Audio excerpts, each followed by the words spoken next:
We got what I think is like the second worst ending last time. Let's do this. Let's start a new game and let's get the worst ending. And I think the worst ending is gotten by doing nothing. Just leaving every opportunity we have. How to get the good ending. Yeah, in fact, yeah, guys, let me bring that up real quick. Let me grab that real quick because, yeah, you sent me something. I think I found something on my own as well. I think I'm going to grab them both. Because I will need to refer to some stuff. Faith, chapter 3. Let's see which one it was. I think it's this one. Here we go. Yeah. Alright, so I got some things that I can use as reference. Because, yeah, there's a lot of, like, some of the endings and some of the secrets are very well hidden. Others are, like, a little bit more obvious, but yeah, some of it's pretty tough to find. So I think... Oh, wait, hold on. Let me go back to it real quick. Sorry. So, there are multiple endings, of course. You end by doing everything normally, get another by defeating all the secret bosses. There's also one for sleeping through the crisis. Let's get the sleeping through the crisis one first. Show needles, yes. Wait, wasn't that chapter... Oh, no, that is chapter 3. Yeah, that is chapter 3. I thought it was chapter 2 for some reason. So, new game, we're gonna go for the worst ending first. Sleep through the whole crisis. But we still have the intro sequence to do. That much we cannot skip through.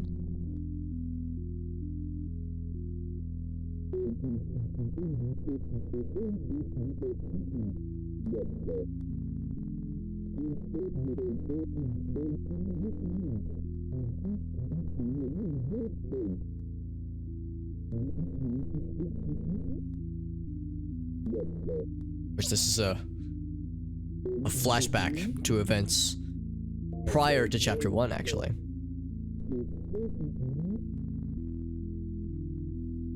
Because in chapter 1... Oh, here, I'll shut up.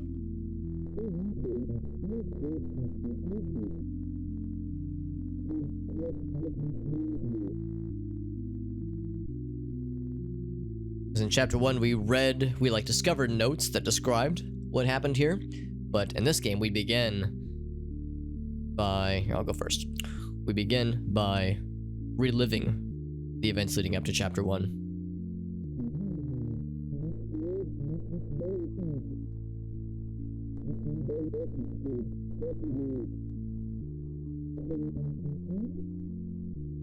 You just walk right through them.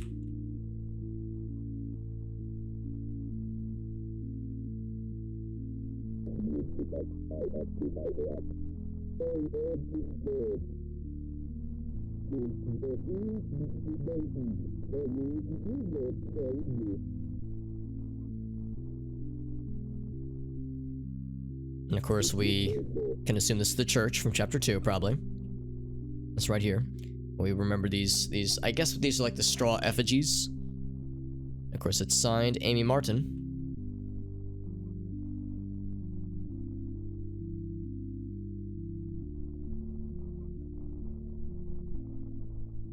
Up this way, right?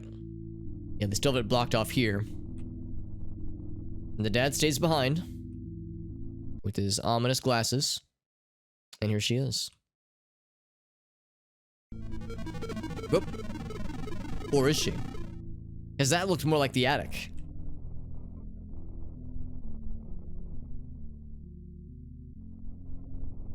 Instead, go to where we know Amy is tied up. There she is. Still tied up. And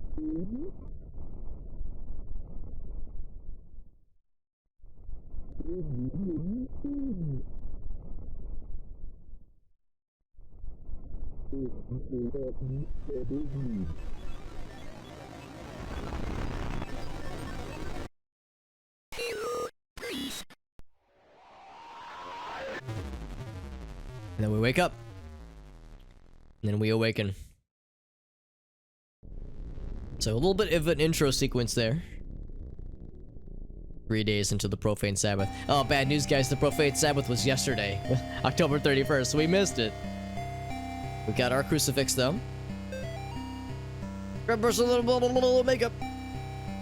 So then Father Garcia, who is not the priest that we saw in the intro. Father Garcia is somebody we first met in chapter 2. Is warning us about the profane Sabbath. Nate and Jason are the twins, the brother and sister twins of Amy, siblings from Amy's family, that have been missing ever since chapter 1. We keep seeing like signs of them or like visions of them, but we've never actually seen them. And yeah, what has happened to Amy has already transpired, because Amy's parents are dead, and they in the events of chapter 1, we were unable to exorcise the demon from her, and Amy became very injured physically, and we left her presumably to die because we couldn't help her, like we couldn't save her. And then in chapter 2, we like learn more about this cult that is trying to resurrect Malphas, or summon Malphas into this world, this horrible evil demon thing. We'll learn about the events of the church and other children similar to Amy that have been affected by this cult. And Father Garcia has been working with us to try to thwart them. So we start in our own house, in John Ward's house, that is, and we still can't go in here. I'm not going in there. He's unwilling to go into it. Still don't know what's behind that door. This is his own house, so why is he unwilling to go in there? He is willing to go into his basement. More from Father Garcia about the situation. We've already read these before, so I'm not gonna really overstay my welcome here. However, what I'm gonna do, we're gonna go for the worst ending. So every time we get an opportunity to leave, I will leave without doing anything. Just sleep through the whole crisis. So many crosses on the door. That's a very good question. I do not know. Something in there is horrible and needs to be kept in, or something is traumatic for John that he doesn't want to deal with. Can I get back to my car and leave? Yep, we can. So we leave. Go back to bed. Yep. How do I handle my problems? I ignore them. 7 crosses. Well, 7 is supposedly a holy number, or like it's a lucky number, but it's considered like the perfect number. So the events of the clinic went unchallenged. The events of the clinic are still there.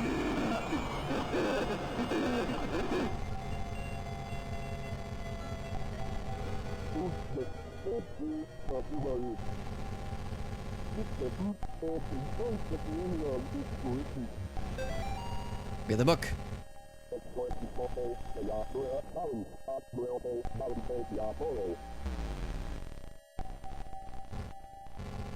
Going over here too.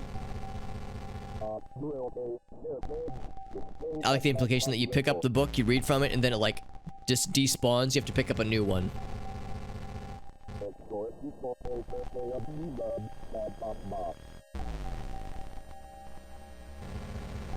One more.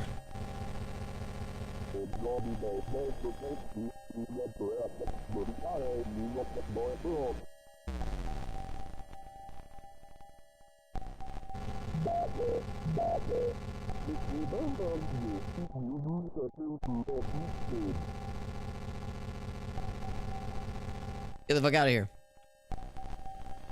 We gotta bring them back upstairs.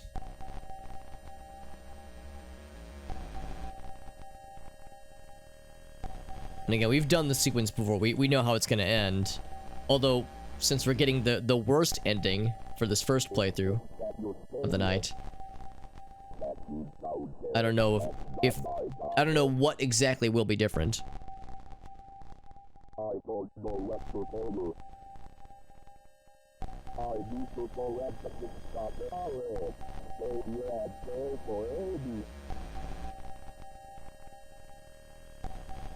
Alright, so let's get back to Father Allred.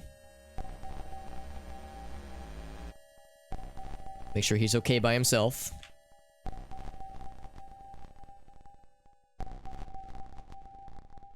However, these weren't here last time, or they were here, but they weren't scattered about like this. That's a little bit weird. And then, looks like Father Allred was overtaken. Take it and save her. Castlevania jingle, love it. Don't worry, Amy, I'm coming.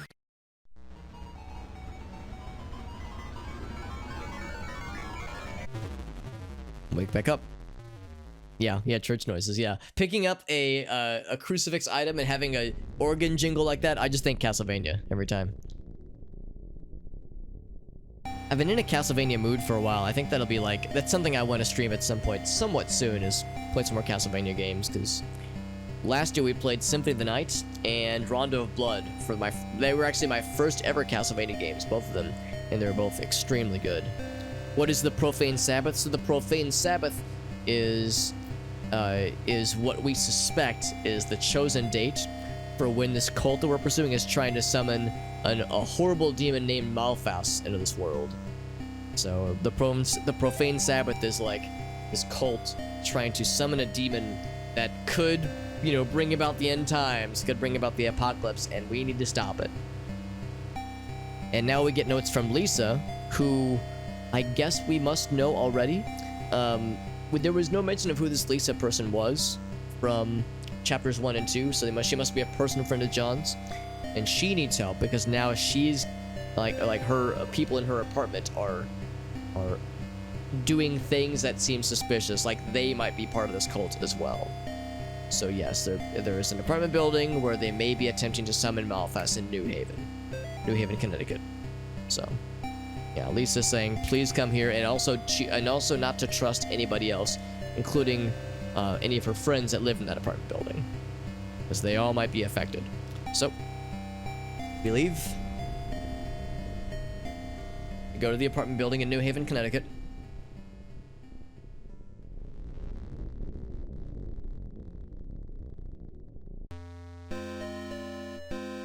But, since I'm gunning for the worst ending possible, I will choose nothing and leave.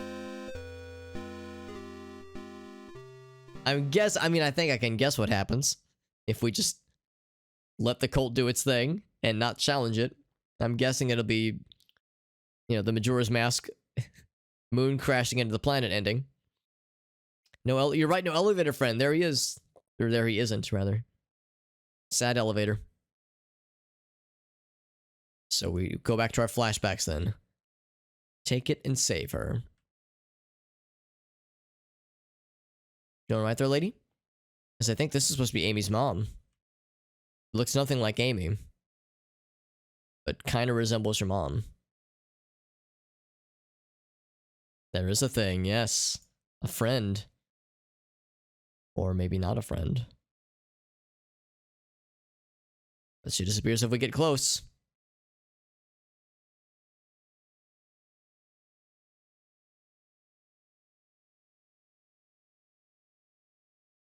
Could that have been Amy's friend referred to in another note? Amy's friend. Let me think about this. Mr. and Mrs. Martin. No woman's up here. There was that one time where Amy mentioned like, "Oh, you can't save me, or you can't save her," referring to Amy, much like you failed so and so. And the so and so she mentioned, John was like, he didn't really want to talk about it. Like it was somebody from a previous instance. There was one before her, yeah. Could it be a friend of Amy's? Could it be... Look at that. She's following us. Could it be a friend of Amy's? Could it be one of John's family members, maybe? Maybe, like, was it his kid? Is that why that room is boarded up? Because he can't, like, deal with it? That he was unable to help one of his own children or something? Is that what it implies? So yeah, there is this, I can't remember her name, but there's another person that yeah, John was unable to help before Amy. In fact, we might hear what that name was in a minute there. Less gruesome and yeah, I'm in the same boat. I like dread. I like creepy, dreadful games. Not a huge fan of gore or jump scares. This game has... Maybe you could call some of them jump scares, but yeah, I'd say this game excels with atmosphere and general unsettlingness and fear of the unknown. Are you in here? And doesn't do too much gore. There is some like mild body horror. Can't go in the twins room. So there is some mild body horror, but it's 8-bit graphics, so it's, you know, it's not particularly high fidelity. Black and white, yeah. Yeah, for these flashbacks, it's pretty much grayscale. Is she in the attic?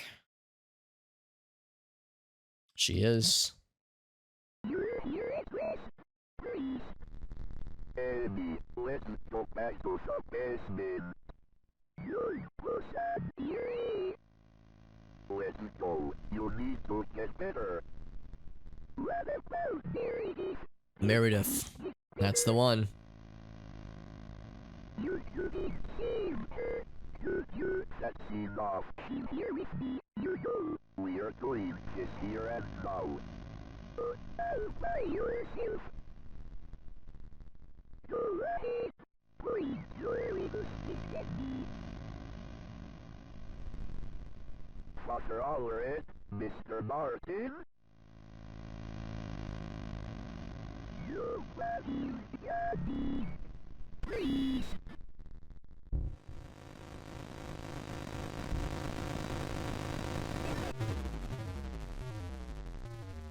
So fast. Just teleports to you.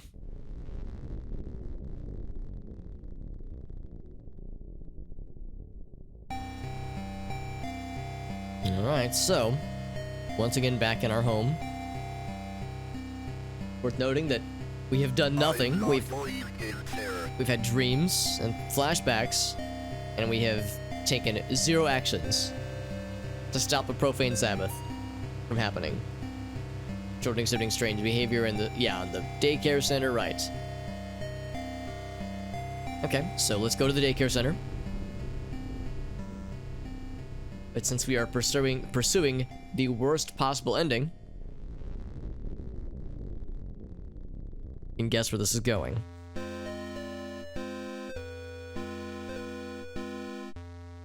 Father John says, "Huh, a cop just passed by. Well, gonna let them handle it. They can handle it all by themselves. It's fine. I don't gotta worry." And I think isn't that the last destination? The daycare? Because underneath the daycare is the cult headquarters. Yeah. So, that's just gonna be a thing. Big old case and not my problem. Alright, so the attic. No way in hell I'm going back in there. This flashback, I think, is the same so far. I think we need to investigate the other bedrooms. Yep. So there's Mrs. Martin, her mother. And we learned last time that that pink is... At first we thought it was like entrails or like intestines, but based on what we see in the events within the cult... Oh wait, no, I think I'm wrong. I think we have one more after this. Because that's the first time we see that pinky stuff, I think. I'll go back that way.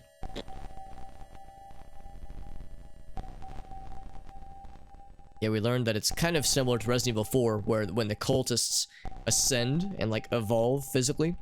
I think that's what that pinky stuff is. It's not like entrails or intestines or anything. I think it's indication that that pink gross stuff that we see on the cultists is on them too. Nothing else that's color. Yeah, I think you're correct, Subliminally. Yeah, since we've played through this before and we've gotten the second worst ending, you know, we've seen other things already. Whoops.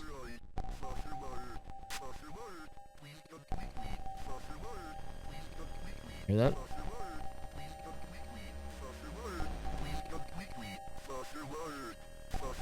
Father Ward, please come quickly.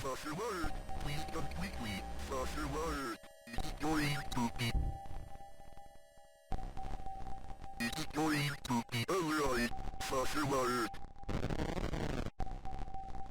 It's going to be alright, Father Ward.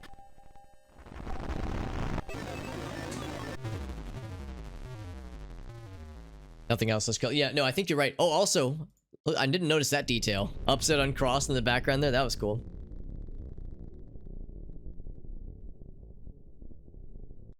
Yeah, look at that. So, at the daycare, isn't that when we get hit with the juice? We get hit with the guy with the needle, and we fall asleep inside the daycare. So I think this will be different from here on out, because we're not in the daycare. Obviously, we're in our own place. So the profane Sabbath is like a guarantee, more or less. But I think you're right, Subliminality. I think, and I hadn't noticed that earlier, but you're right. Everything in those dream sequences that is not grayscale is significant in some way. She moved like a yeah. That's a thing that some of the demon things in this game do. We do not have our crucifix on us, by the way. So this might be new. Need to check inside one last time. The key is in the basement. Now we might actually get in here for the first time. Whoa. See that? Hold on. I'm gonna linger. There was something. Did you see that? There was a silhouette. That was a nice touch. Someone's knocking on my door. I'm not answering. I'm not answering yet. I need to check what's in. There's someone at the door. Oh, well, okay. All right, I'll answer it, John, but I'm not gonna like it. Look through the people. Oh boy. The cultists. Yep.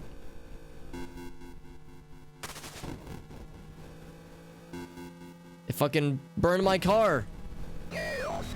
And they killed him. Can't say I'm surprised. I don't think we have our crucifix, so we're kind of defenseless right now. Oh, we do have the crucifix now. Okay. Oh, look at that. One of the guys looked like he was on fire. Yes, this is the profane Sabbath. Okay, so I don't have it right now. Am I supposed to extract it from above my bed? I can't really get over there. I don't think that's it. Yeah, it's nothing. It's not on the pause menu at least.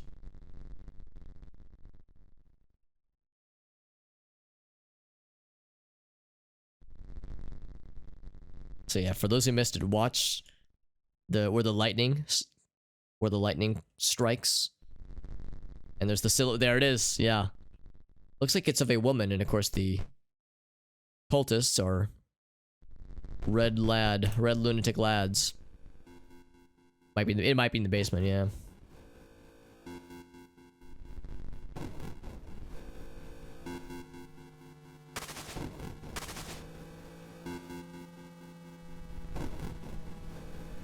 Get the fuck out of here. They're breaking in. There's the key. Still no crucifix though. So I gotta go back up there. The key is in the basement. He said I need to check one last time. Oh boy.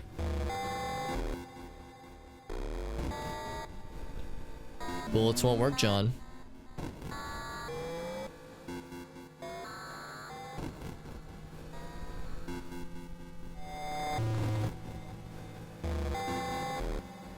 That's a new one. We haven't seen that before.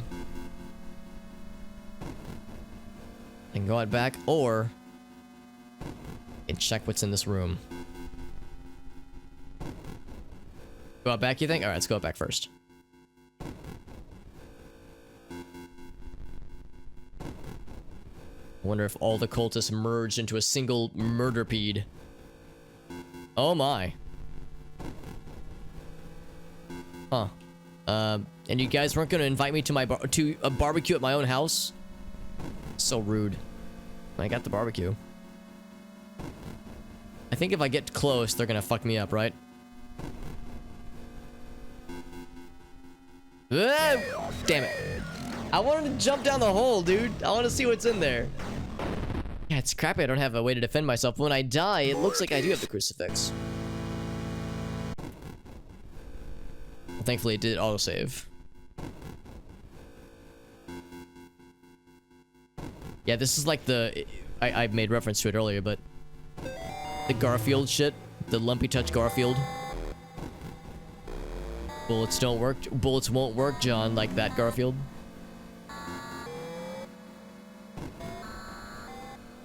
Need to get around you somehow.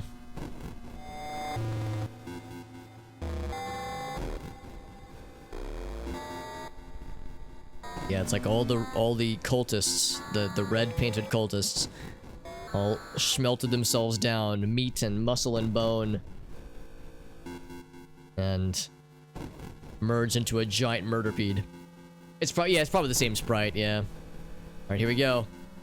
We've been wanting to know all this time what's behind this door. It looks like Amy. All right, so this is a new note. We haven't gotten this note before because we've never been in here. Yale Psychiatric Institute, new patient intake form. Patient name, us, John Thomas Ward. Age 33, that's how old I am in real life. Assigned counselor, James Spinell. Of course, we've seen that name before. Health examination results. 6'2", okay, he's a little taller than I am. 185 pounds. 92 BPM, pretty standard. 135 already won. Current status, minor cuts and bruises, sprain in left ankle. Patient is in a state of shock. Psychologic shock, at least. Existing conditions, some dormant asthma. Maybe that's why he moves so slow. Diminished mobility from childhood injury to right knee. That's fine. So nothing like that wild here. So yeah.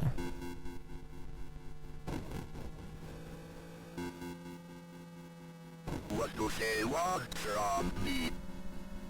Why are you tormenting me like this? I think it is Amy. I don't know how you ended up here. I just... Unforgivable.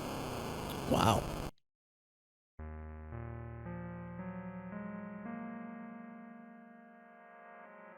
Now we're out here, still with no crucifix.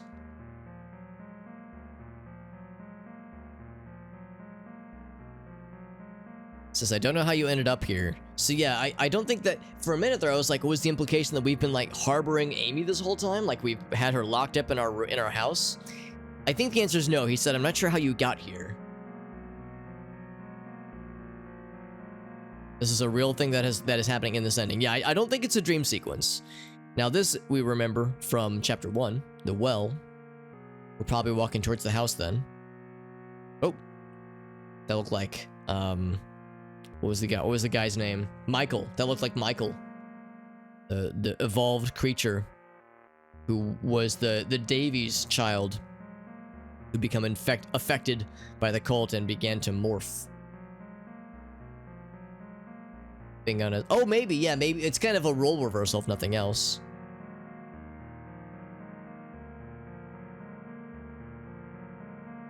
And then here we are back at the Martin's house, Amy Martin and her family. It's even worse condition than we last saw it, because in the prologue it's pristine and perfect. In chapter 1 it's kind of run down. Everything changed the moment I stepped inside this house, he says. Yeah? Yeah, you're not wrong. There's the basement. We can go down the basement. Let's check the other rooms first. Right into the demon. Yeah, exactly. It's like how the turntables. Yeah, this place is completely run down now. Living room is all messed up. Mirror's still broken. They didn't deserve this. It should have been me, says John. He was confessed. Yeah, well, he was saying that, like, yeah, what do they want from me? I just want this nightmare to end. Not unlike how we pleaded with the, whatever it was, the divine intervention at the end of chapter 3, when because we had done the bad things in that ending. We pleaded with that entity to, like, please, like, I don't care who I screw over. I don't care who I'm damning by doing this. I just want out. So, in a similar sense, I wonder if she's still up there.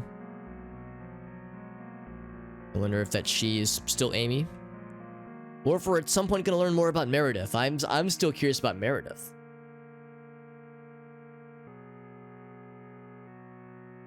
So this was Amy's room. You should have had a normal childhood. I should have saved you. Yeah, this was Amy's room. And then the twins.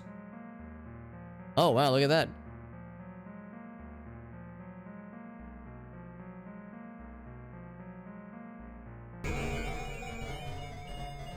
There's Amy and Michael.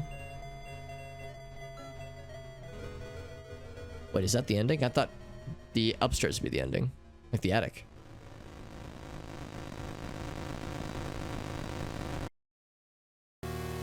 The house is going.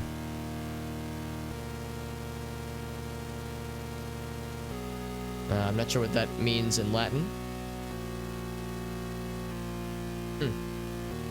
So that is the ending then. Okay. I actually kind of wanted to see other things around there. So I might reload that real quick just so we can see if there was any other like interesting things. The basement, see if we can get to the attic. Because the twins, we saw the twins there. I think if what we saw in the second to worst ending was true, that means that the twins never existed. And that was just a ruse by Gary, the leader of the cult, to like string us along.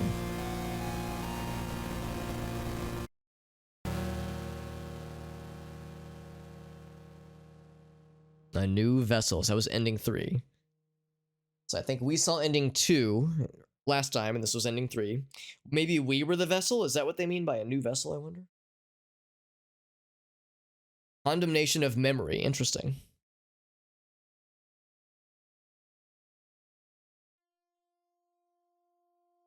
And we get credit sequence. We've actually already seen these credits, so I'm just gonna fast forward through this. But we're hearing it backwards? No, it's normal. Never mind. So that was the quickest and worst ending. Speed run to the worst ending. It makes perfect sense because yeah, if we were unable or unwilling to stop the profane Sabbath from happening, then yeah, they summon Mega Satan and it just fucks him up. His giant hand gobbles up the world. Easy peasy. Thank you for playing.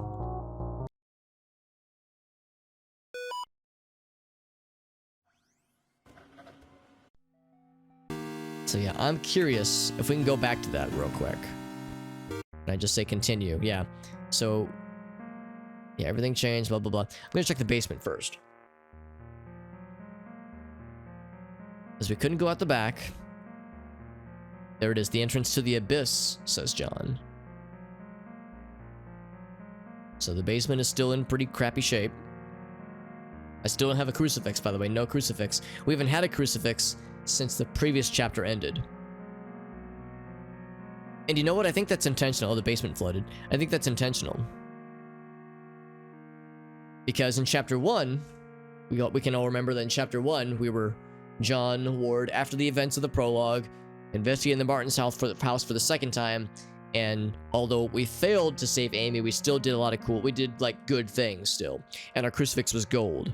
In chapter 2, we are like dealing with the fact that we couldn't save Amy, but we're still trying to like save others, and we're going through the church, and we're chasing the cult, and our crucifix is silver.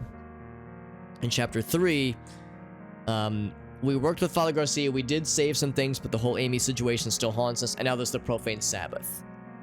And there's a bunch of bad endings we can get in chapter 3, and his crucifix is bronze. And this is the worst ending, and we don't have a crucifix at all. I think the implication here is kind of what one of the taglines for the game describes. Try to solve this mystery, try to figure out the goings on with this cult, the demons being summoned, the Gary and the horrible things he's doing, and deal with play as a young priest who's trying to deal with all this and also deal with his own wavering faith. So I think the final ending of the game, or the worst ending of the game, that John has lost all faith. I think that is exactly what this is kind of getting at. Also, yeah, spider webs, cobwebs everywhere. This is like a single speck of blood, which is a little bit weird. If that's what's going on here, but yeah, I can't get over that. Can I go this way? Oh, I cannot. I was thinking maybe this is an opening. So the basement, it has nothing. I met the devil in this very room. Yep. Could it be satire? Well, it's kind of a number of things. This game is kind of a throwback to the satanic panic of the 80s, and like kind of moral and religious outrage over a lot of like spooky and creepy things from the late 80s, early 90s, and the fact that games in the late 80s, early 90s looked like this and played like this. And this is very much how things looked and felt with adventure games from this era, from that era rather. So yeah, it's a psychological horror narrative-driven game with a lot of like religious horror stuff mixed in for good measure. Some of it is parody, like there's some what's it called? There's some Oregon Trail references. There are some parody things thrown in for good measure. But yeah, I think it's, oh wait, hold on, what's this? Why did I come up here? Why couldn't I just leave and never come back? Actually, that's what we did. We did leave several times. But yeah, it's definitely telling its own story, but a story that is influenced by media and by things from this era. So there was a note we did miss earlier, addressed to Bob, which is Amy's dad, Amy's father. I wouldn't be breaking client confidentiality like this if we didn't go way back. The situation is really starting to worry me. Cindy's delusions are much worse than she initially let on. I was careful to gradually introduce the reality of the situation to her. You were very patient with how she still spoke about them, the fake birthday parties, etc. I thought we were making progress when I got her to accept that she miscarried and that the twins are gone. So that so confirmed what we saw in the other ending. But she now seems convinced that they are trying to make contact with her and that she can find replacements for their spirits to inhabit. Does that sound familiar? Remember the house we found in that village in Nicaragua? Did you tell her about it? I don't know why you would, but I can't think of any other reason for why she would be talking about things like that. Come by my office as soon as you can. We need to talk about what to do next. Signed, Morris. Wasn't Gary's last name Morris? That is an interesting little detail. But, okay, how's about this? I like to do this, sometimes. So I'm gonna drop a spoiler from the ending we saw in the other chapter 3. From the earlier stream of chapter 3, earlier this week, or late last week. So if you don't want one of the endings for chapter 3 spoilered, I'll mute the stream now and I'll wave my hands when I'm done talking spoilers. So spoilers begin, 3, 2, 1, go. So at the ending we saw, Gary Morris and Bob were revealed to be the same person, because he had the glasses on when we met him and he was saying like, oh yes, my sweet Amy, this is all like one ruse to turn her into the perfect vessel to summon the demon, and that Gary and Bob were the same person.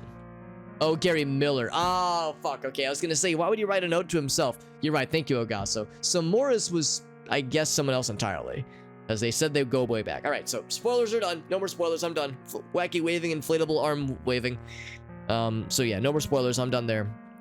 So yeah, so never mind. So Gary and Morris were there's no relation there. So yeah, Gary's last name is Miller. So Morris then, interesting. They mentioned that they went way back and that they had found something in Nicaragua. Now, in chapter 1, we saw one of the notes where somebody, I can't remember if it was Gary or somebody else, gifted to Amy on her 17th birthday a doll from Africa. And that it was like a little bit weird and a little bit creepy, but nothing really else was made of it. So I wonder if Morris and her dad, Bob, went to Nicaragua together, and that's where the doll was found. Yeah, interesting. Interesting stuff. The window is also not broken, whereas it was at the end of chapter 1 when Amy flung herself from the window. Oh, that's Central America? Oh shit, never mind. I thought it was in Africa. I need to play more GeoGuessr, El Gaso. You're right. Yeah, that is absolutely Central America. I'm getting my countries mixed up. Alright, well I think that was the only other thing I needed. I'm gonna do this because I don't know if it doesn't save notes.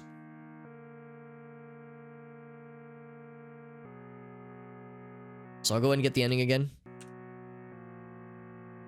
I'm assuming that it to save the notes I collected and like maybe it needs me to end things proper. It's a pretty small one. Yeah, in my mind it was like Northern Africa. I guess Northern Africa and Central America are geographically not super far away, but they are indeed different continents or different parts of the world.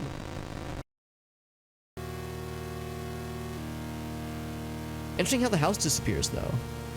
Either the implication that the house never existed, or that it got consumed.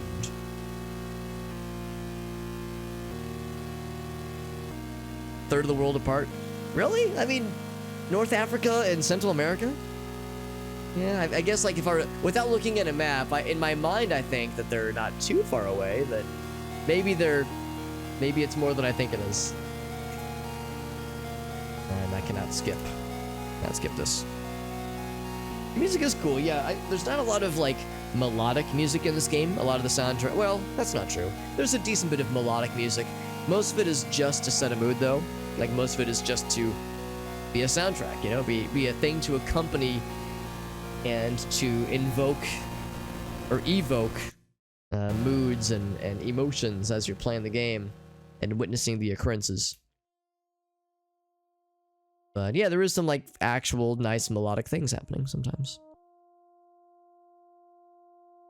Alright, so thus ends the worst ending. We've gotten the 2 worst endings we can possibly get. Now we're gonna go for the good shit. And Ogasso knows that there is a guide that will guide us through the good shit. So I'm gonna try for that. And this will probably take the majority of the stream because chapter 4, or 3 rather, is not short at all. But we've played through it before, so I think it'll be overall quicker than the first time around.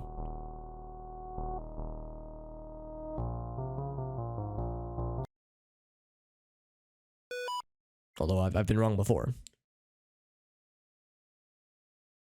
Like the house has served its purpose, yeah. I mean, it's saying a new vessel. I think the implication is that we become the vessel, I think. So yeah, it's like, once the demon is summoned, then that's it. That's the end of the road. Yeah, there are multiple endings. We got one by playing the game normally, so we got the second worst ending. Then you get the third ending by doing all the worst possible things you could possibly do. And then you get the best ending by doing all the secret bosses. So we're gonna fight all the secret bosses. So, I think I know how to get this first one. Let's start the new game before I get too ahead of myself. What I should have done was I should have started I should have run an ad break while I was gone, but I forgot to, but that's okay, that's okay. We can go ahead and start this up, and I'm going to turn the lights off real quick.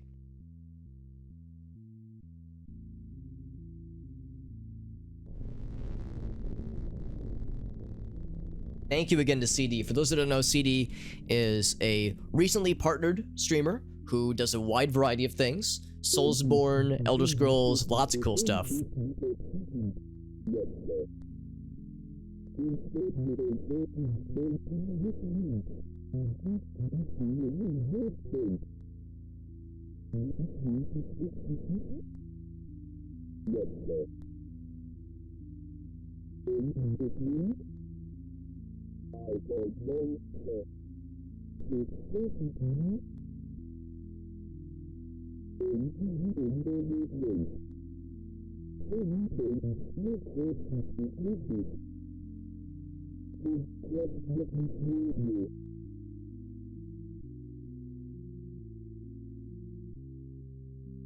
So again, this is the prologue, and this actually shows the events leading up to what happened in chapter 1. So this is the pre-chapter 1 flashback that we're experiencing right now. The great streamer, well, Lunatic Chef, you're a great person, man. I really appreciate you, buddy. I always want to clarify, it's like your presence is always appreciated. Gifting subs is always great. Of course, I hope you know I appreciate it, but it is never the expectation. I'm just grateful to have your presence. The fact that you spend your time here is very much appreciated. And that goes for all of you. Nobody has to ever, spend money to get my love and affection. You get that shit for free.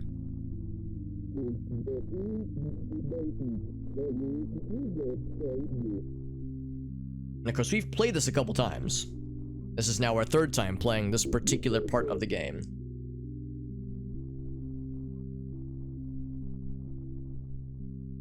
So this will be our second full playthrough since last Thursday, I believe.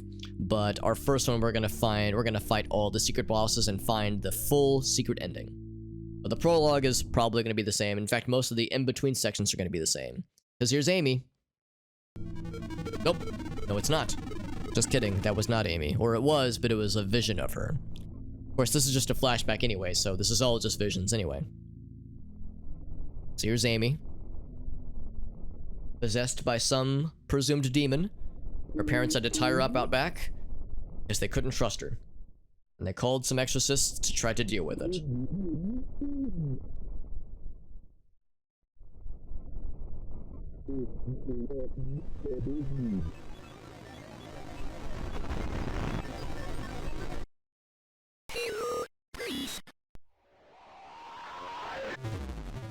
And here we are.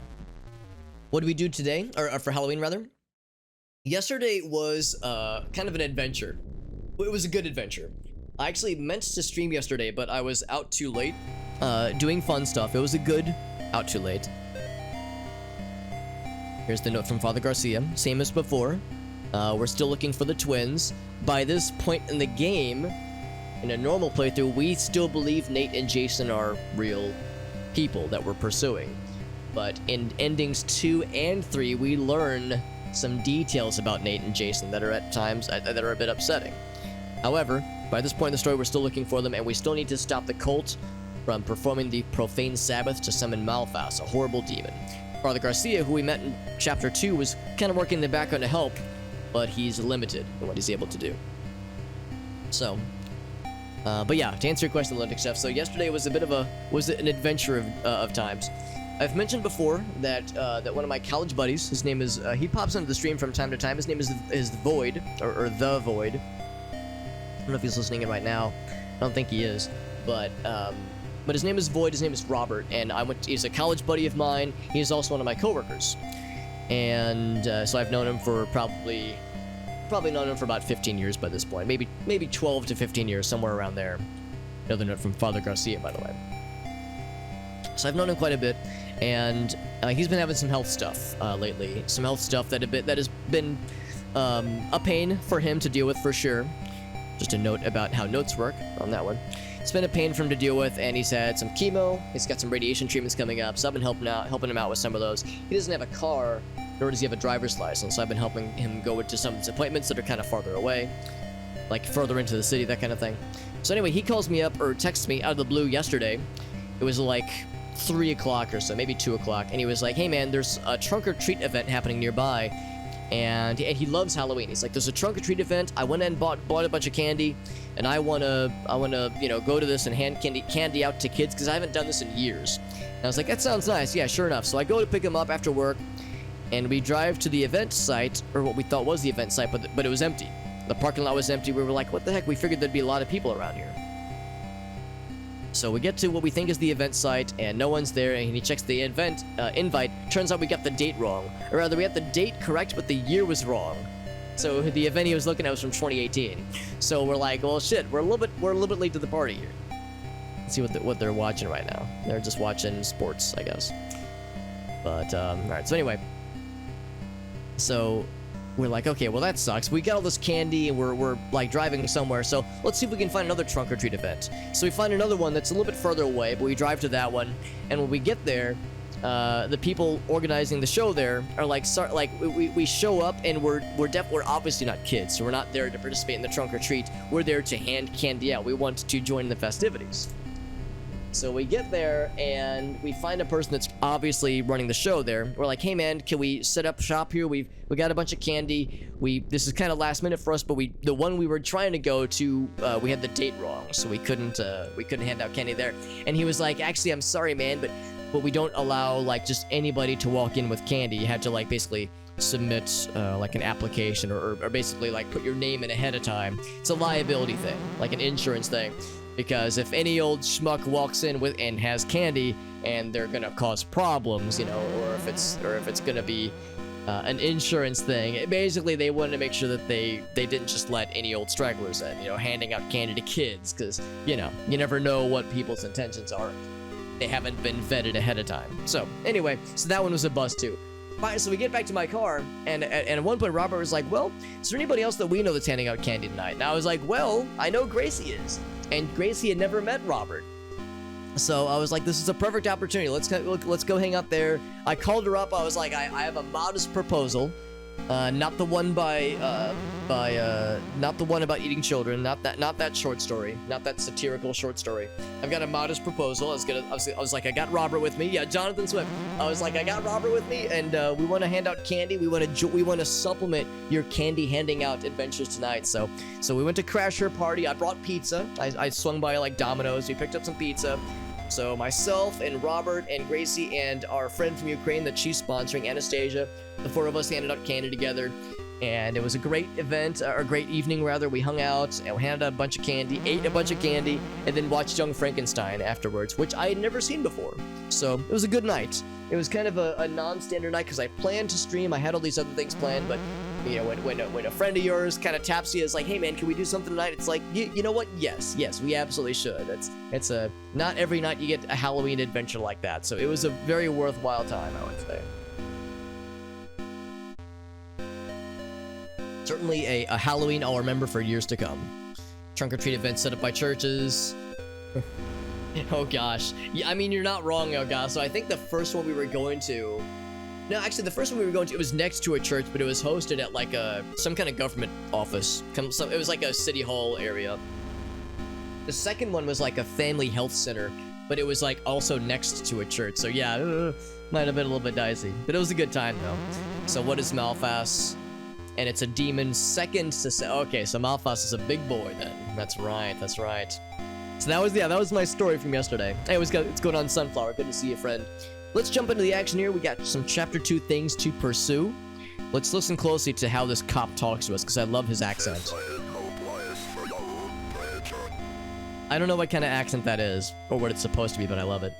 And of course, we can see the Airdorf truck pass by sometimes, as well as a red painted lad driving an SUV that looks awfully like, or awfully similar to the cultists we've dealt with in this game. So they're around us somewhere.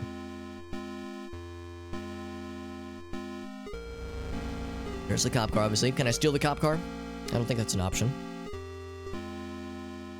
Nope, does not appear to be. Let's go see the rat friend. Yep, he's down here doing his little ratty things. Kind of late right now. It's a little bit late. It's 11 p.m., which is kind of late for me, or for my time zone. It's not too bad for me personally, because I'm kind of a night owl by design, by my nature. Calling all metal fans. That's right, we got a metal festival. Check that shit out. The Azel Fest. Pretty cool, right? Yeah, so I'm probably gonna go until about 12:30, maybe 1 a.m. tonight. So I tend to start kind of late and go a little bit late, but I like being up late anyway, so I'm kind of a night owl anyway. Let's go into this little bonus entrance down here. There's the rat friend. There he is. So we're sneaking in this way. You feel watched. So this is the clinic. This is the clinic where Amy was working, leading up to the events before Chapter 1.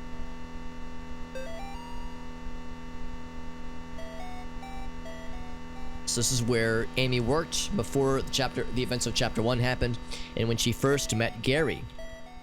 And anytime you see these notes written in red, they were written by Gary. Beelzefest, like, yes, Beelzebub, Beelzefest, that is very much intentional. Correct, my friend. There's like no place for your owl, pre-hour. Yeah, isn't it great?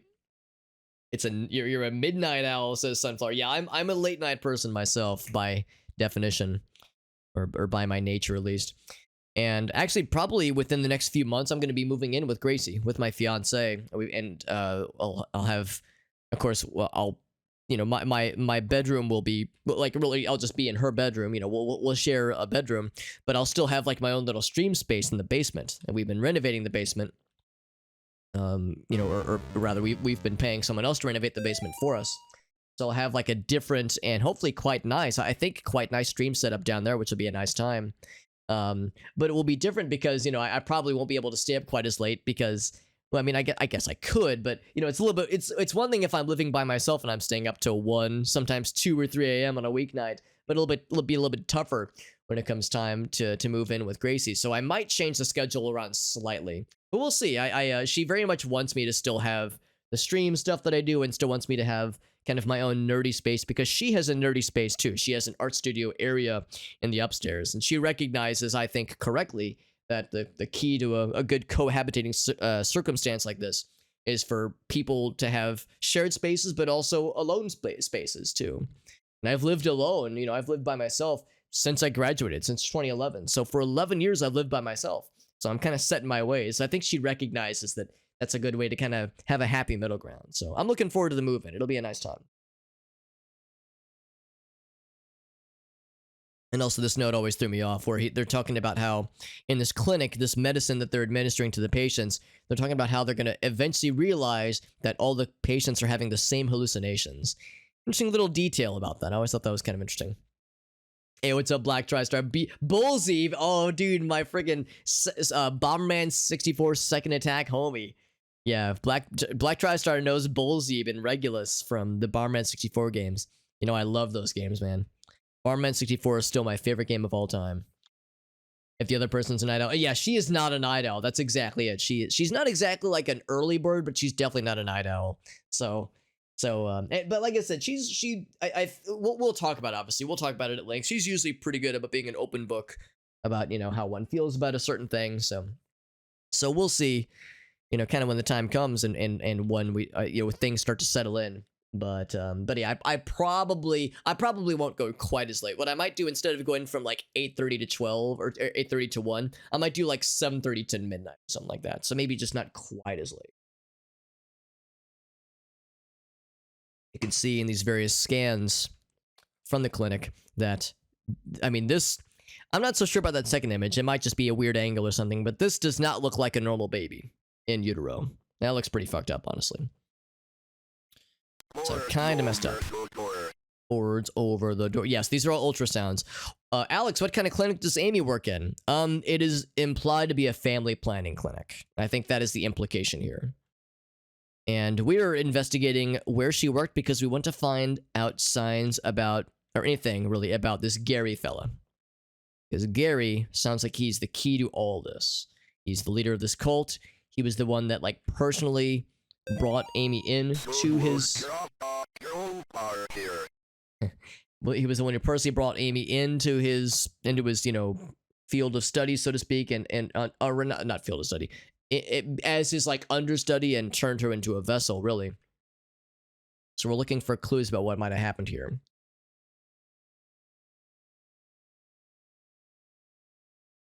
Boards over the door. So now we can open the door. Yeah, that first one looks relatively normal. The second one starts to look a little bit fucked up. Just a little bit. Did we check the vent? Yeah, I checked that the first time, and I couldn't find any interaction with the vent, but would be pretty sus if there was something. So we break down the door. Then a thing grabs us. And puts us on a gurney, of all things.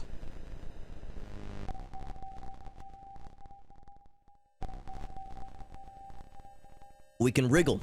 We can wriggle around in this thing.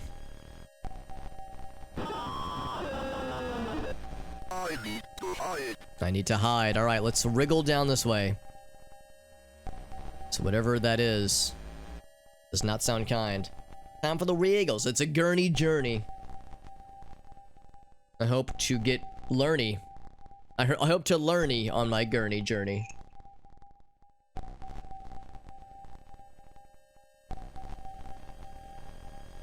It's like a progression of the ultrasound. Yeah, it might be. It might be like a single baby in utero as it's developing, but it looked pretty fucked up.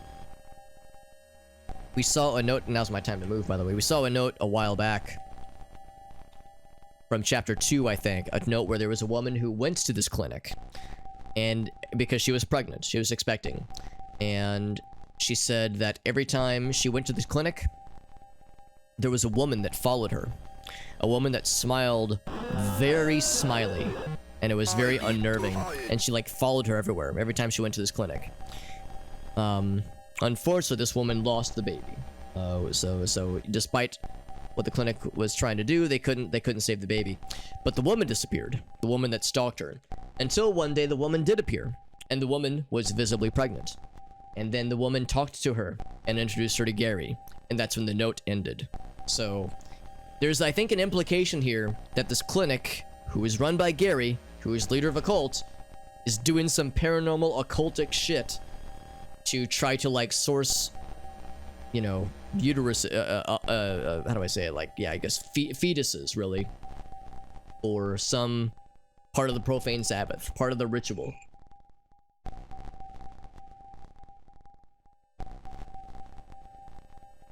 Outsourcing the babs, the babies. All right, let's see if we can wriggle our way out of here. We still can't go through this door, for the time being at least.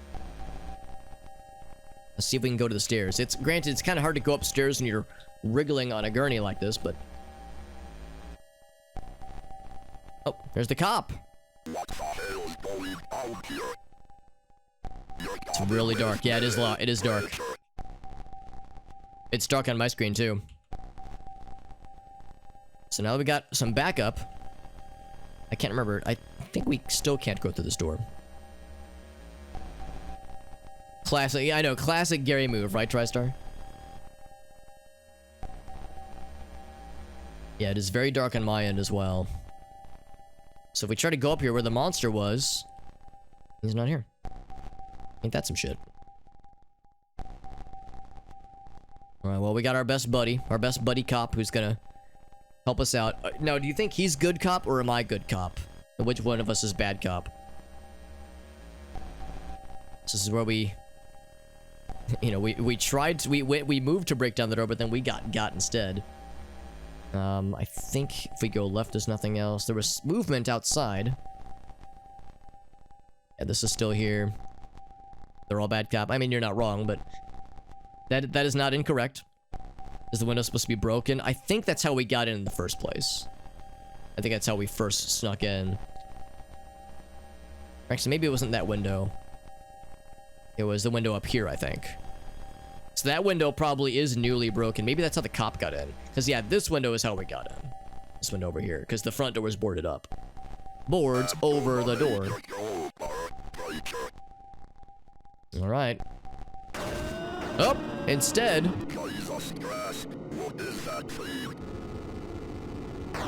Fuck him up. So with my stunning abilities, with our crucifix, and your superpower of gun... Get him. Get his ass. Shoot him. Shoot. Damn it. Could you please do something about this?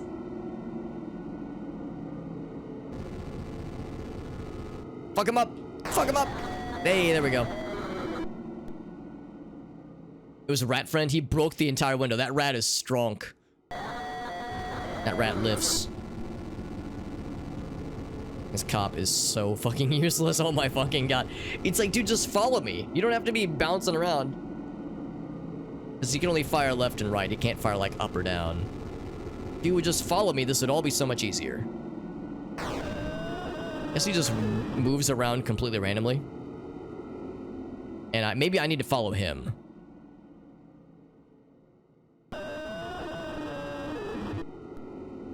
Except he moves around so erratically. Oh, I fucking got me. God damn it. I should have been using the crucifix to slow him down.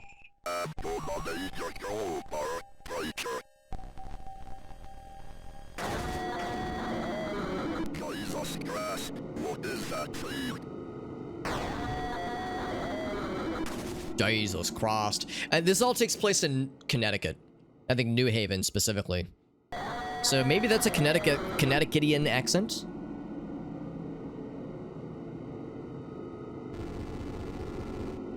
Shoot! Do it! Do it! Fuck! Ah, stop! He did shoot, but he missed.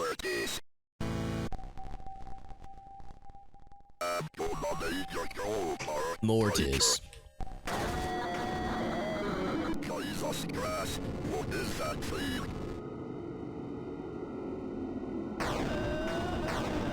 Ooh, 2 shots. 3? You're too generous. See, now he's a trigger-happy motherfucker. He was so dainty earlier. Now, the gloves are off. The safety's off.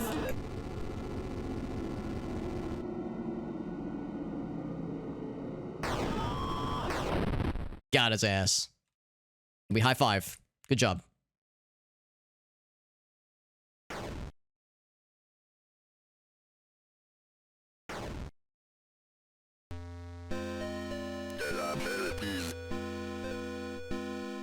So his car's on fire. However, for our bonus thing, we're not done with the clinic yet. There's still more for us to do. I think we need to go back to our gurney. What did the truck say? The truck says Airdorf. Airdorf is the name of the developer that made this game.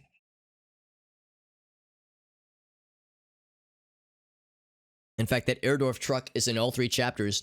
And if you run in front of that truck, you will die. And in fact, as a double, in fact, that truck is in all 3 chapters. And if you get hit at least once in all 3 chapters by the truck, you get an achievement. Animation thing available in the DSi. Oh, like, yeah, it's a kind of an old school animation styling, but I know what you're describing though, Sunflower, because yeah, it's very reminiscent of like other old school stuffs, old school games and such. So I think what we do is we get back on the gurney. Get back on the gurney, yes. And it says, see this down here? It's a little bit dark, but it says join us. So I think now we can wriggle back to this door. I don't know why we specifically have to get on the gurney for it. I think now the door is open. Oh, I'm full of shit. Okay, maybe that's not it then. I could double check the guide. Maybe we need to go back up north then.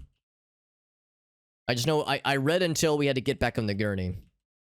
Oh, flip note. Oh, yeah. So like the like pages flipping down quickly, that kind of thing. I was thinking more like what I'm thinking of is called rotoscoping, which is kind of an older animation style, but has a unique aesthetic to it. Left side of the hallway and group up. Oh, of the hallway. Oh, okay. So let's go back down here then. Yeah, rotoscope. That's what I was thinking. So let's see. All the way to the left side of the hallway. So I probably have to like snuggle up then with that little space. It's kind of coming back. Well, when I think of rotoscoping, I think of Joel Haver. Yeah, probably not right here. I mean, this is the hallway. Here, let's actually check the guide real quick while I'm this is in here. Step up to the gurney, get a prompt to get on. Now that you're back on, you find yourself able to join. Supposed to stop moving completely. After some time, the secret will be unlocked. You can travel upwards, security room. I think I need to go further down, actually. Yeah, Joel Haver's been killing it with the rotoscope animation stuff, and he's been doing a very good job. He's the big one, exactly. I think just kind of like right around here. Yeah, he's the big one. You've done some as well, Sunflower. That's cool. Oh, yeah, there we go. Yeah, I was going to bring up the guide, but yep, you just wait for a little bit and it pops open. So now it's open. We've yet to see this animation before. Hello there. His face is missing. Just like Amy. And other vessels. He's gray like Garcia. But I don't think Garcia gets got.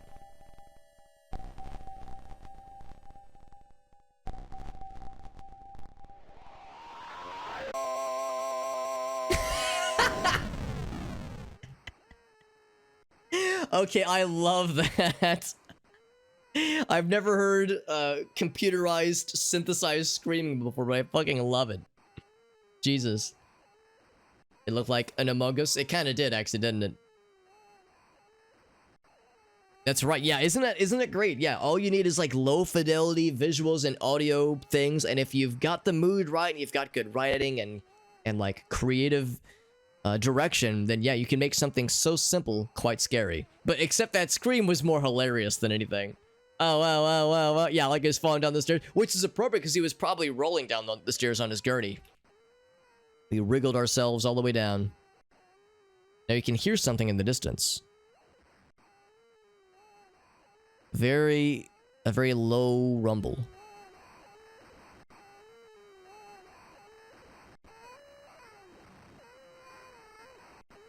Huh. Is it a woman? Or a child? Oh. Hello. Well, whatever it is, it has ceased.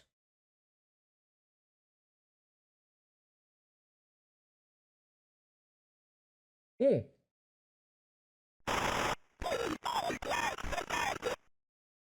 I'm looking for Twin Boys, Ned, Jason, Martin. Have you seen them? The baby monitor, yeah, it did. So scary. Oh boy. That's reassuring. I'm leaving now.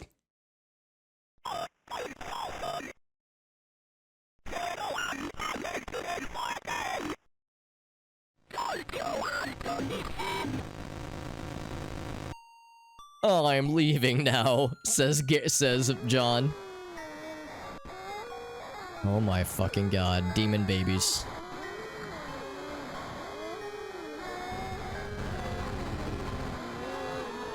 That is not something I had on my bingo card for tonight, boys and girls. We can purge them. We can cleanse them. Sunflower says, but wait, there's more. The discordant music really adds a little something something.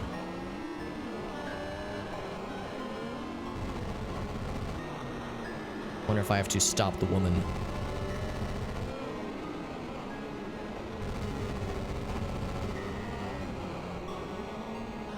If she is responsible.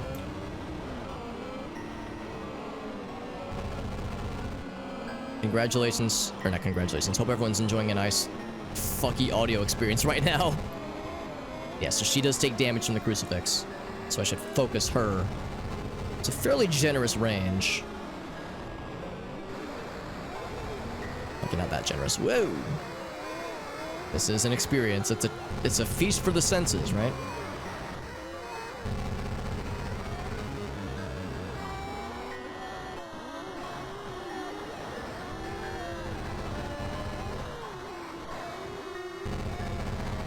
This is pretty tough, actually. But actually, this is good. They're all bunched up like that. Seems like they're just spawning forever, though. So it's not like there's like a max number. Although, there might be a max number because the game will eventually start to lag, you would think. Oh, Jesus! Oh, they're eating her. And then, they're gonna eat me! Oh my god! Whoa! Keep, like, spawning in the worst places, man. That's a lot of bab. Oh my god. They're morbing. Jesus. Actual Christ, this is disturbing.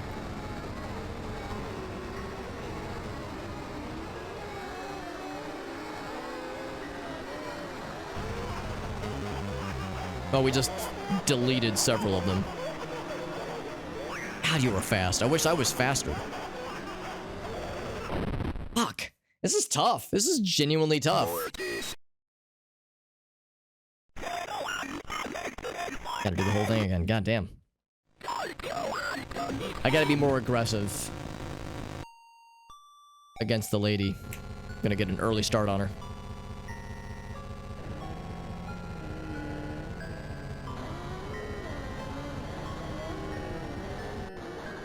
Yeah, the jingle jangles. The menacing jingle jangles are certainly an experience, it says. Whip. Fuck out of here. Gotta kite these bad boys. Yeah, that's exactly it. I gotta get good at kiting, I think. Speak of which, speak of the devil. Blub, blub, blub, blub, blub, blub. Yeah, I should be utilizing this time to fuck him up. So she is not a thing.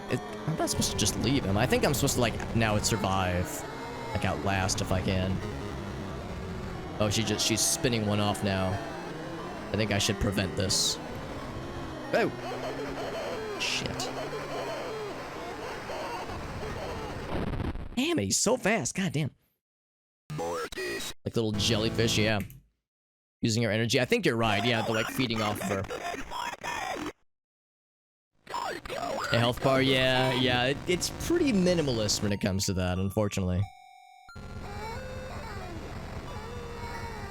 One touch and you're... Yeah, this game is quite good, but it's pretty unforgiving in a lot of ways, too. It's pretty rough.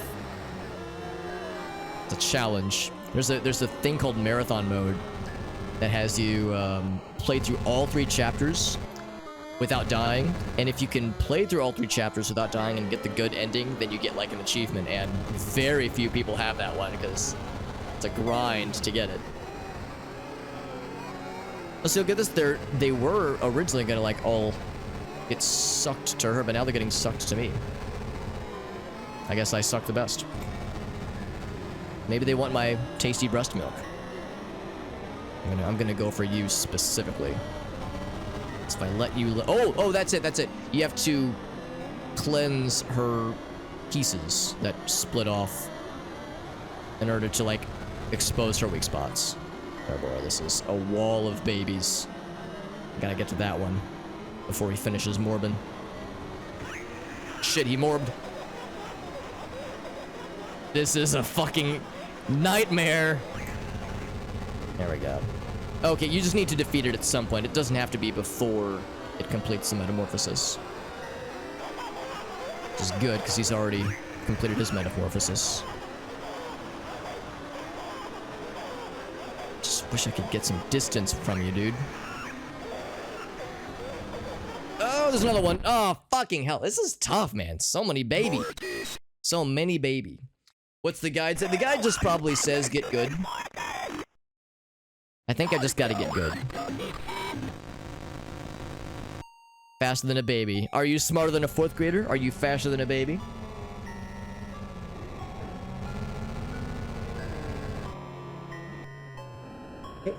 Crap.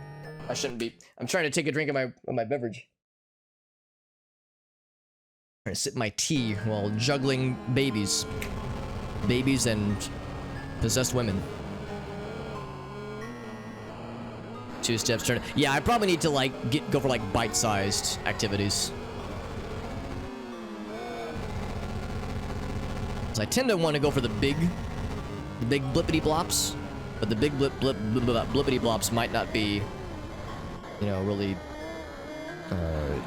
very doable when things are getting that fast and heavy. And see, I like that they're getting like grabbed to her, because that makes our job way easier for like a brief minute. Baby sips and baby steps. So I need to wait for her to spin off. Oh, here's one. Yeah, so it didn't go that way. It's going a different direction now. So we got that one. They got the glowy eyes.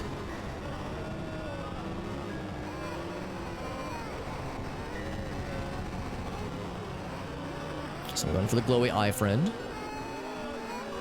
Yeah, the more I do early on, the better, it seems. But it does increase the spawn rate. I think we're getting close. I'm going for that one. Yeah, it's like I need to really prioritize these. Alright, she is exposed, which probably means no more of the, like, metamorphosized children.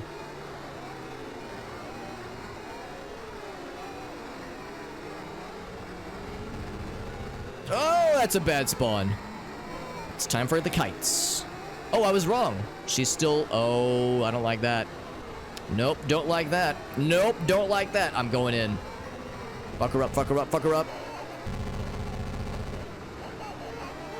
Good fucking God, this is a nightmare. God, fucking hell, this is tough, dude. Damn it. I thought they were gonna slow down with the baby, the big baby spawns.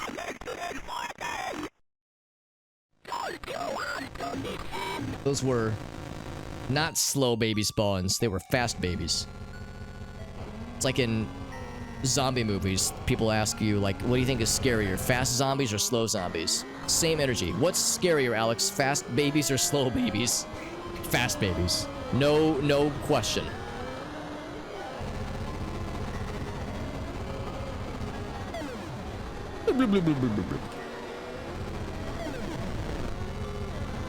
Yep.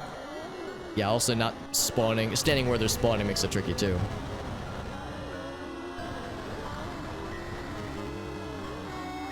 I'm waiting for the spin-off to happen. The spin-off series. There's one.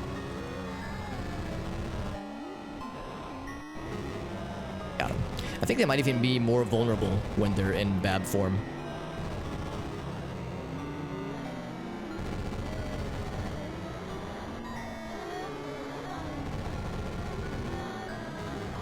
Yeah.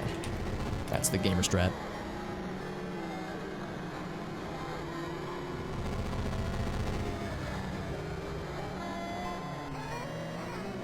He's gonna make a short route. Got him.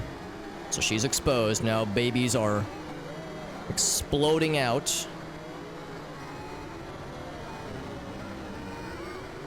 So I'm on big baby duty.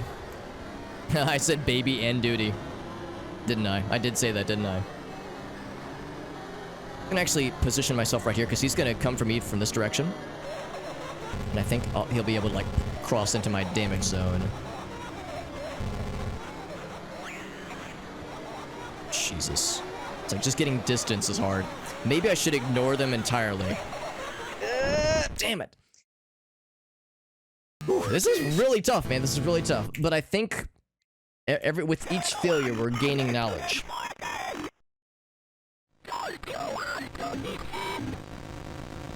Don't you want to meet them? So again, if I wanted to try to get the best ending in marathon mode, I would have to do this fight and then every other fight in the main game and the bonus ending to get the good ending for the chapter 3, you know, true ending experience for the marathon mode. You know, at least here I can try it over and over again until I get it, whereas if I were to try marathon mode, the pressure is on to do it right.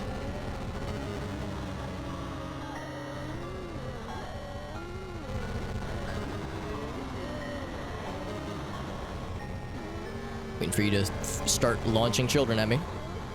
There's one. Child unlaunched. It's a shame that when her head is exposed, I can't like starting scoring early damage right now. Can the regular babies hurt me? Let's find out. Oh, they can't. Oh shit, they just slow you down. Oh, Elgas, that's huge. This whole time I assumed the babies were lethal. These are non-lethal babies. Don't I feel like an asshole? Thank you for pointing that out, Gus. That's a huge detail. This whole time I thought they were lethal babies. These are subdual damage babies. That's such a game changer. Now this boss battle is so much easier. Now I can just fucking hammer the damage. I'm not scared of anything. Thank you, Elgas. That was huge. I'm like kicking them like with my ankles. Like, no, get down there. She's reassembling into a baby golem. Just keeping the damage. Keeping it up. Keeping it up. She's out of there. Easy. I know, it just got... That was, like, impossibly easy now. I was doing it way too hard. I thought babies would kill you. These are demon babies, man. I thought they'd fucking, like, eat me alive or some shit. I expected the worst. If you get too many, it's deadly. Yeah, yeah, I mean, obviously they slow you down, and that is scary, but it's worrisome when you're slowed down, but the only threat is either her or the metamorphosized metamorphosized babies. I was expecting to get rewarded with a note, but it seems like that's the end of the road here. So maybe it spawned a note elsewhere. I'm gonna check the guide real quick to make sure I'm not missing anything else.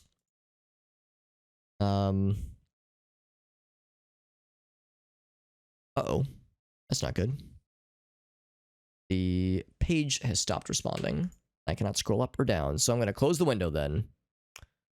That's a little worrisome. Okay, I'm bringing it back up now. Whenever a page stops responding like that, it's like, okay, what the hell happened? Okay, so Secret of the clinic. The baby demon things. Yes. Demon will disappear. And leave the room. Okay. And that's it. Exit the clinic, and then there's nothing else until, let's see. What's the next special thing that we'll need? Elevator friend. Oh boy. Yes. One thing I'm also going to do. Yeah, here's note number 8, I think. Smooth moves, priest, but the twins are not here. Carry out the works of your god while it is yet day, for the night cometh. Remember, Gary loves you. So let's check the notes. So I have 1, 2, 3, 4, 5. Oh, it actually counts for me. I don't have to count them out. So, so notes 9, 10, 11, 12, 13, 14. Oh, wait, well, hold on. That's not accurate. I have those notes from previous playthroughs. But I don't have them in this playthrough. When there'd be like a way to see notes that I'm currently missing, like overall. So, what I'll just do is this. I'm gonna look up what the next secret is. I think it's gonna be the elevator friend. Yeah, okay, so I know how to deal with the elevator friend. We actually never got to experience the elevator friend last time. The boss we fought was a separate entity. We never got to see elevator friend because I was just unlucky when I was checking floor 7 previously. So yes, we'll deal with that. Here we go. Breaking the seal.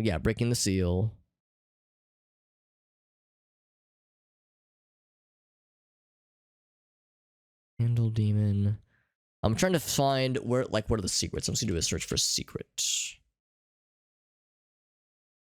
Let's see, I want to make sure we get all the requirements for the next area. 27 and 28 are from the secret, okay, as far as the notes are concerned. Secret of the apartment, okay. So, we need to consider what we get for defeating elevator friend. Oh, there's going to be an elevator game. Okay, so let's do things one step at a time here. Let's leave here and proceed to the next major section of the game. Of chapter 3, at least. Here's our broken gurney. Here's where we fell down the stairs. I remember like it was yesterday. So this is all still a thing. If you remember when we left, the cop chased after some hooligans who lit his car on fire. We didn't see where he went or what happened to him. This screen was pretty fun, wasn't it? Have a good night, Lunatic Chef. Thank you again for hanging out, and of course, thank you for those gift subs, man. That is very, very generous. Such a freaking homie, but thank you, my dude. And unfortunately, unlike Chapter 2, we cannot light ourselves on fire with the cop car being on fire. Let's go see if we can find our friend, and oh, he's dead. Wix already knew this, that he was dead. And you might think, well, hey, free gun, Alex. Well, yeah, you would think that. You would think we'd get a free gun, but we can't pick it up, unfortunately. Just a mangled corpse. How to clip this? Well, you could go back to the VOD if you wanted to. The screen was pretty funny. If you wanted to, yeah, you could go back for the VOD. If you want to, obviously, but it's not worth it necessarily because, you know, the moment has passed. But yeah, that is one option for it though. Because that's what I've done. I've gone back into VODs and clipped things from other channels and my own channel too, for that matter. Well, we are done here for now. I'm gonna cross the road carefully so as to not get run over by a truck or a car. So now we're gonna go back to our house. We're gonna have the same vision continuation like we did earlier.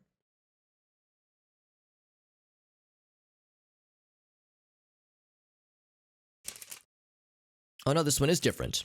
Oh, because we did part 1 of the ending seal. So we're part 1 of 3 through the final secrets. But this is the same.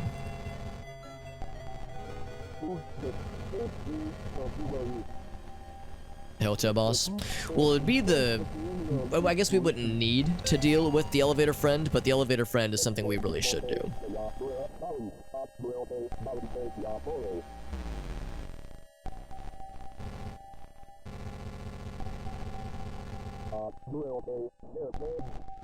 Now the downside with the apartment section is that it's a lot of walking.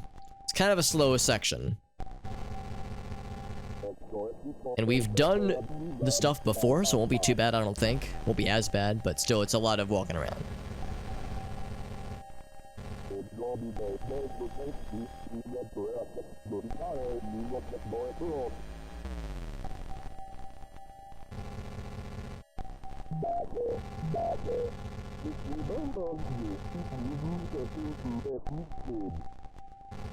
Get the fuck out of here. Gotta lead them upstairs, just like earlier. Her dad's got those gigantic, imposing glasses. Up the stairs we go. In fact, I wonder if I can just immediately go back down.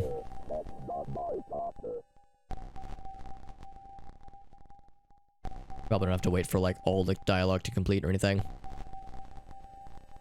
Amy's pretty efficient with her dispatching of Father Allred. Yep. He still got. And we get the Castlevania noise. There we go. Don't worry, Amy, I'm coming.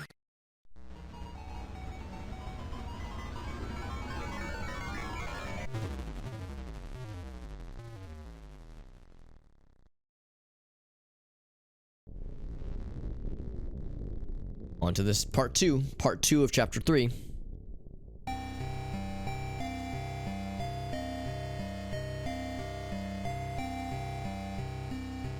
I'm not going in. I'm still not going in there. Yeah, we never want to go in there unless it's the worst ending. So the note's from Lisa. Still the note from Garcia saying, hey man, gotta get to the apartment building, which is also where Lisa happens to be. We shall leave.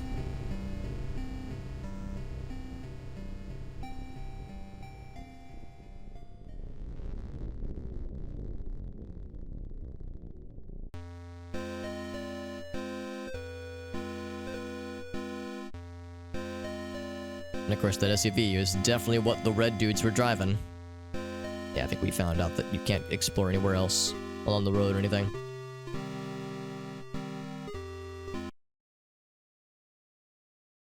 What a happy subtitle. So the first thing is the elevator friend. I think we can do this now, actually. So what you do with the elevator friend, we see notes that say that the 7th floor doesn't exist. So it kind of doesn't work when you try to go to it. We just got unlucky last time, I think, because what you're supposed to do is to experience elevator friend. You're supposed to press this a whole bunch of times. So you pressed it a bunch last time, but...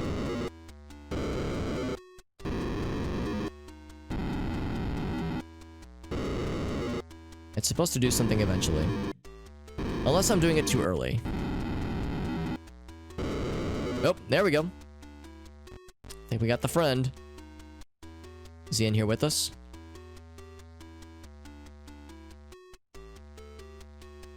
Here, I'm gonna check the guide real quick. So I try not to like read too far ahead. So go back to elevator friend.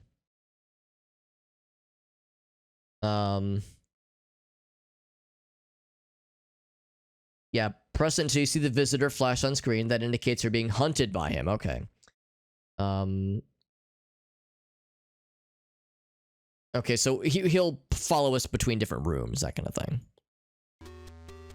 So he's not in the elevator right now, so let's just wander around and listen closely. Because we should receive signs of his activities.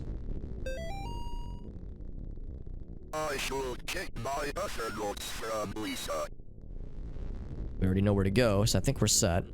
This leads to the basement. Yeah, we don't want to go there yet.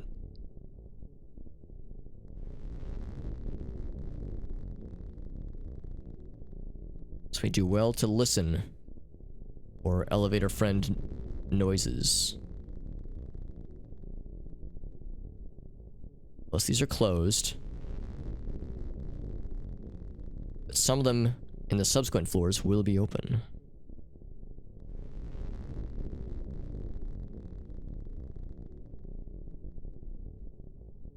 I think Lisa's door is... Oh. Okay, that was the friend. So he does jump out. Gotta be ready. I couldn't quite make out what he said. So we'll see him in hallways. Probably in rooms too. So this is not Lisa's room. I think this is Tiffany's room. Yeah, it was unexpected. Legitimately unexpected, yeah. Yeah, I think this is Tiffany's room because Tiffany wishes to surpass Amy. Because she like is infatuated with Gary. My beloved Gary has set his sights far too low. I will surpass her. Yeah, it seems like she's got either the hots for Gary or is like infatuated with his charms. And I can gaze upon this dagger. This sacrificial ceremonial dagger, but I cannot cleanse it right now. It is too sinful. Too possessed. So we'll have to come back later. And don't mind the blood under the table. This is a standard thing that happens in Connecticut. You just get blood under the table. It's a New Haven, Connecticut thing. You wouldn't understand. Hello, friend. You up there?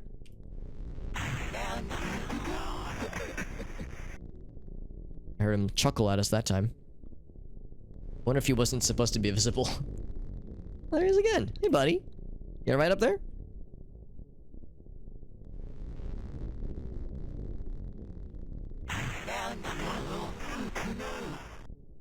It's really hard to make out what he's saying. If we do this a couple times, and then that will reveal something to us.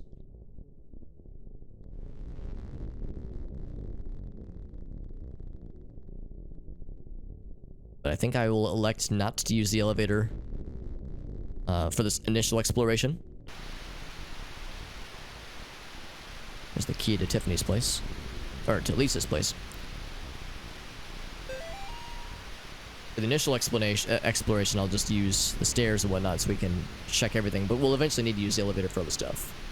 Follow me, Timmy, and it's time to go. Ooh, very nice, Elgaso. That makes sense because we know he's friends with Timmy. We miss elevator friend. We've seen him a couple times. We have yet to fight him, though. Sunflower says, no thank you. Not a fan. Can't say I blame you. Oh, there's Amy. Just like earlier. Pops in very briefly.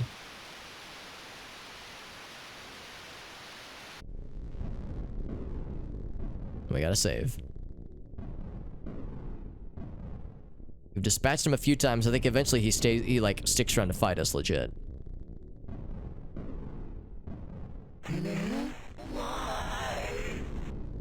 He said Timmy, followed by why? Everything here is kind of scary. You're not wrong. I think if I were in John's shoes, I would not be handling this quite so well.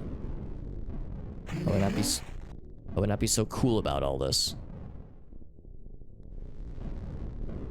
There's some mild jump scares, I would say. Time to die, he said. Chuckle. Time to go, like Elgaso said. So I think this is Tiffany's room.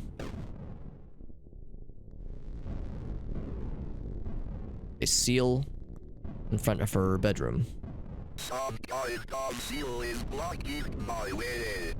like that, Elgaso, yeah.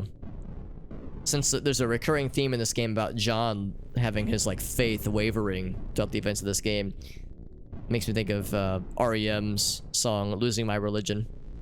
That's me in the corner. Wish to break the seal of Alu, because Alu is the demon that's out here, I think. Wasn't expecting. Yeah, we saw this in the original ending that we got as well. So we can do that, which gives us a clue. There's the knife and also a mask.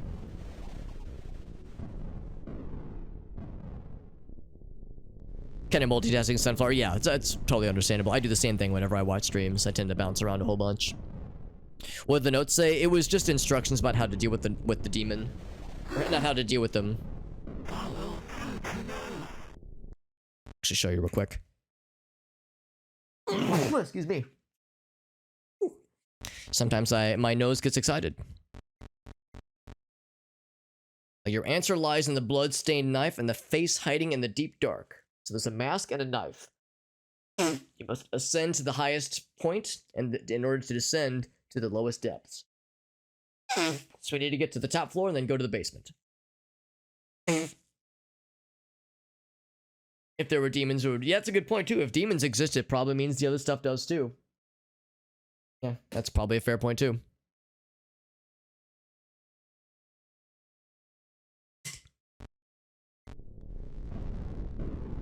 Actually, I'm going to look up to see how many times I need to ward the elevator friend away before we get to fight him.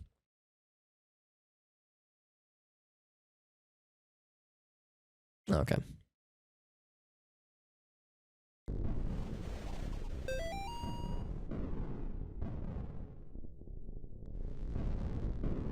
Yes, I think this is it.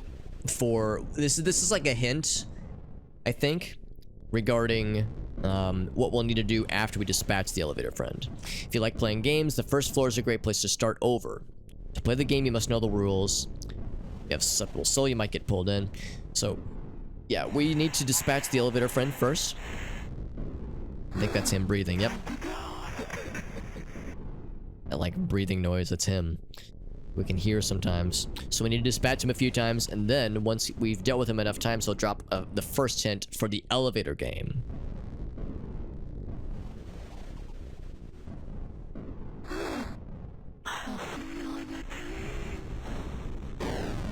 Something play the game, I think is what he said. So time to play, that's what he said, time to play elevator game. So I think these are intentional as far as like the floors we need to go on. So I think the Roman numerals, so 2, X is 10, B is 5, and then 1 at the end. You'll note that he has 10 buttons right here, which is kind of cool. Yeah, 2, 10, 5, 1. I've got it written down. Thank you, Subliminally, also having it in the chat, which is helpful. Here's little Timmy, and here's his friend, his imaginary friend. Timmy drew this, of course. We'll actually get to read the note about Timmy in a little bit. Also, don't mind the fact that we have candles on the stairwell. This is a standard Connecticut procedure where 10-story buildings or higher. You have to have candles to light the stairwells, and various dripping aesthetic on the 6th and up floors. It's standard Connecticut, New Haven thing. You wouldn't get it if you've never been to New Haven. I've never been either, actually. There's the elevator friend, so here's the other piece, I think. So I'm gonna write these down too. So, 1, 4, 2, 6. It's actually possible that maybe that's the first one. Maybe it's like a loop. So I'm gonna assume that the note we just found is the first part of it. And that the note we got from the elevator friend is the second part. 1, 2, 4, 6. Correct. Thank you, Subliminally. So, see which one shows up first. Yeah, so, okay, I think that's it exactly. I think we go to these 4 floors first, and then this one next. Yeah, 1, 4, 2, 6, followed by 2, 10, 5, 1. So you end up back at floor 1, I think. Yeah, that's what I'm thinking, is that you kind of end up where you begin if you play the game correctly. Yeah, so that's kind of what I'm thinking. One thing I do want to double check is when should I play the elevator game? Should I do it before or after breaking the seal? Let's keep looking here. Breaking the seal.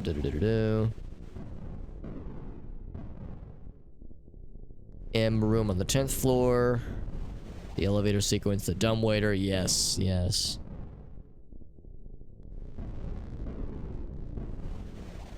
keep looking, I'm almost caught up here.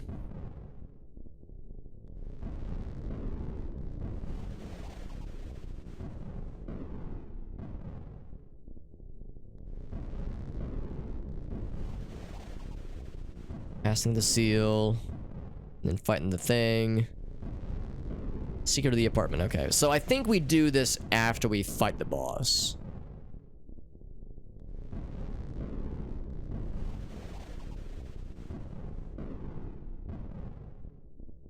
Okay. Okay. I think I got it. After the... But yeah, let's do it after the boss. That makes sense. Okay.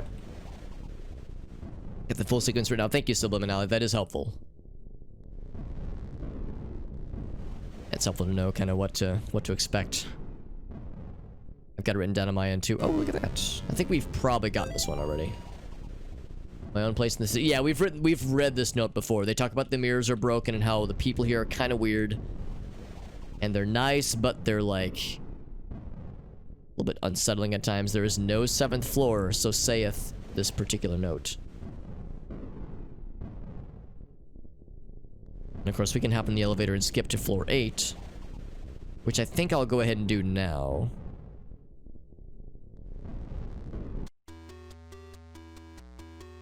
But eventually, we'll want to try that 7th floor. Let's do 8 first.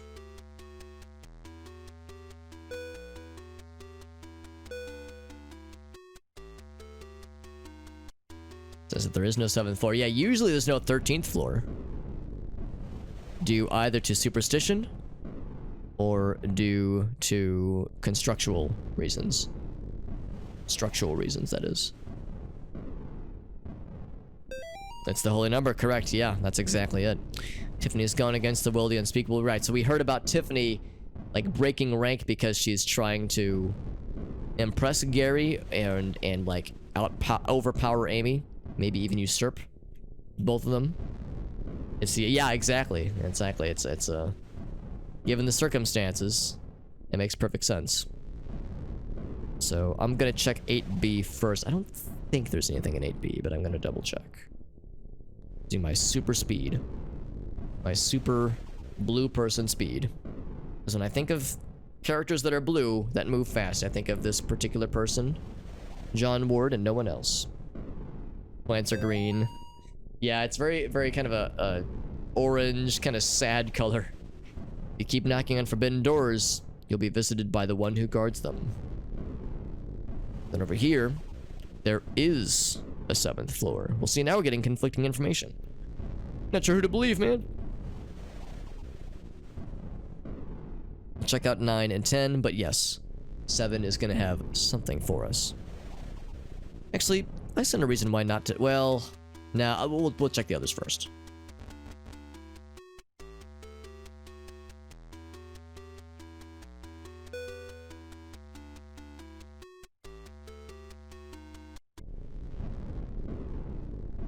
Of course, the elevator or the stairs would have just popped us out over here anyway. 9A has nothing. Nothing. That's a stairwell. Yep, that's where we would have been earlier.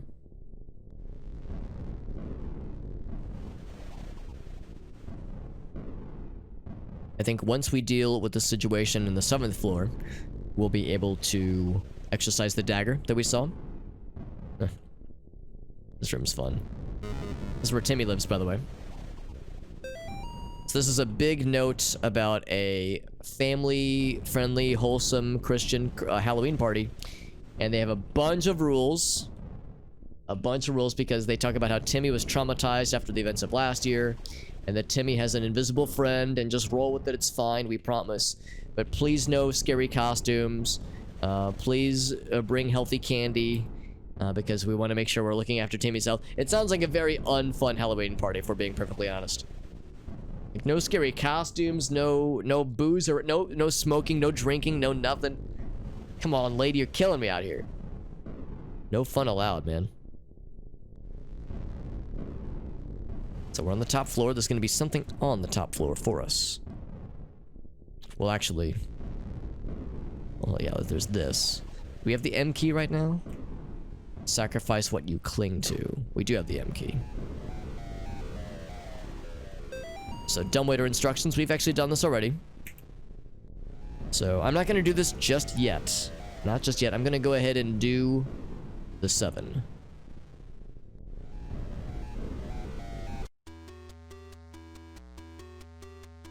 What he clings to, you're correct.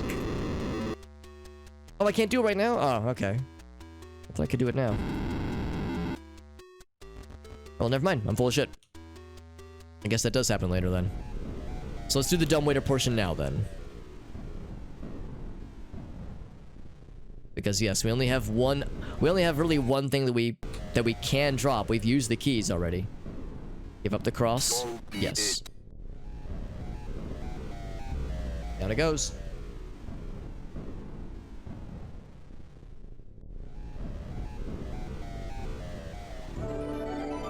Airy! Oh my goodness, thank you, my friend. Holy moly. We had CD raid us earlier, and then Aries coming in hot as well. Thank you, my friends. We're hanging out on Aries' channel just earlier tonight. She was doing some Phasmophobia earlier, although I think she was playing a second thing after Phasmophobia wrapped up. I had to hop off after a while. Airy, how you doing, friend? Airy, Errol and Eve is one of the streamers with whom we play Phasmophobia with sometimes. Jet Dives calls us the Spook Troop because we always stick together. Spook Troop, best of friends forever, or something like that. Anyway, Airy, what were you up to tonight, friend? I see you were doing some Phasmo. Do a quick shout out for our homie. Whoops, helps if I spell your name correctly. Bam! Doing some, oh, Genshin, that's excellent. Doing some Genshin Impact, very nice. That makes sense. Yeah, you had to get a new character, I think. Yeah. Do another collab sometime. That would be fun. Yeah, I know there was a fairly big update that happened relatively recently, I think. In Phasmophobia, that is. Because, yeah, we did our first collaboration back in, over the summer, I think. Back in, like, July or something like that. And that was a fun time, so yeah, I would love to get more in here. My name is Alex. My screen name is Super Hobbit. We're playing a spooky game tonight. This is a game that came out about a week and a half or so ago. It's called Faith, the Unholy Trinity. This is actually Chapter 3. There's 3 chapters in this game. Chapters 1 and 2 came out a couple years ago, but Chapter 3 is one we're playing right now. If you like old school PC games, or at least games that are like reminiscent of that era, and when I mean old school, I mean like late 80s, early 90s. We're talking like PC Engine, Windows 3.1 old school games. This is a new game. It's modern, but it mimics the old school stuff. We got the 4:3 ratio. We got the 8-bit kind of synthesized noises. And it's a horror game. It's kind of a kind of reminiscent of like the Satanic Panic era of like American culture back in the, again, late 80s, late 90s. You play as a young priest grappling with demons and cults and his own wavering faith, and it's all very cool and menacing and evil, and I love it.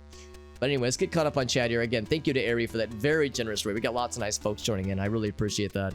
We're going to be going for probably another hour or two. Not going to be super late tonight, but I'm hoping to play through this tonight. We're actually we're playing through this for the second time because we're going for a bonus ending. So the bonus ending is what we're after right now. We saw notes saying that there is no there is no 7th floor. However, I think now we can go to it. Some floppy disk. Yes, exactly, Unstable. Exactly. But Ari plays a lot of great games. She plays a lot of Phasmophobia. She is, by a wide margin, the most experienced Phasmophobia player that I've ever played with. Oh, who was that? Hello? Did you see that? A little fella there? So Ari's great at that game, but she plays Genshin. She's played some other cool games. She did a collaboration with another VTuber. It was not a Dark Souls game, but it kind of reminded me of Dark Souls, but it had kind of an anime vibe to it.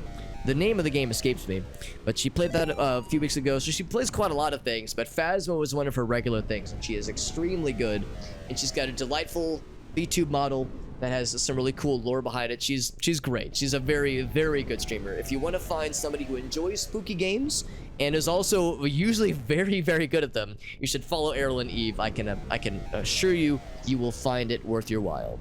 Also, Gary is the person we're pursuing. He is the presumed leader of this cult. And apparently, there's a demon has been unleashed in this apartment building.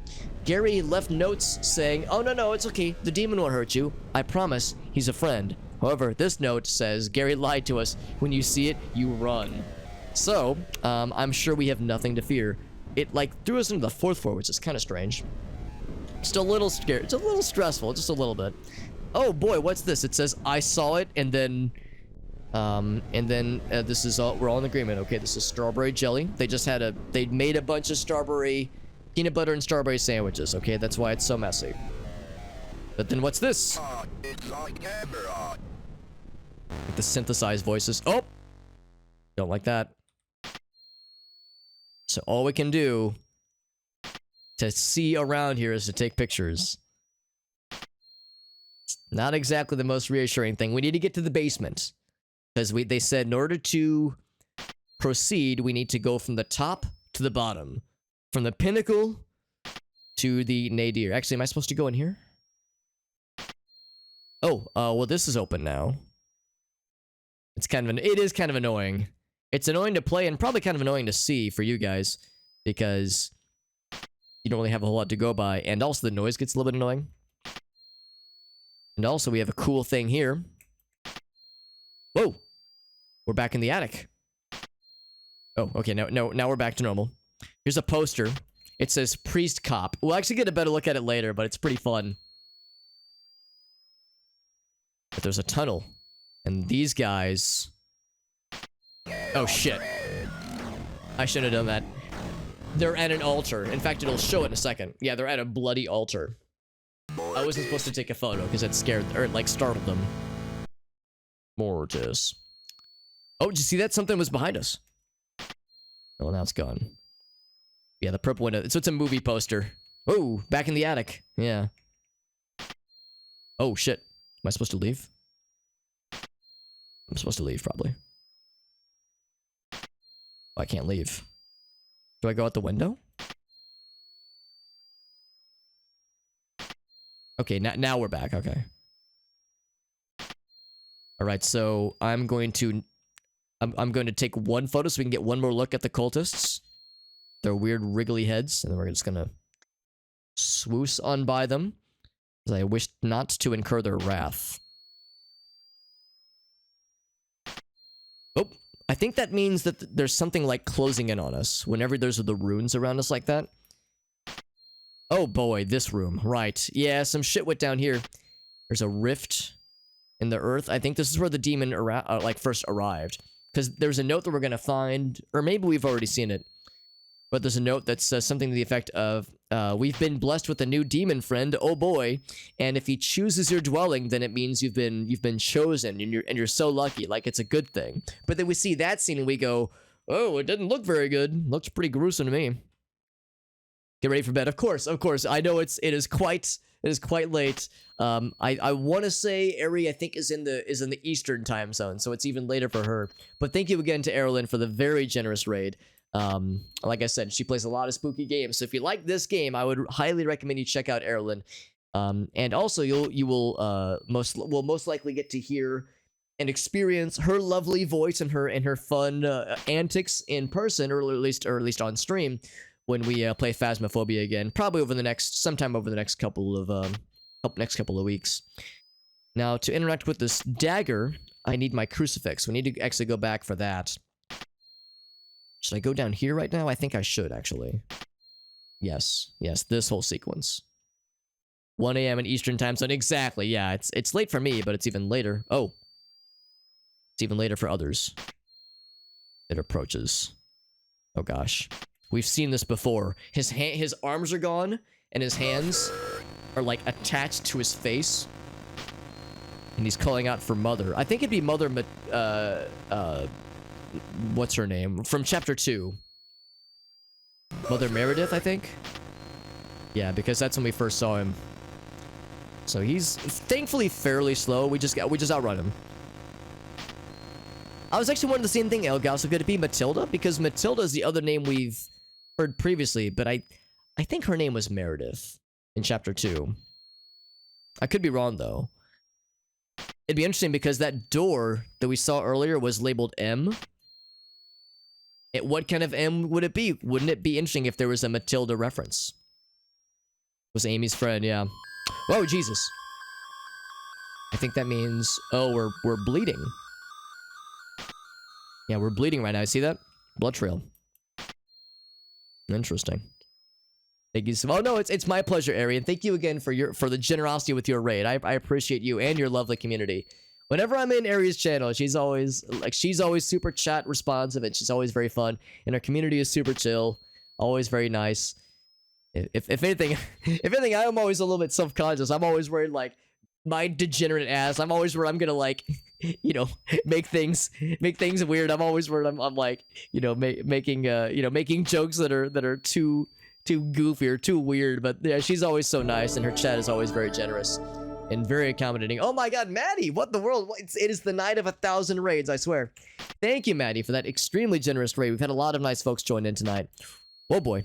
We're playing a nice and spooky game tonight. We're about to reacquire our only way of defending ourselves.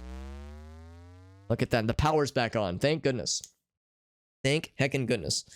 Subliminality says, man, I want to watch, but I'm scared. Or maybe not scared, but it's getting late for sure. Yeah, it's getting late. Yeah, I remember when I first played this, I remember having very strange dreams that night. So here's the mask. Here's one of two things to exercise to unlock part of the seal that's in Lisa's room. Part 1 of 2. Maddie, how you doing, friend? Thank you very much. Let's do a quick shout out for our friend Maddie. I think I need to pause the game because I think a boss battle is about to happen. So Maddie was up to. Boop. Maddie header. Bam. So Maddie was up to the AI the Somnium Files. Yes, I know that game. I've not played it, but I think I've seen some gameplay from it. How are you liking it so far, my friend? I need the lights on. That's right, dude. That sequence is kind of annoying. It's scary, yes, but it's also like kind of frustrating. So I'm happy to be back in with the ability to defend myself with our crucifix and also to be able to see where I'm going. That sounds pretty nice too. The mask dude was pretty spooky. That was some good shit. But it's quite good because it's a fairly kind of spooky game, right? A little bit flustered because there's dirty jokes. Now, it's a good thing, Maddie, I can promise you're safe here, okay? Because we never tell dirty jokes here. We're all a bunch of very wholesome individuals, and we never say anything weird. I've never said anything weird in my life, actually.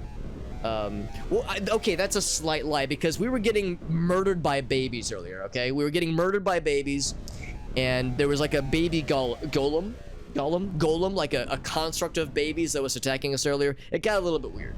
So that was a rare exception to what is normally a perfectly mature and well put together stream. I'm 33 years old and I definitely act my age.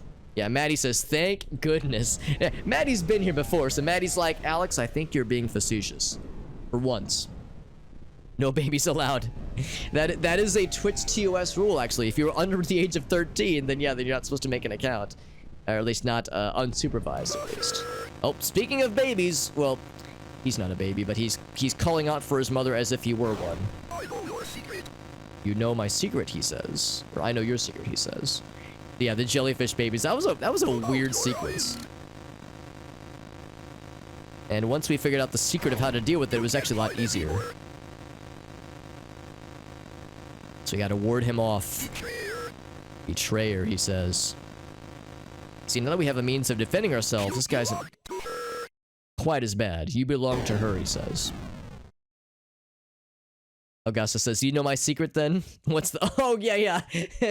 Yeah, that's actually gotten me a couple times, Augusta. So every once in a while, I'll be perusing a Twitter thread or something like that, and somebody will make reference to something along those lines, and then people will start, just posting, 8-digit numeric codes, and I'll be like, I don't know what this is. And then finally somebody will... we'll post something illuminating its meaning, and I'll go, oh, that's what it means. That's what that means. Yes, here's M. M probably means maintenance, actually. That's probably what this means. A dinosaur children's blanket. I'm an adult, says Sunflower. I always think of that episode of Aqua Teen Hunger Force where, I can't remember the full context, but Meatwad wants chocolate milk. And he's like, no, fetch me the Batman glass, because that one's my favorite. And Froloc's like, I don't know, this milk's looking a little bit curdled. And Meatwad says, I'm an adult and I deserve an adult glass. And then he reaches for the chocolate milk and he spills it and he starts crying. So that's what I thought. Oh, Jesus. Okay, I forgot about that part. Good morning, everyone. Hope you don't have your volume up too high.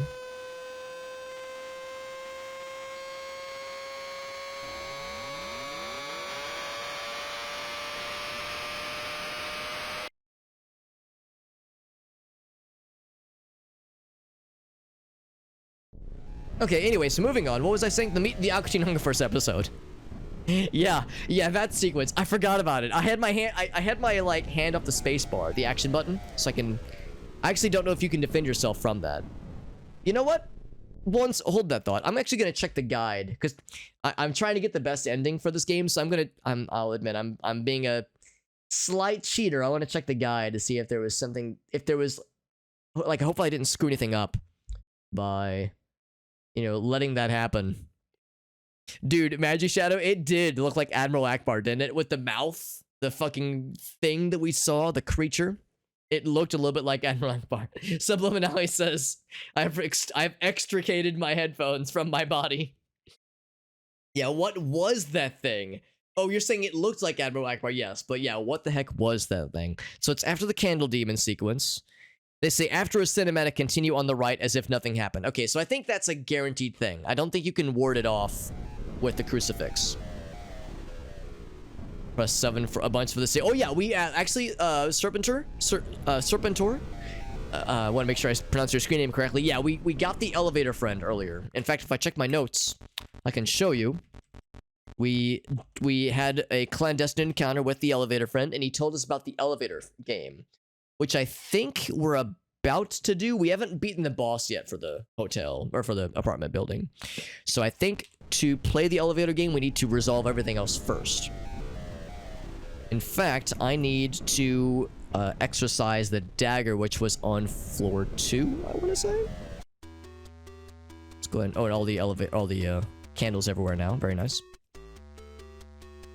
Can't defend it. Yeah, I think you're right, Samurai. I think you're probably right. It's a teaching tool for the boss. Oh, you're right. You're right. Yeah, because that's like a whole part of that sequence. It'll make it quite cross, says Maddie. Very good. Very good. Have a good night, Subliminal. Thanks for hanging out. And thank you for helping it with the chat as well. Having the sequence for the commands. That is very helpful. Yeah, get to Lisa. You're right. Yeah, you're right, Serpentor. Serpentor clearly knows what they're doing because this ain't their first rodeo. So let us exercise this now bloodied dagger. Which now is part 2 of the seal. The baby seal. The baby seal is open. Yeah, I got the elevator sequence. Thank you again to Subliminally for tapping that out for us for easy access. There are some extra notes that we can get here. I don't know if I'm gonna mess with them. Well, maybe there is extra stuff out here. There's extra notes that we've actually already gotten from our first playthrough of this. But I'll see if there's anything else out here. Messing around the apartment section. Yeah, there's a lot of stuff out here. Because there's this extra secret that you wouldn't know to get. Because the first time you're here, you don't have your crucifix. So we've actually already seen this note before. They talk about the, yeah, preparing for the unspeakable. Oh, right, they talk about the metamorphosis you will go under. Oh, wait, no, this is talking about the demon. Due to its special nature, it has full access to the entire building. Right, so this is where we learn about the demon that will set up residence and will dig a hole, dig like a ravine, and they kindly ask that you do not follow it down into the ravine. If you believe one of your fellow brothers or sisters is inside the ravine, please notify me and I will retrieve the remains in a timely manner. So don't follow it down is the basic gist.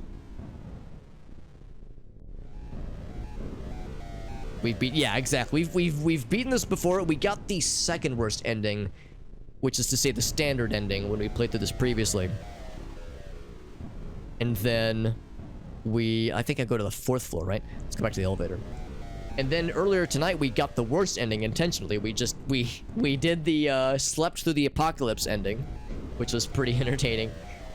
And then and now we're en route to getting the best ending, hopefully, if I do my job right. Yeah, because there's quite a lot. There's quite a lot that does happen. And there's things that I don't know that I don't know about yet. Because again, the ending that we have gotten, I mean, we saw the final boss, and we see, generally speaking, where you're gonna go with the good ending, with the true ending. Okay, I think I was wrong. I think it's gonna be 5th floor. But how exactly it happens and how it will change the last cutscenes, that I do not know. But hopefully with tonight's events, we'll find out soon enough. We'll heck around and find out. If I do my job right. So I think we follow the candles. So so Serpentor, and of course anybody else who knows this game, you can correct me if I'm wrong. I think what we do is we deal with Lisa, and then we play the elevator game. and then we can leave. I think that's how the rest of this chapter is gonna, this section is gonna work. Because the seal is open. Was there anything else in the bathroom? I don't think that there is. No, nothing else in the bathroom.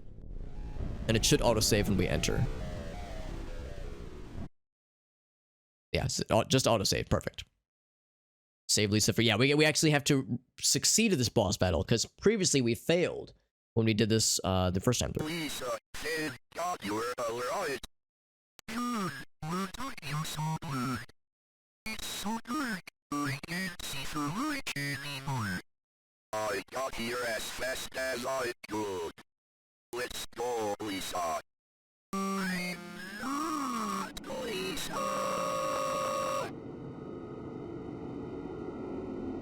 I like her walking animation. And use the crucifix on her. And sure enough, this heckin' thing. Is it this one? Oh, she's still... Oh, Jesus! Oh, crap, that's not good. Fight it, fight it, fight it! Ah, fuck! Alright, so this is really hard. I'm actually gonna quit the main menu, because I don't want it to autosave. So, yeah, so I need to figure this boss out, because this guy is tough.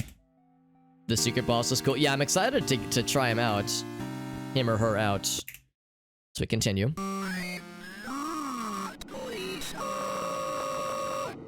So I think, generally speaking, I think that first part was right. I think I need to purge the correct statues. And if I purge the wrong one, then it causes the dude to launch himself at us. So there's the apartment building demon. So if I purge this one, we're good. I guess I'll do this one next. Crap.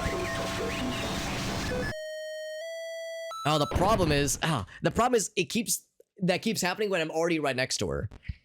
So that's actually pretty tough. Tried a couple times. The fastest... Oh, thank you, Zephyr. It's the fastest moving one.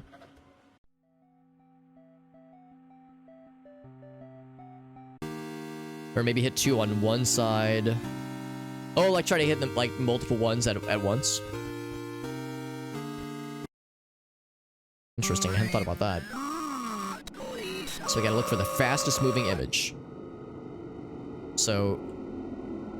purging the one that has nothing in it does nothing. We gotta purge the right one. She's stuck. So which is the fastest one? Maybe this one? Yes, it was. That was exactly it. Now we have to purge her again. That's a really good detail. Yeah, thanks for pointing that out. I want to say this one over here. Yep. Yeah, because when you get possessed, you have to fight. You have to like button mash basically to fight the urge to reach Lisa. Because if you reach Lisa when you're affected, then you just kill her and you get the worst ending, or the second worst ending. Interesting. She's like, whoa, fuck. All right, so I'm getting ready to button mash. Fight it, John. I'm fighting. Alright, we're good. Yeah, for a minute there, she was like avoiding us. Like she was running away from us. Okay, so let's watch closely. Maybe the top one? Shit. This one? Shit. Oh! Damn it. Oh, that's not good. Yeah, get real far away. Yee, button mash. Okay, we're good. This is stressful, man. And I think she can murder us if we get too close. I'm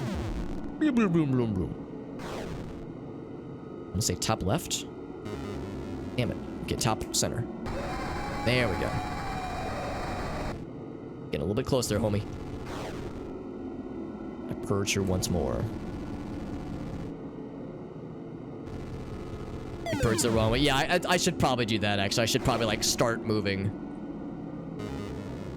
Oh, crap, I missed it. Yeah, I'm gonna go and get away from her. Prematurely? Yeah, Elgasso's right. That's the right way to do it, honestly. Oh god. Oh god. Oh boy. It's like harder to resist, I think, in the later rounds. Yeah, that's the gamer move, honestly. The big brain move. I'm gonna say, what's this one? Damn it. Maybe bottom. Damn it, this is tough. The problem is, I keep ending up in situations where we're further away. Or we're like in a corner. What I should probably do is I should probably like try to hit it, like try to get it so that it activates when it's in the middle. That way we can see it move. There we go. That's better, I think. I want to see it's just the top one.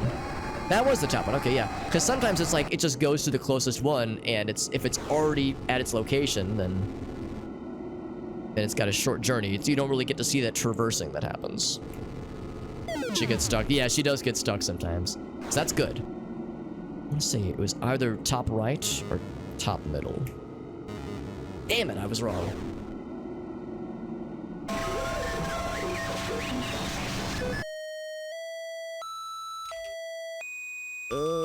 I'm mashing. I'm mashing. Okay.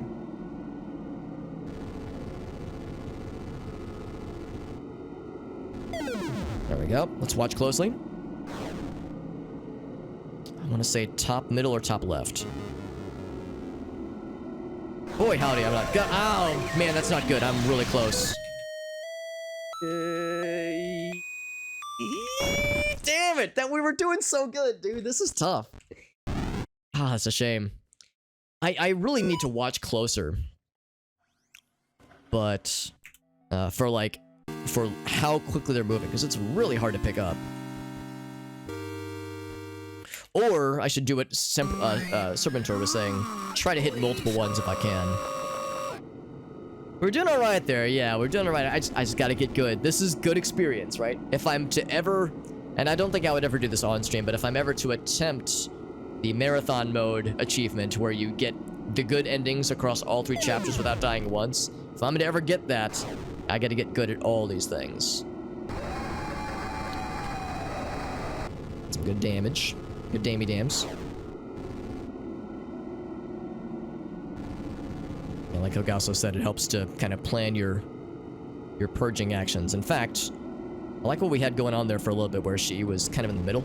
I think that does help. I want to say it's either top right or... Oh, yeah.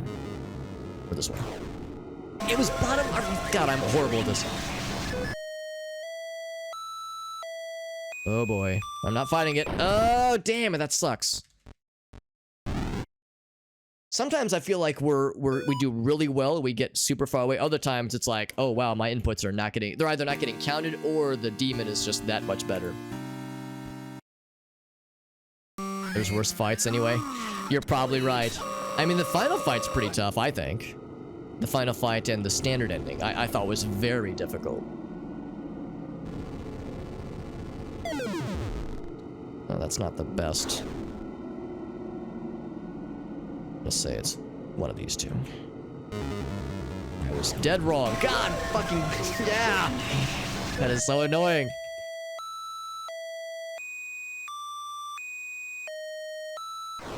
Ugh. I'm getting my button mashing muscles exercised tonight.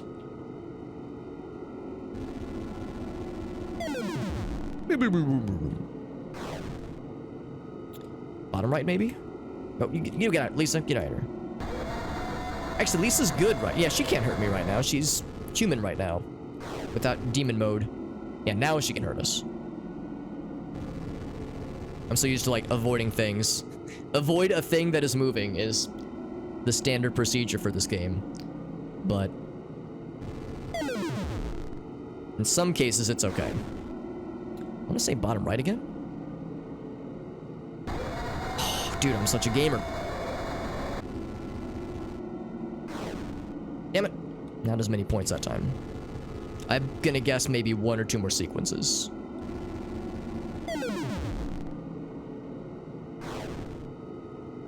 Seems like this one was pretty fast. Hell yeah.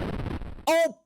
I'm an asshole. For some reason I thought he wouldn't be able to reach me from there. That's okay, that's okay. I think we're getting it now. I think we're starting to figure it out. I don't know why I thought. For some reason in my mind, I was like, oh, he probably won't try to reach me. Why wouldn't he? I am the object of his... not desire, but of his antagonization. Why wouldn't he try to murder my ass? Okay, I think I'm out of time. Yep, out of time. Oh, I'm stuck. That's good. That's good.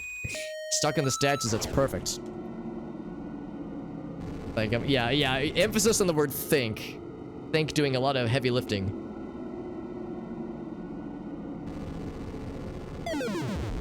Let's watch closely. Bottom left? Yes. Let's keep my distance, because this guy will not hesitate to rip my ass off and feed it to me. The old butt removal. The old butt removal strategy. I've seen it 1,000 times.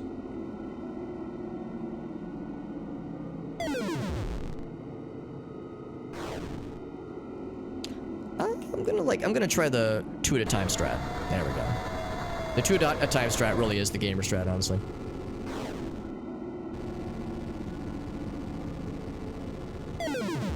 Okay, and... same thing. These two were pretty tight. Get out of here. You get out of here.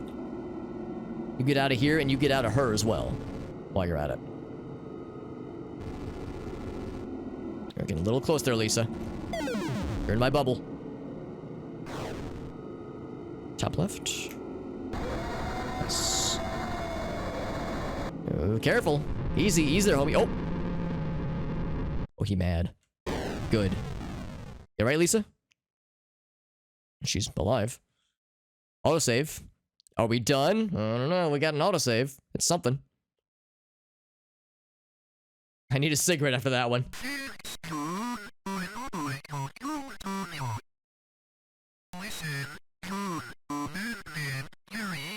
Just like Gasso said, Gary Miller.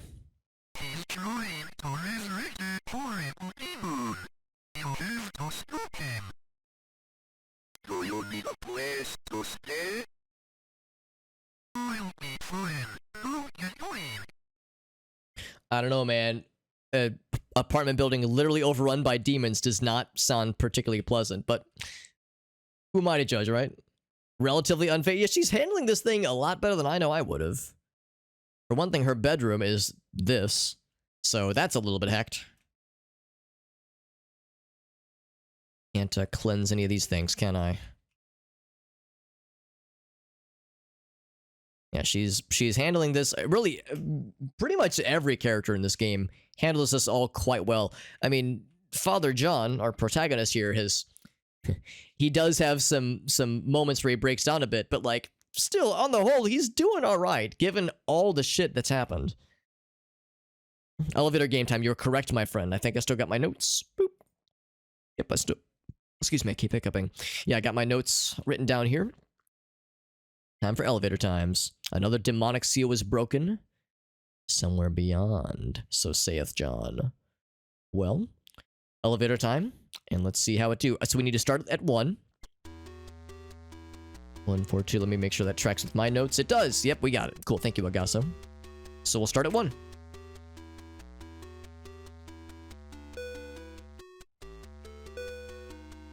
In fact, Lisa's the only living the only non-cult abiding human person in this place right now.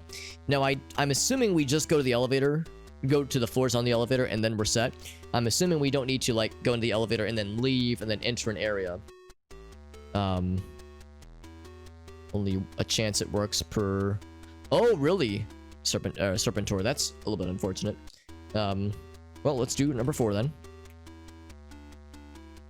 It's a shame that it's not a guaranteed thing, but we'll poke around with it. We did get the autosave, so if we screw it up, or if we need to reset, we have that as an option. So, here we are at 4, and then to 2.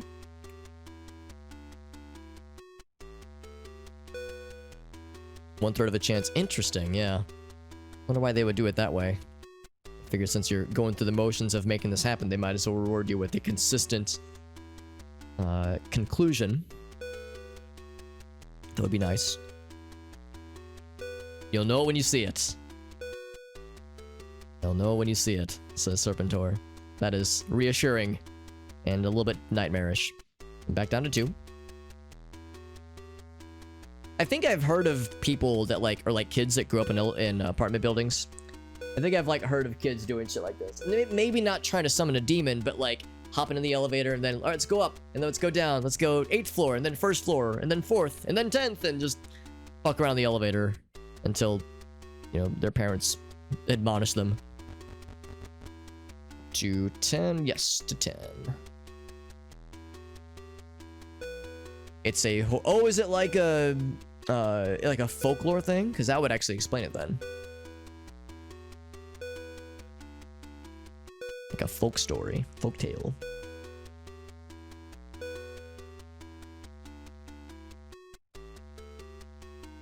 And then that was number 10. Then we're going to 5. It's a South Korean folklore. Interesting. It's pretty spooky. Go through the numbers to reach the world. Oh, interesting, Serpentor. Never heard of this before, but it sounds cool. Yeah, the Sunflower's like, you know what? I think I'm good. I think I'm all set. Thanks, fam. And back down to 1, I think. Yes, back down to 1. Let's see if we did it right. Emperor Serpentor says, you'll know it when you see it. And you won't want to see it. What? Did I heck it up? I fucked it up, didn't I? Well, hold on. Did I not say 1? What? No lights? I definitely pressed 1? Okay. I was like, what? Did I mess it up? Are you kidding me? Alright, well, there's no lights eliminated, so we're in some kind of alternate reality 10th floor. Let's poke around a little bit. There's an open door. Yeah, thank you for the confirmation. Oh my. What this? It's a little bit odd. I don't think the sun was shaped like a crucifix before. Oh, there's a spooky thing that might happen sometimes. It looks a little bit like my own crucifix. Oh, okay, all right. Well, that was Elevator Friend, and that was his best friend, his BFF forever, Timmy. Remember this? That's Timmy, and that was his imaginary friend, invisible friend, who is quite real and quite murderous. A chance that an old lady. Oh, really? Oh, damn. He does look kind of silly, doesn't he? I like the way they were just like, boop, boop, boop, boop, just kind of trounced to the other screen like it was no big deal. He's like smiling. He's almost got the like, yeah, da, da, da, da, da, like he's kind of dancing off stage. Maybe he truly is a friend. Hello, my baby. Hello, my darling. Hello, my ragtime gal. Like, that's kind of what comes to mind right now. The WD. Exactly. That's the exact same shit, oh gosh. Oh, yeah. I knew you got it.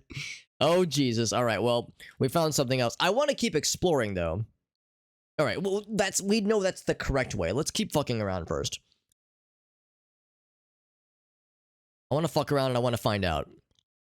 Yeah, we found a save point. That means this is time to explore. By the way, Will, it's good to see you, buddy. Yeah, Michigan J Frog. It's good to see you, buddy. Alright, so another outside window. There were no windows that we ever saw, at least, in the proper world apartment building. Oh, it loops! Oh, okay, that's what's going on. Estoy looping. So in that case, let's go up here. And follow this happy little trail of blood glyphs, which I'm sure are leading us to happy things. Symbolize this as the ascended world. Right. Potionomics. I think I might have saw it on Steam. Is it like you're running like a potion shop and you gather ingredients and you sell potions and you like make money? It sounds familiar. Hello, whomst are you? A headless lady? A headless naked lady? It's Tiffany. Right, Tiffany? My God, Amy, is that you? Yeah, she's jealous of Amy. Capital V. Scary.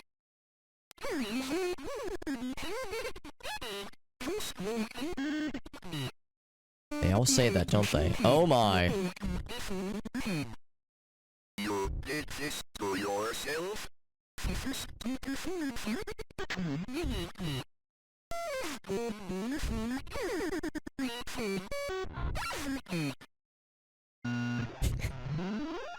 Oh my. Oh my. Get you a girl who can do both, says Zephyr. Oh boy. Get you a girl who can do.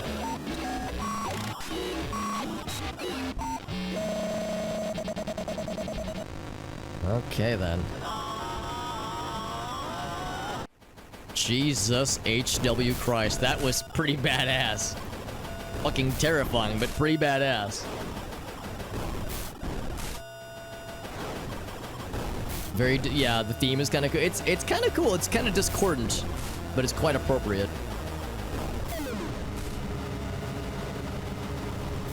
She's bleeding souls. She's a window screensaver. Pants shittingly scared. It was fucking awesome and terrifying. Yeah, very menacing and evil and sinister. Get the heroes collect. Oh, okay, so you like, yeah, pay people to collect ingredients and you make potions. Whoa!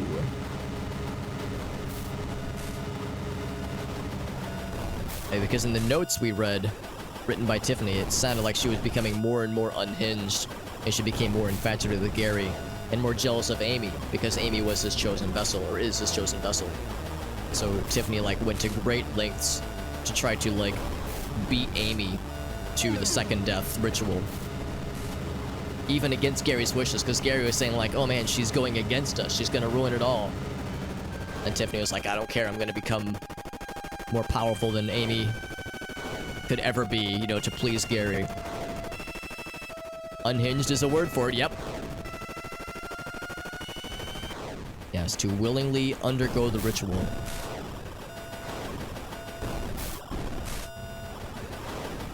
Yeah, the theme song, like the music is, I'm strangely enjoying it.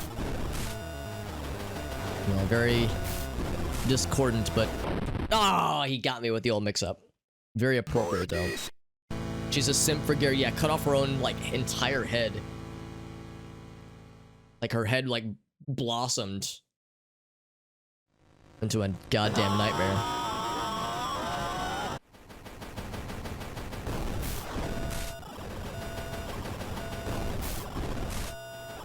It's kind of like that one boss from Binding of Isaac where they go through that little motion, they fire projectiles behind them.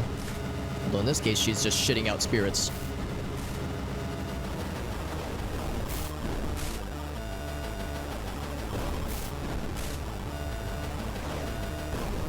Like when he teleports away from us, or she teleports away from us. Interesting how you can see the arms and legs are like, they're almost like shackled to the beast.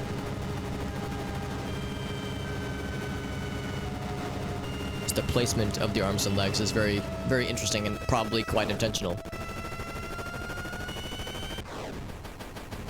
So easy to just, as you're running away, for it to like warp in front of you. And for it to get your ass like it got mine earlier.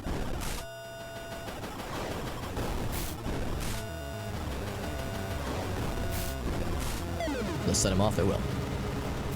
Puppeting her around, yeah. Well, that's a question too. Is she leading the charge because she willingly underwent this ritual, or is the monster the guide? I mean, the monster's pretty fucking big and terrifying, so it would make sense for it to be calling the shots right now. Who is puppeting whomst? That is a good question, yeah. 1, 2. Oh, okay, I was thinking maybe there were like bundles of 3 teleports or something. It's kind of a weird angle, but alright.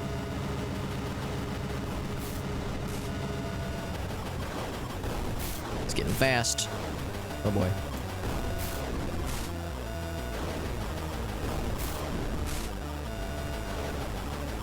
And they're diagonal to you like that. It's a little bit tricky. Oh boy.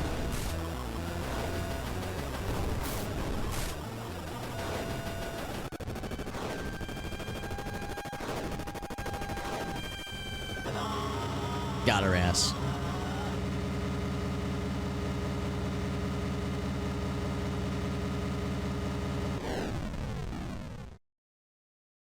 There is what remains of her. You alright, Amy? I think I know the answer to that question. She's pretty in control when you talk to her. Yeah, I mean, she's able to at least have that initial conversation. What if she is the monster? Yeah, I mean, it's pretty fucking monstrous if you ask me. She went through the ritual willing. Yeah, exactly. Like, has she already lost all of her humanity? Or was there like a part of her that still wanted some normalcy? I don't know. It's hard to say. She's probably fucking dead now, though. What's up, Corey? Hoobastank. Oh my fucking god. Yeah, yes. Hoobastank is puppeting Hoomstbastank, the ultimate philosophic quandary of our time. It's a good thing I didn't look away for too long because that was genuinely unexpected. Holy moly. All right, hold on. I'm going to check this note. That was genuinely unexpected. I was like, excuse me, woman, I think you're dead. Well done, priest. You wasted another day aiding a worthless soul, and you got rid of Tiffany for me. Are you sure you know whose side you're on? We'll find out soon enough. And remember, Gary loves you. Like how Gary loves you is, hold on.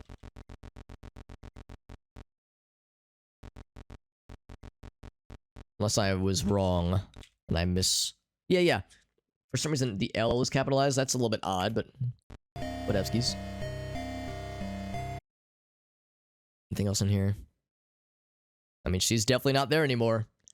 What remained of her got exploded at the end there. But maybe we returned her soul. Maybe it's all good. Maybe. I think that means we're done here, though. Are we still in the anti-world? The unworld? She is no more.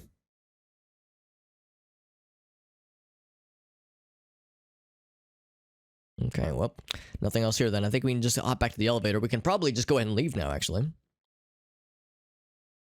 There was a jump scare we missed, but that's like an RNG thing anyway. Oh!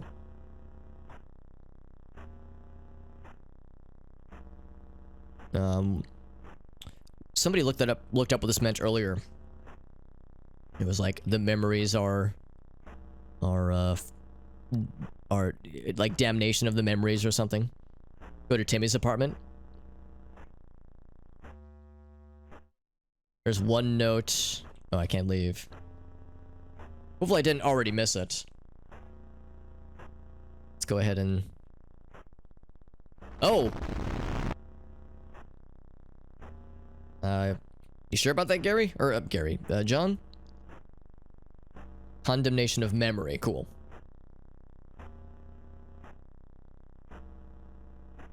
So maybe this is like how we get back to the regular world.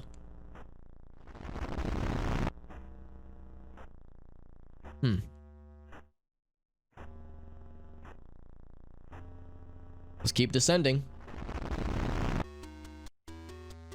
Okay, now we're back to normal. Autosave, cool. Erasing all trace. Oh, interesting. Okay, that's what that means. Okay. So maybe go to Timmy's apartment. Timmy is on the 9th floor?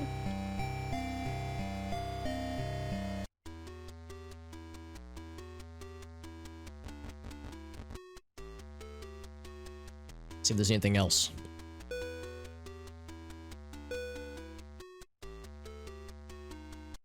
Actually, Gauss says to try the 7th floor again. We could try it. Oh, did I screw it up? I did notice, yeah, I saw that we were on this one, which I thought was the 6th floor. Oh, shit, hold on. 1, 2, 3, 4, 5, 6. Oh, shit, you're right, that would be the 7th one. Oh, I fucked it up, didn't I? Actually, maybe I can go back. Hold up. We were on the 7th floor. I didn't even notice it. And I saw, like, 4 dots remaining. I was like, oh, we're on the 6th floor. Oh, fuck, I screwed up. Quit a reload. Yeah, let's try that, actually. The question of when was the last autosave. Yeah, that completely escaped me. Continue. Yeah. There we go. 1, 2, 3, 4, 5, 6, 7. Yep, sure enough. You're exactly right. Yeah. So the 7th floor does exist. 7B. There we go. So it does actually exist. I'll check 7A as well. Thank you for pointing that out to both of you. That was very helpful. Oh my. Huh. It's a lot to unpack here. Oh dear. So I see the meat wheelbarrow, the meat wagon, and the meat cutting table, and the many bodies, flayed corpses, and strung entrails. I see the pentagram on the floor. Now I think this is just a blood splatter, but to my untrained eye, I thought it was like a blood palm tree. I thought it was like the silhouette of a palm tree, like, hey, welcome to our tropical, happy little paradise. Which god would this be? Holding a dagger and a snake and a crown, and he's very tall.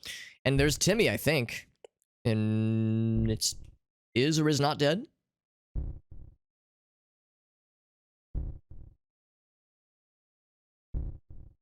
Wondering if there was gonna be like a cutscene where we would talk to something. We could probably crucify something, or crucifixify something. A gun with 1 bullet would really come in handy right about now.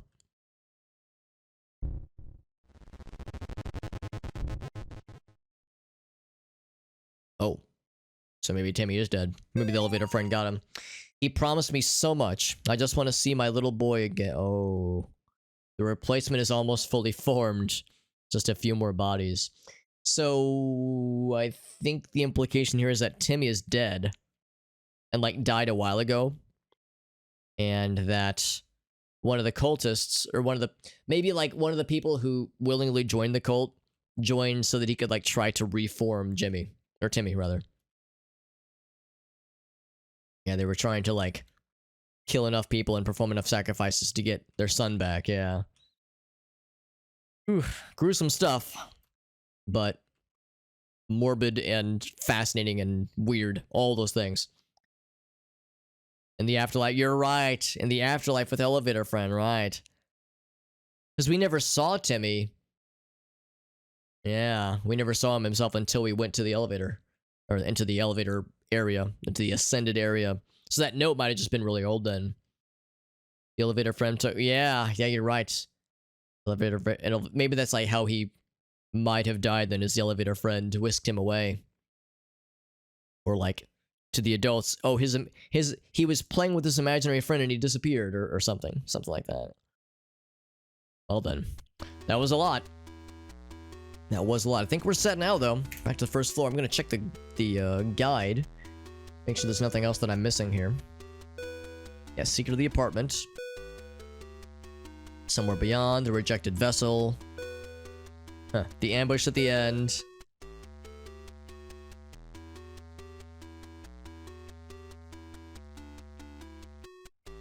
Jump down the holes. Exercise whatever's in 7A. Okay. Back to the next section then. I might have missed a note. Well, I've gotten a bunch of notes from the first playthrough, so there's a bunch of things that I've neglected to pick up this time because they were things I knew about. If there was like a really special note that you can only get by following the sequence we just did that I missed, then that's a bummer, but I guess I could always grab it off stream. Yeah, I think we're good now, though.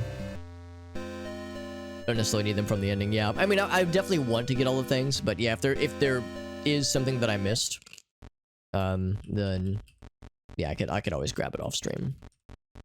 Cause yeah, I think there was probably some things we missed. Yeah, we missed 23.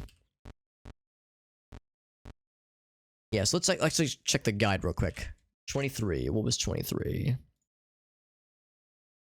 Exercise in the altar. Right, so I didn't do that, but we did it in the main playthrough, so we're fine. Yeah. Because, yeah, I remember the altar. You exercise. They're held over. Right, that's what I thought was the case, Serpentor, so thank you for confirming that. Achievement unlocked, by the way. Rent and utilities due Friday is the name of the achievement.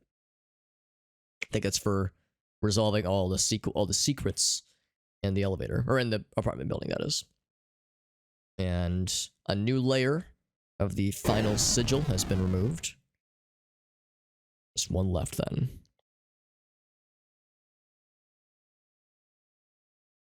In this flashback, we have the crucifix. Father Allred is dead, and we are to take the crucifix and save her. And there's whatever this other person is. Is it Matilda? Is it her mother? We don't know. The hair kind of looks like the hair of a child. Kind of, sort of. Like ponytails, but her mother also had similar hair, so yeah, I really can't say. 5 eyes, by the way. Kind of fucked up. The daycare secret boss is easiest to find. That's a good point. I wonder if, like, we came close to discovering her on our own. Or he or him or her. If we would have, like, potentially stumbled upon it on our own in the original playthrough. So she's in the attic, I think.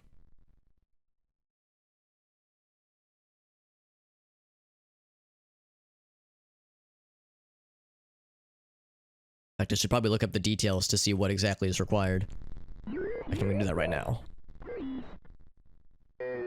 Let's go back to the basement. So, section 3.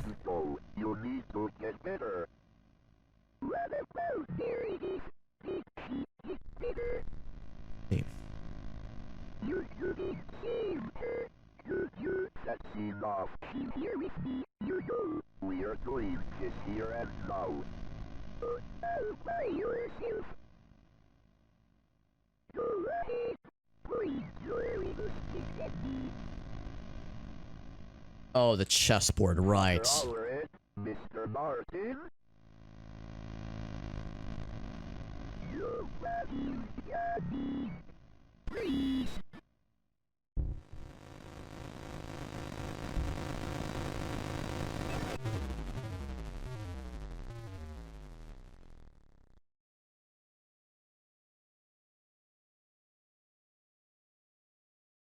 Maybe you're not expected to solve the puzzle. Because that was one thing that threw me off, was I was worried that you had to solve the puzzle, because you get interrupted by that cultist who jumps you. Run past a certain area a few times. Oh, I definitely didn't do that then. Might be sleepy time, Sunflower. As always, I hope you know I should repeat it every so often, but yeah, I do not... I never take it personally if people have to hop off, especially as the stream goes late. Because, yeah, we're going later than I typically do. So, yeah, no shame and no, you know, hurt feelings if people have to get to bed, or they gotta get rest because they got work in the morning, or school, what have you. I myself have work in the morning, so I can't go super, super crazy late. I can go a little bit later than usual, though. But yeah, I never take it personally when the view count goes down, because when it gets late, I totally get it, especially on a work night, or a school night. So yeah, to the daycare. To the daycare we go. It involves running past certain bot. I might have done unknowingly, but yeah, if it's like an excessive number of times, then it's possible I might have missed it.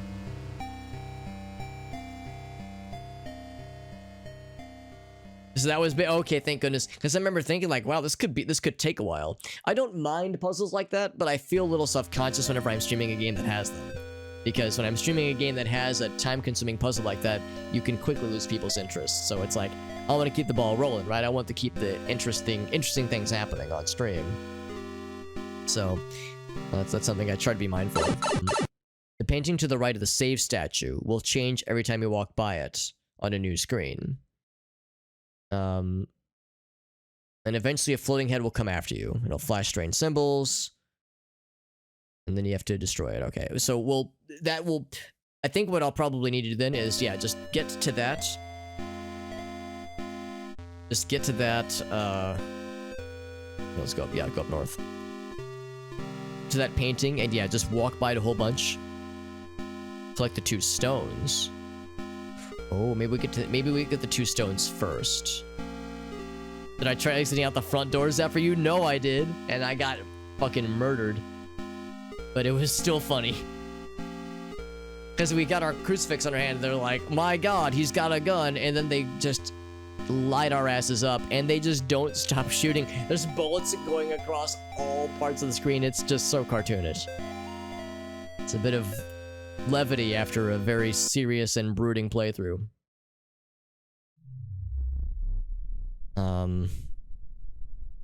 Yeah, Augusta said the Korean guide said just collect 2 stones. Because, yeah, we got the 2 stones in the main game, in the first playthrough.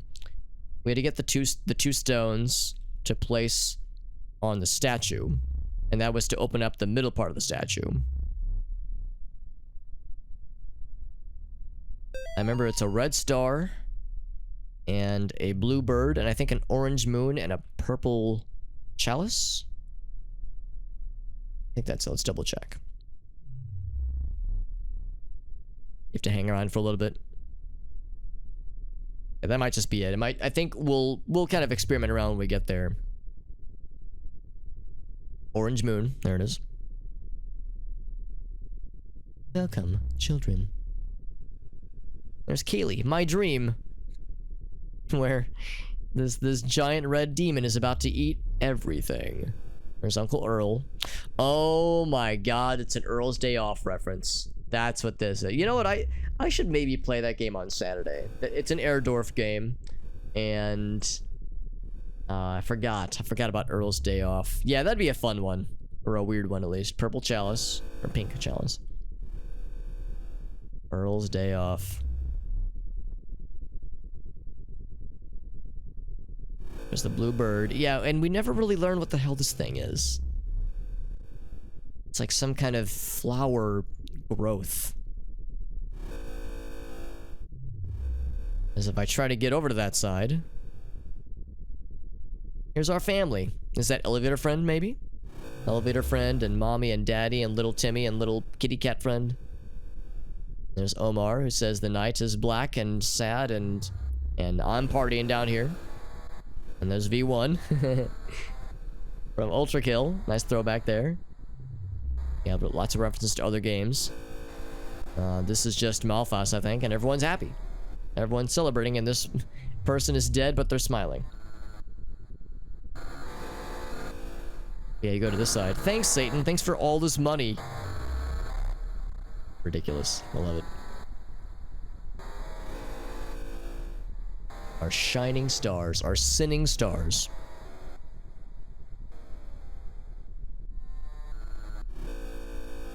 So once we get to the save statue, I don't know if we have to go. Well, let's see. We would need to do that fairly soon because we need to do that before, like, the final sequence. Because after a certain point, you can't go back. So, blue birdie, and red star, and orange moon.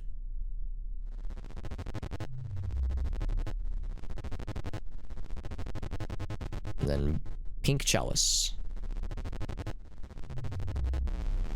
There we go. This is where it lives.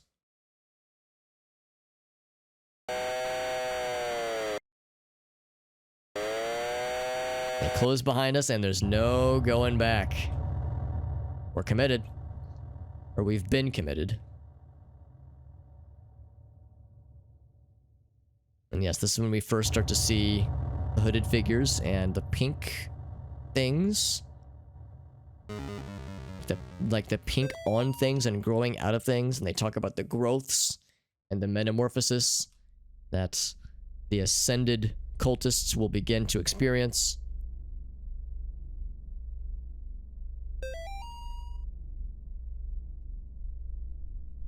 She consumed 6 little twigs, only 2 were left to walk as husks. Stare into the eyes of my mother. Well, they mean that literally. This, I think, is referring to Mother Matilda. Or Mother, Matilda?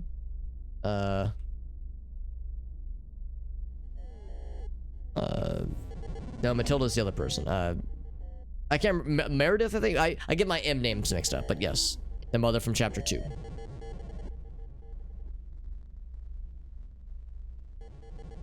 So indeed, we just stay a while. Stay for a spell. Now it's rude to stare, but I'm willing to make an exception this time. As her face devolves into nightmares. And the noises begin to grow. Anyway. John says nothing and enters forth bravely. Again, taking this whole thing in stride much better than I would be doing. Here's the save statue. La Pieta Corrota. So we got the save. So, actually gonna check the guide real quick. I'm gonna leave it unpaused.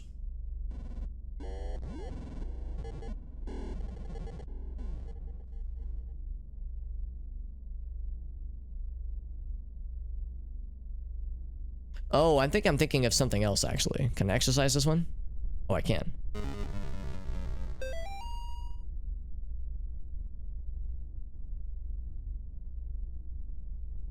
Alright, so this is the tier 2.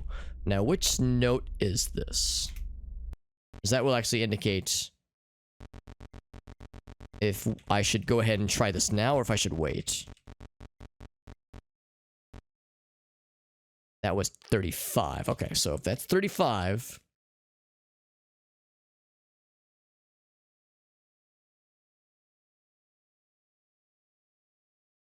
To the right of the save statue will change each time.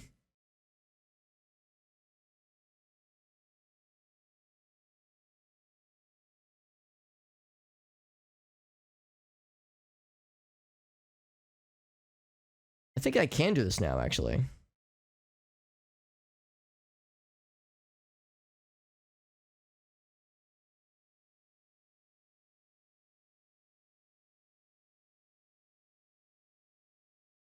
Yeah, because once we... Yeah, I think we need this now. I think that's it, yeah. So let's go ahead and try this then.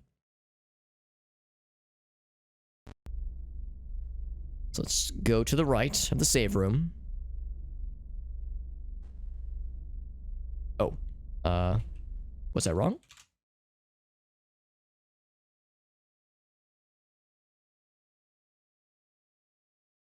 Painting to the right of the save statue. Maybe we go further up a little bit then. And melt these guys down. Because they are, I think, dangerous. Oh, fuck.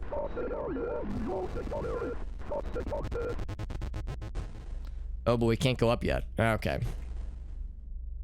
Oh, it's a second. Oh, that explains it. Cool. Thank you, Serpentor. Yeah, I was like, what am I missing? Gary loves you. So let's resolve this part first, then we'll get to the second save area. Yeah, that was the key detail. This. Blip. So yeah, somebody, I think, Serpentor mentioned that this puzzle might not even be, like, doable. Because, yeah, you can either flip north and south, you can flip east and west, you can reset, and that's it. And yeah, if all the... what is it? East-facing doors need to be up the north, and all the west-facing doors need to be south. Then, yeah, it begs some questions. As far as, like, how it's doable. So, thankfully, the game is being merciful in that we don't actually need to solve this puzzle. Because I was worried that in order to get the good ending, we had to, like, quickly solve it after only a few moves. Let's see, we're actually only one step away. So those are all facing to the left, and all these except for this one are facing to the right. So it's like, okay, we'll flip the east and west hemispheres.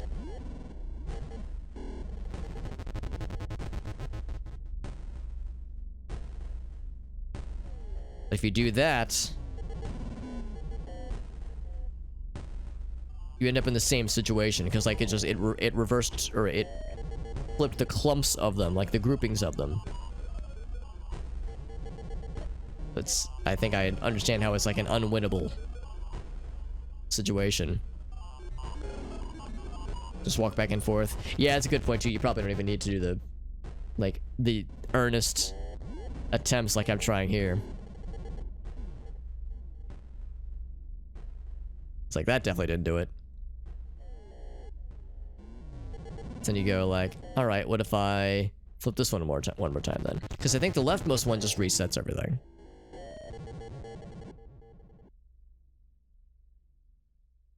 Yeah, it's like we're getting nowhere, and this is the point. Oh, I thought that was when he was gonna jump out. Maybe I'm wrong. Maybe this one doesn't reset.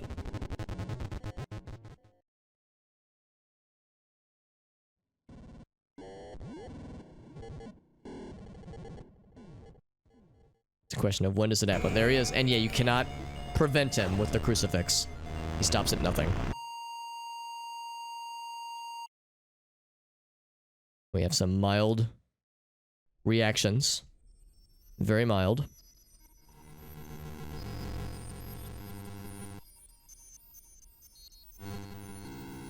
Just some mild hallucinations. There's, I think, Lisa and us, maybe.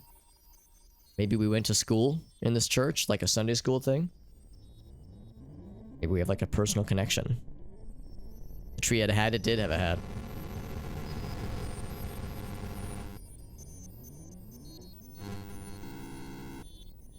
Actually like this kind of sequence right here. This is the kind of horror shit I really enjoy. Not jump scares, just stuff that's genuinely unsettling.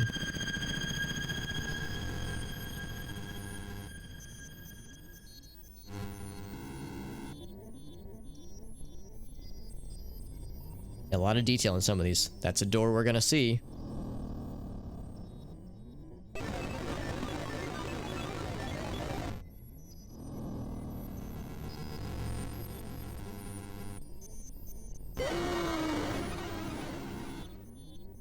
I think that was Malphas. It's the dead bird from earlier in the chapter. Now you are ready. Most of the images outside the ones relating to John and Lisa.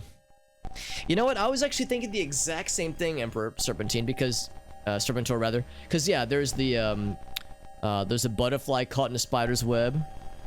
There's a that which we actually saw. Was there a skeleton choking on a crust of bread? There's a dead. There's like, I think there's a thing about there's a dead king sitting on his throne of. I'm trying to remember. Yeah, I don't know. I can't quite remember it. But yeah, I'm a big fan of that. Of the police, I'm a big fan of that song. There's a huntsman's dog on a... King on a throne with his eyes torn out. Oh, it's in the bridge. There's a blind man looking for a shadow of doubt. Rich man sleeping on a golden bed. Oh, there was a skeleton choking on the crust of bread. Okay. Yeah. Yeah. I just remember the spider caught in a spider's, or a butterfly caught in a spider's web. Yeah. I mean that some of that had to have been intentional, right? Because you're right, the rich man sleeping on a golden bed, like some of that was like so very clearly intentional. Oh, that's the unspeakable. Malphas. Oh, that's right. Yeah, I'm getting my satanic entities mixed up.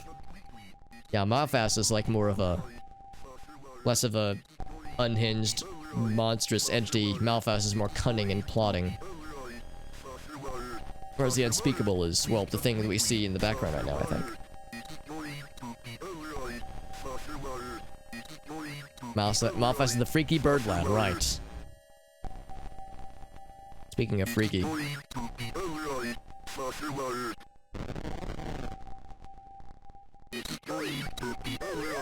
Pretty fucked up. And we've seen it a few times now, but it's well made. Well done. Now we're back here. So this is the part where in the worst ending you wake up in your bed. But we're going for the good. That good. And then there's this. We talk to this person. We help them. Can we do anything? Step on his face.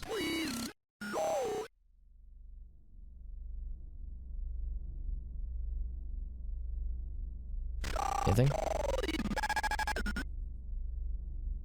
said please no, and then something going, something. I couldn't quite make that out. I'm sure it's fine. It's not like any of this leads to anything bad happening to anybody in this game. Here's this lad. Moloch. Before opening his navel.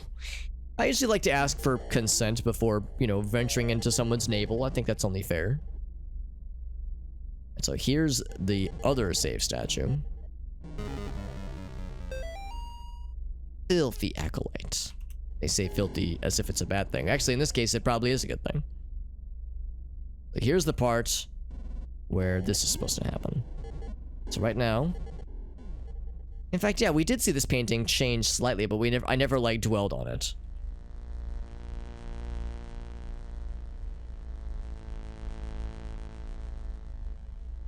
I remember seeing this, but I didn't dwell on it. I just assumed, oh, it's like a creepy thing.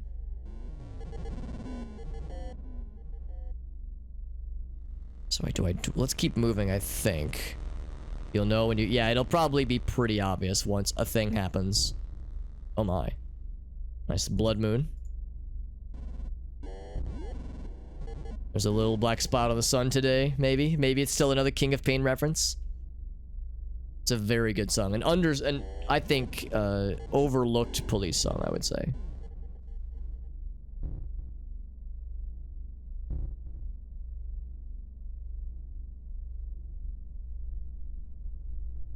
Maybe that is the final sequence. It seems like it's not getting, I don't think, different.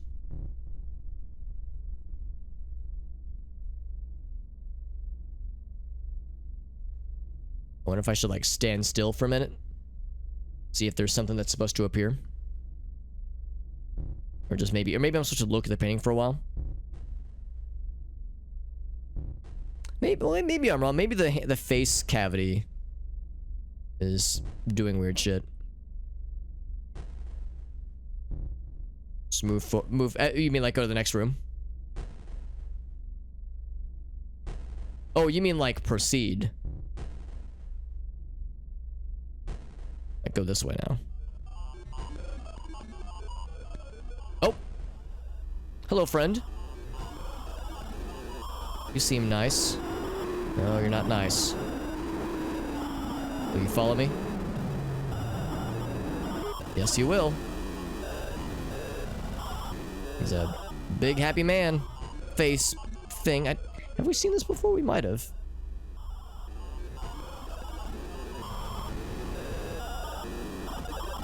Interesting Rorschach ink blots happening. At least I think that's what that's supposed to be. A lot of health. Just gotta juke him. He's a healthy boy. And a scary boy.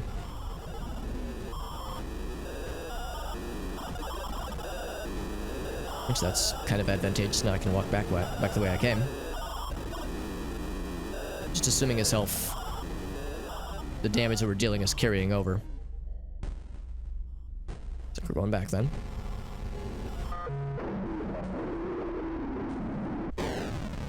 Oh. Wasn't expecting the screen to go dark like that. Final seal is empty. Or is cleansed, rather. Oh my. So I think that's good. I think that means we exploded the Mega Satan thing in the painting.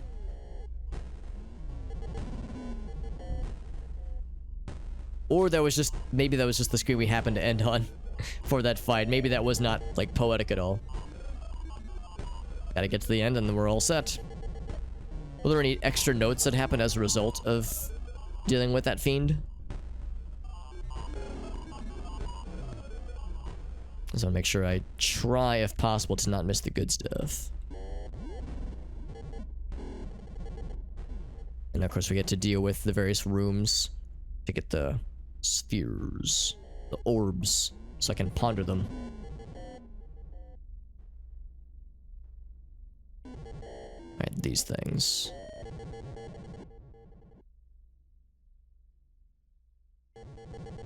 Alright, he was saying this table is scary, but I don't know if we ever found anything interesting about the table. The dudes are scary, as they try to murder you after a certain point. There's the mirror.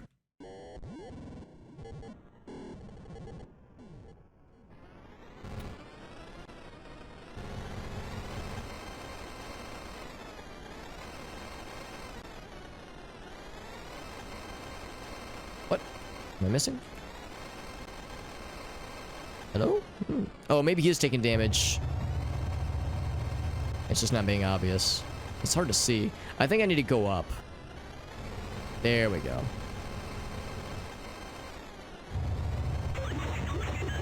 Yeah, this guy's not too hard to fight. You ever fight a haunted dial-up modem? Because I'm assuming that is exactly what it's like.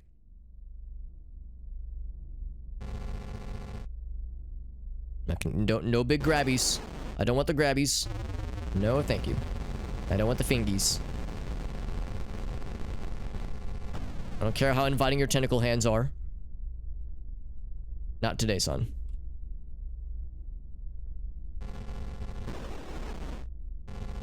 Nope, no fingies. No, thank you.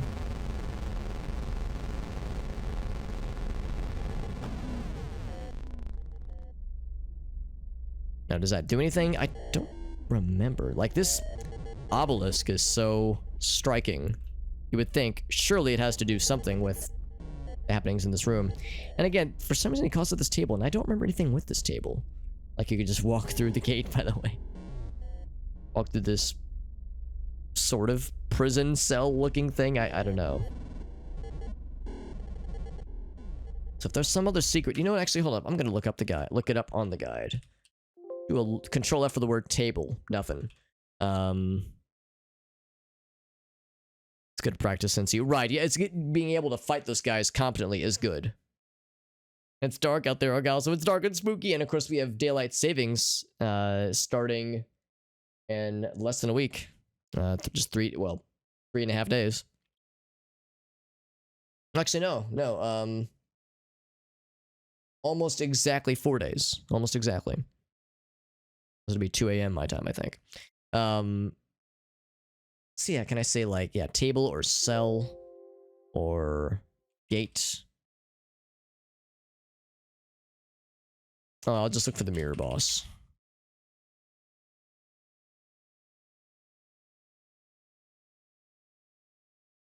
To a room with cultists locked up, right.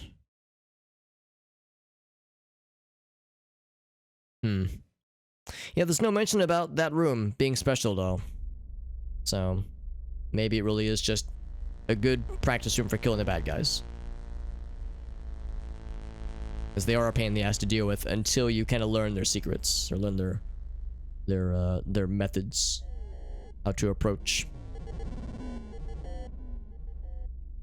Is that the exploded one?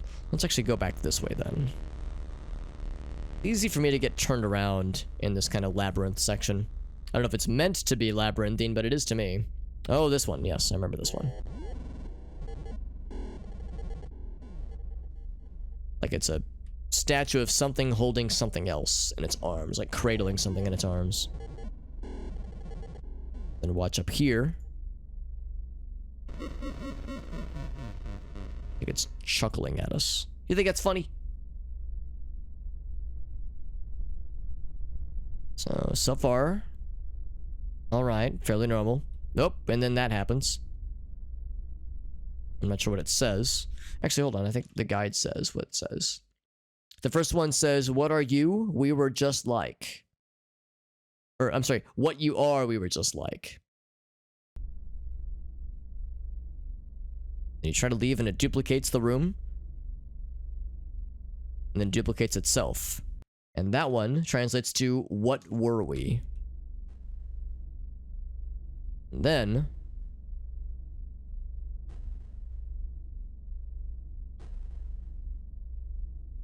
to fight a friend.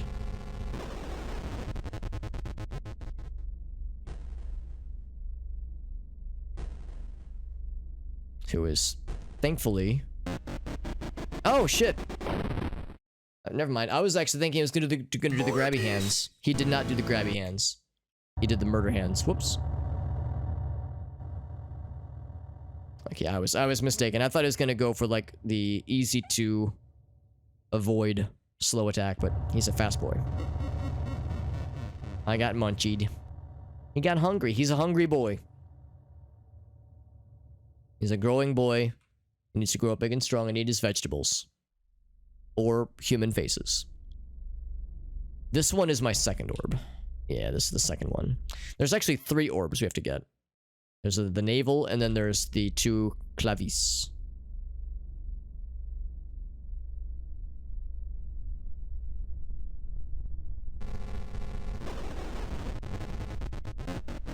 Damn it. Forgot his hitbox is huge, or collision box is huge. I'm trying to go north of him is a fool's errand, perhaps.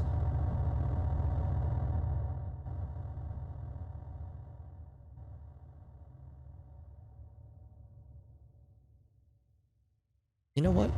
I'm actually gonna look this up, because I can't actually remember how to deal with him.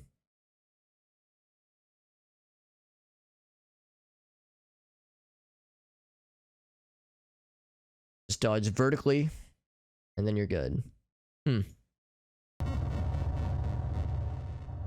I think we killed him when we faced him in the original playthrough. Because if you're really fast, you could probably just, like, get away from him and leave, but I can't remember if you need to kill him or if you, like, get something for your efforts. Just juke the first hit, okay.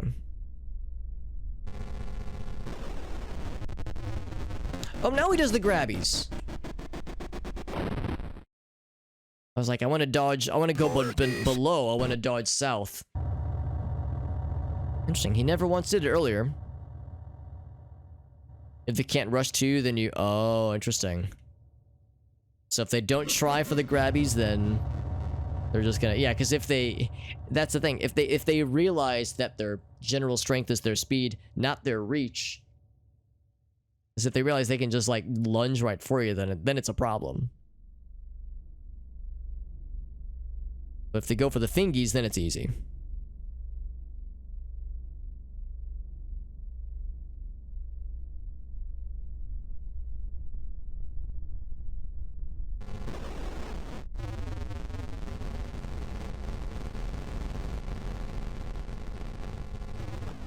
What a difference that makes. Like, night and day. And then I think there's 2 of them in the next room. Oh, never mind. They go for the grab first, and then rush is how it typically goes, yeah, so... I guess we just got unlucky then, with that first sequence, where he was like, I'm not even gonna grab, I'm just gonna go eat. And then he ate, and then I was sad. So now we need to get to... I've already done this, that's the mirror room. Uno mas. And I think it's the red light, green light lady.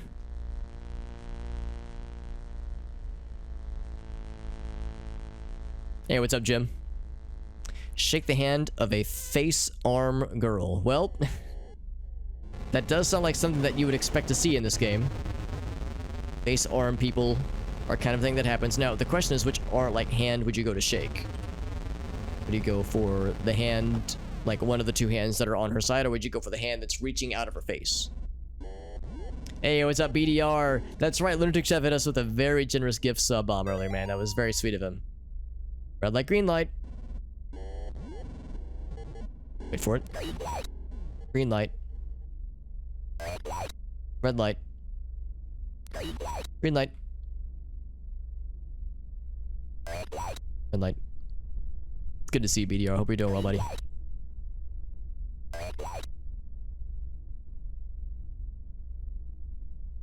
I think it's cute how she, like, says it out loud. Oh, we have a friend, so I can't take forever. Actually, I probably could have made it. Whee! Easy. I can tell that if I were to attempt that sequence in a for the marathon mode, it would stress me out, because if I get this far, having fulfilled all the other conditions, and it would stress me the shit out of here. Nope. No lunges. There we go. Yeah, go do the thingies. That would stress me out because, like, one mess up and you're kind of screwed. You're not guaranteed screwed, obviously. Because you can outrun the demon if you reach far enough to the stairs.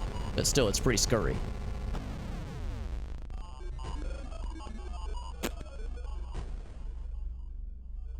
Like Squid Game, yeah. Same energy.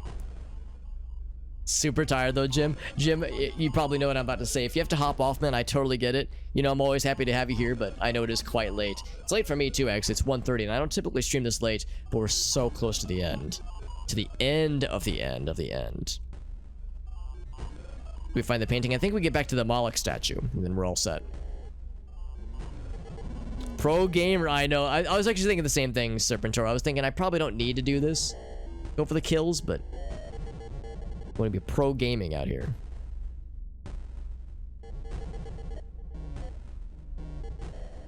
It's the original, so I think this leads us to the save statue then.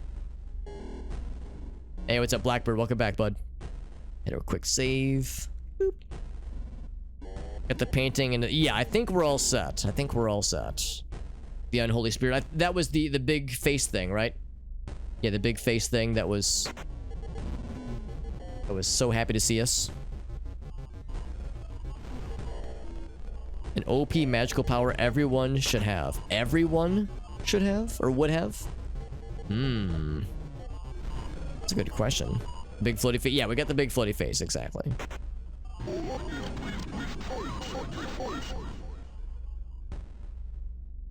Here we go. Big OP magical power that everyone would have. Well, if everyone has it, wouldn't that defeat the purpose of it being OP? As if everyone is OP? I guess, like, the obvious things like super strength, that kind of thing, super speed. Tier 4 acolyte, that's right. Like a personal thing, like what would be your power? I mean, if I had like any if I could like have any superpower, the one that kind of comes to mind is like instant like teleportation, just to like teleport anywhere in the world. It's because, man, that'd make my life so much easier. I don't know if it'd be like, it wouldn't make me powerful. Well, I guess in some ways it would, but it would just make me, it would encourage my laziness. Not that I need further encouragement, but it would enable me in my worst habits.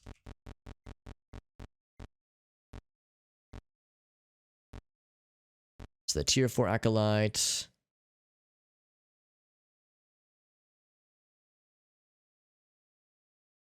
I was gonna say, I think one of these might be a new note for me, actually.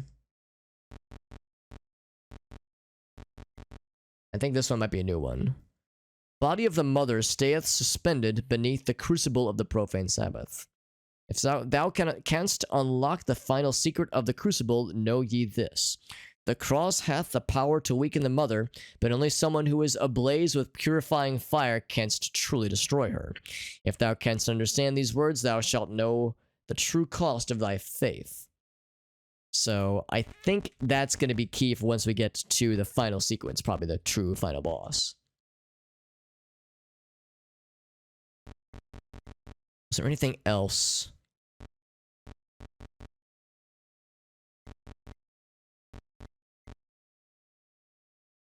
That's the one about from the daycare.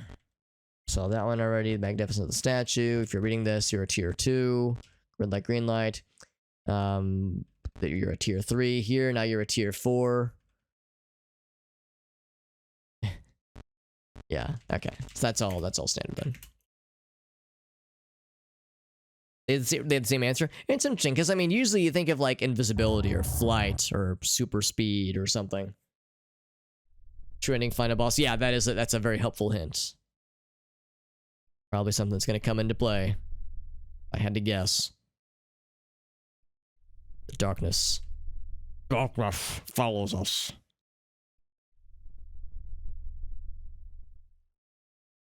Yep, shrouded in darkness. Well, we gotta go fast then. Outrun it.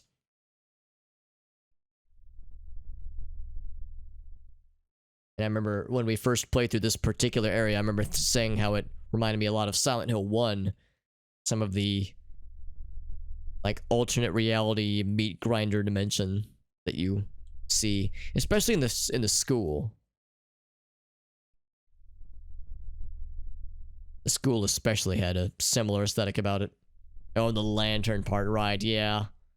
There's no actual threat yet, but the lantern doesn't exactly do us any favors now, does it?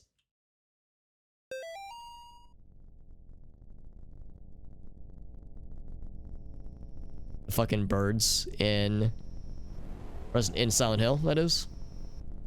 This is the flying beasts. The winged beasts.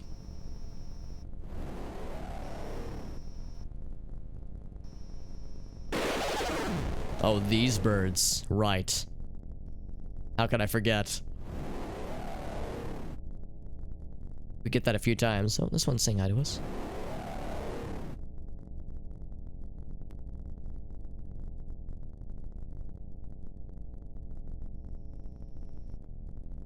There's another one there.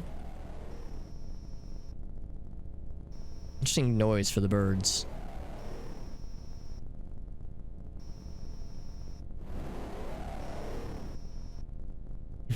This one almost looks like it's pogging. Almost. This one not so much, but this one's kind of got like a happy open mouth. Oh, Gal also remembers Pogbert, by the way. The real ones remember Pogbert from chapter 2.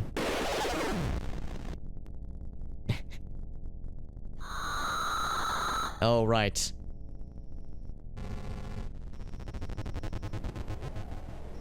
Are these like icons of Tiffany? Or other, like, neglected vessels, maybe? That preceded Tiffany, perhaps? This fucking part, by the way. This part's so stressful. She was walking. I think she was. I think that was, like, her booty that was facing us. And I think Tiffany might have had something similar going on when we first encountered her.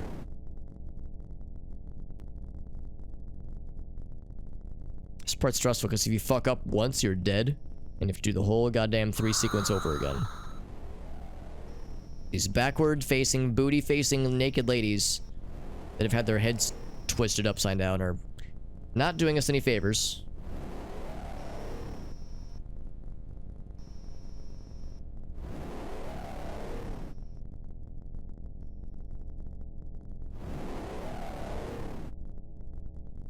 Second death cultists, yeah. Yeah, it's like they were either like attempting to be a second death vessel or something. Like they preceded Tiffany in her attempts of being a second the vessel for the second death, or they're like duplicates of her in some way, like an icon of her or something. Seems like if I go fast enough, I generally speaking avoid most of them. But it's easy to kind of lose your way.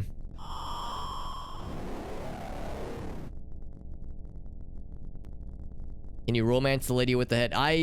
You know what? It's probably only a matter of time before New Blood publishes like a New Blood compilation, or not compilation, but a New Blood universe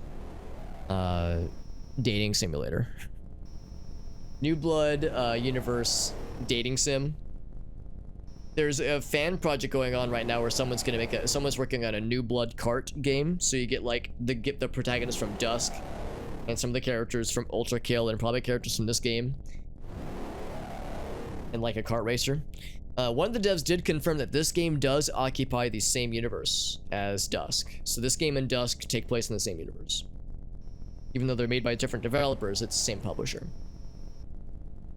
There's no checkpoints, exactly, yeah. There's a secret note, yeah. Well, there was the crossover one, right? Yeah. The Dusk one, yeah, that's a fun one. I like that a lot. Only a matter of time before the modders get this up on Lover's Lab. It took me a second. I was like, what the hell is Lover's Slab? That doesn't sound very pleasant. Lover's Lab. I'm guessing it's a dating game engine of sorts. Yeah, I think the left path leads to the Dusk secret, which we've already done, so I'm not gonna bother with right now, but it is pretty cool though.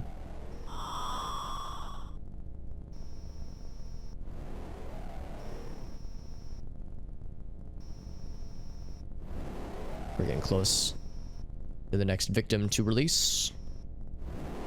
Unshackle her, or him or her.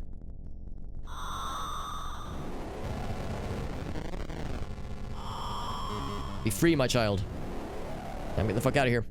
Have a good night, Jim. Thanks for hanging out, buddy. Appreciate you stopping in. There's a third figure. Oh, interesting. Yeah, because... now, admittedly, I haven't played Dusk yet, so I don't really know the characters. That was an unfortunate spawn. But...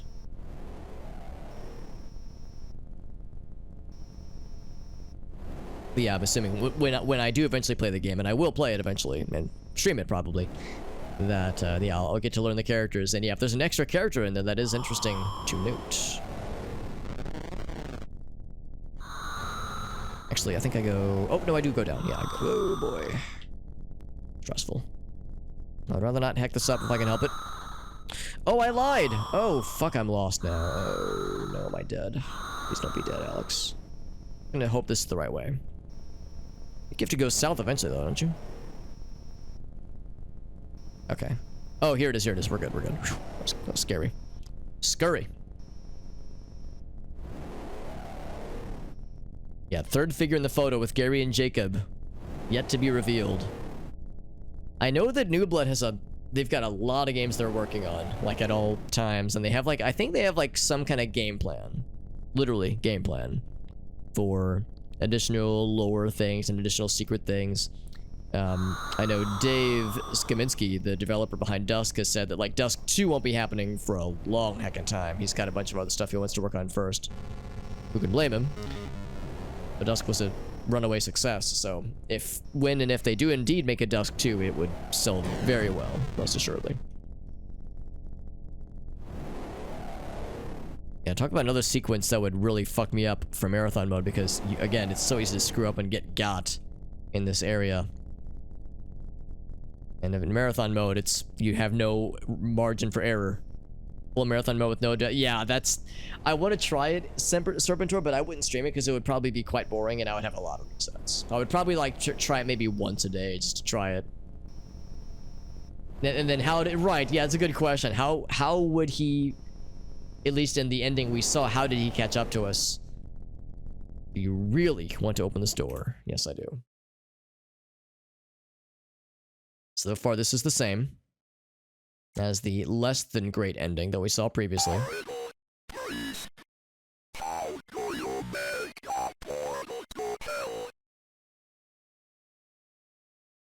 To get to the other side? Or is it orange, you're glad I'm not saying banana? Is that the riddle?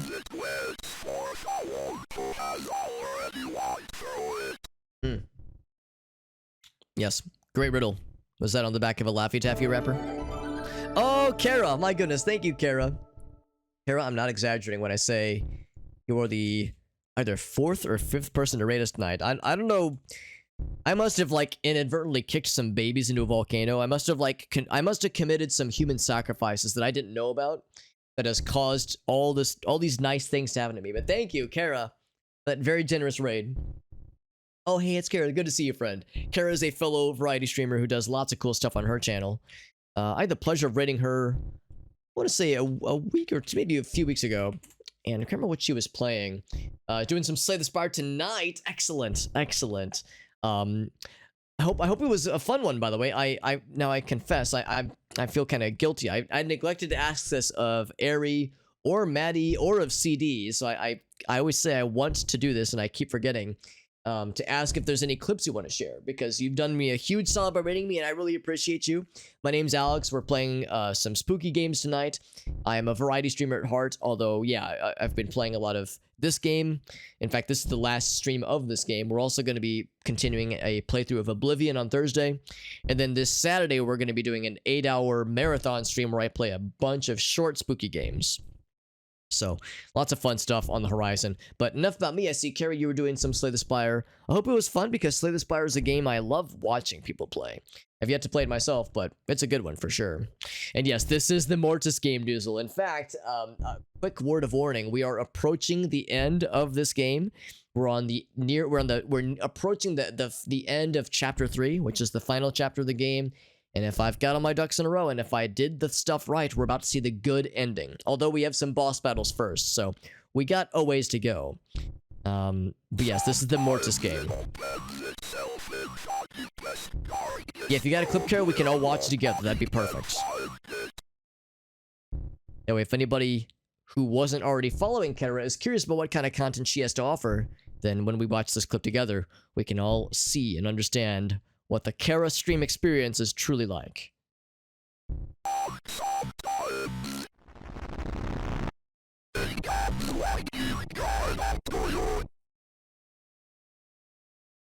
Comes walking right up to you. So on that slight cliffhanger, we're actually going to check out this clip real quick. Thank you again to Kara for that very generous raid. Let's see what kind of cool stuff she was up to tonight. Resident Evil 1, nice, very nice. Oh God. Fuck off! Kick him! Kick him in the face! Oh! Brutal! Are we? I think your friend got scared too. Is that a doggy? Or a kitty cat? I can't actually tell. Are we? Carrie, you turned that man's head into a watermelon and just fucking splattered his ass. I mean, that was badass. Right? Stomp. Seem pretty steppy on-y. I'd like to burn you as He just wanted a mommy dommy to step on him, alright? Is that, if that's wrong, then I want to be right. One more time. Oh, don't fuck! Here, I'm gonna hit you with a slowdown.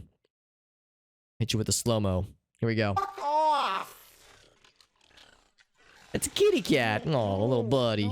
And bam! And look at Kara's face. She's like, that was the moment when Kara realized that killing feels good. She was like, I want to do that again. I'm kidding. Kara's a wholesome lady, all right? She wouldn't just stomp someone's head in unless they deserved it, all right? Good stuff. Thank you for sharing, Kara. That was as delightful, if not more, than I was expecting it to be. That was fun. Good stuff. And the knife, also accurate, Elgaso, also accurate. One of your cats is named Seashell. What are your other pet friends and their names? Because I'd love to learn about animals, because they sound like they're nice. And yes, we're approaching Gary, who is the leader of this cult. This is the day of the profane Sabbath, where they're trying to summon Malthus, this horrible demon, into the world to usher a new wave of darkness and satanic evil, yada yada yada. We've all heard it before. And they're trying to, in particular, I think they wish to summon the unspeakable, which is, you can actually see an artistic rendition of it, kind of in the background, on the left side and the right sides, and the kind of overlay. Excuse me, I keep hiccuping for some reason. And a stupid orange boy, named Yago. Honestly, some of my favorite animal friends are the ones that are a little bit dumb, but a lot of bit sweet, and that is more than enough for me, I would say. Now we found the twins, or what we think are the twins. And there's Gary.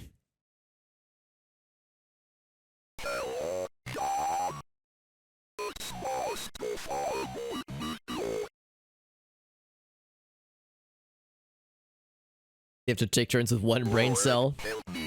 Wonderful. Somebody please help me. And then whomst is this?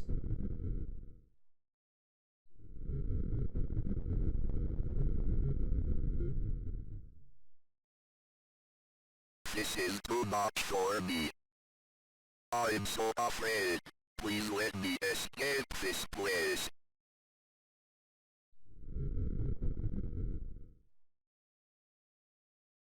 I just want to go home. Now, so far, this is the same. I hope I didn't miss something. Because this sounds like a not good ending thing. I'll do whatever you want. Just take me away from here. Oh, thank you, Kara. I appreciate you, friend. This is, yeah, the very end of 3. I swear it. A gun with 1 bullet, Doozle, that's right. That's a little bit unnerving. But maybe that is the same in all the endings.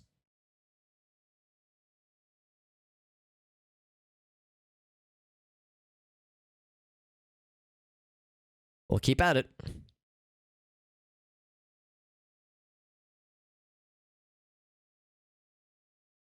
And now we have a chance to ask him about the things we couldn't ask earlier. Gary Miller. So you're the one behind all this. In the name of the Lord, I demand to know what the hell is going on here.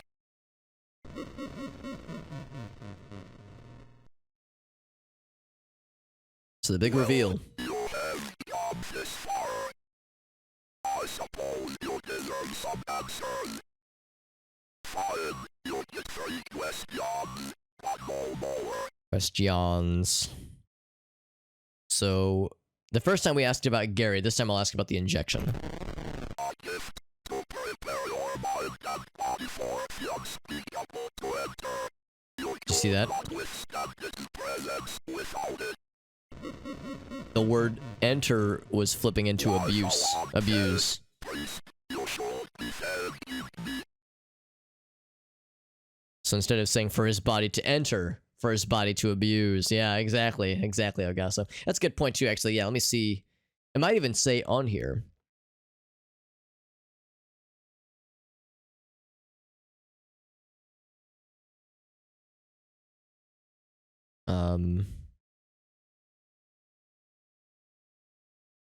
Let's see.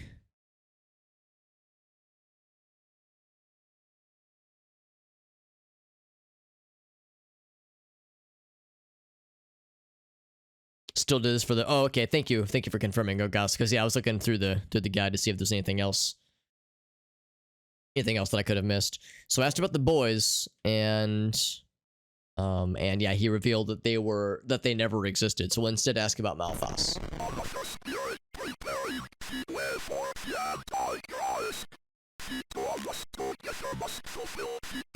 Hey, what's up, Jet Dive? Good to see you, buddy.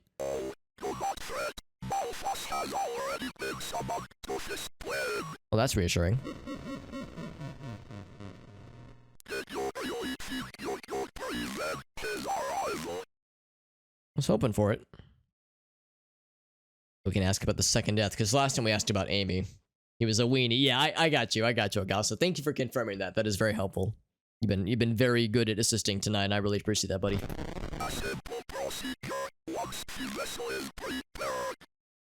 Once the victim is prepared.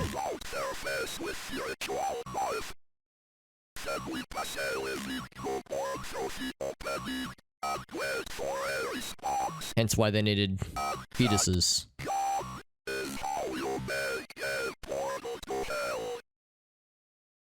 Stick babies into faces. And he morbs back to normal. We have to fight him like we did previously. It's a pretty tough fight, but...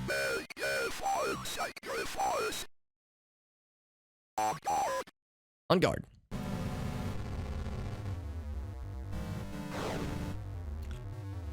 He's a pretty tough fight. But we got this shit, though. Oh, I missed that one, Kneel and Decay. That was a good catch, Elgaso. Some of them are real subtle. So he's gonna summon a friend. Spiders. Echo. Ooh, that guy almost got me. Hit me with the jukes.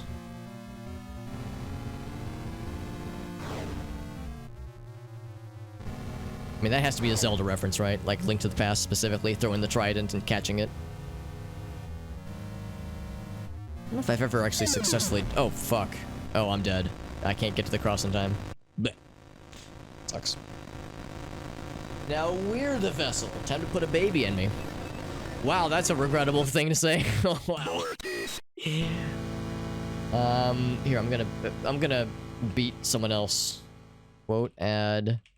Time to put a baby in me. So saith Super Hobbit. There we go. Like, well, that's a regrettable thing to say out loud. That's nice and exploitable. Oh, damn. Am I dead already? Barely not. Wow.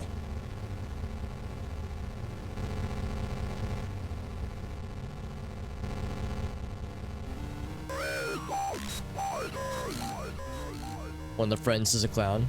Oh, one of the things he summons?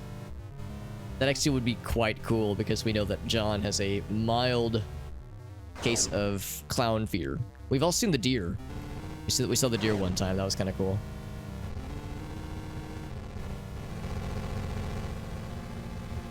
Yeah, it's kind of a who's who of the demon entity things we've experienced in this game so far. A lot of spoilers. A lot of spoilers. No! I can still reach it. Get the fuck out. Yeah, he still reached me. God damn it. Or he just quote in the least horny context. Yeah, actually, you're not wrong. Mortis. It's a tough fight, man. It's not like... It's tough insofar as it's hard to do in one shot. For me, at least. Because there is a thing that happens that... Well, I'll say this much. If I get hit by something, there's like a 30% chance I'm just fucked. So, of course, the answer is just don't get hit by things. But the spider one is hard to dodge, and I still don't know how to dodge the big thing. When he summons the big mamma jamma. I need to get good on the big mamma jammers. Reaches... Oh, you're right. Yeah, reaches in. Reaches in towards the viewer, towards the player. We're the baby. I'm the baby that's gonna get inserted into the face. Whoa, he's throwing him fast. That means it's gonna be top tier spiders, I think. Damn it. Oh, look at that. He's right there. Yeah, that's the thing where it's like, you can't get to him in time. Get to it in time. Unfortunate. Yeah, the spider one is tough, and when he summons the big thing, he then, like, locks onto you. I don't know how to get out of that, so what it comes down to, of course, is I just need more practice with this fight, but...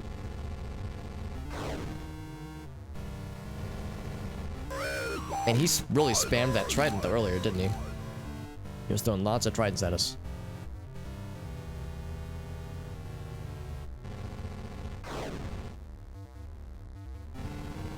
But should have positioned myself better. It seems like you get more of a payoff when you focus on where it's gonna land.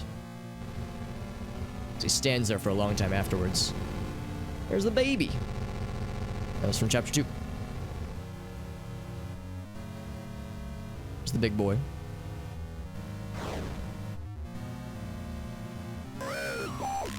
Oh, so he's just chilling, huh? Do you go away, ever? It'd be really cool if you did. Oh, heck. You know what? Maybe maybe this is my problem. Maybe when that's about to happen, I should position myself in the middle of the screen. Like, maybe I should just accept my fate with dignity and not try to dodge things like that. Like, maybe I should just accept I'm gonna get got by the spiders. And I need to embrace it and plan for it. So if I position myself towards the middle, there's a better chance that I'll be... It'll like, place me in a spot that is more advantageous. Because if I'm far back, I'm like on the back wall, or if I'm in a corner, then it could spawn me in it could spawn the crucifix in the opposite wall, or in an opposite corner. So I should probably plan for contingency better.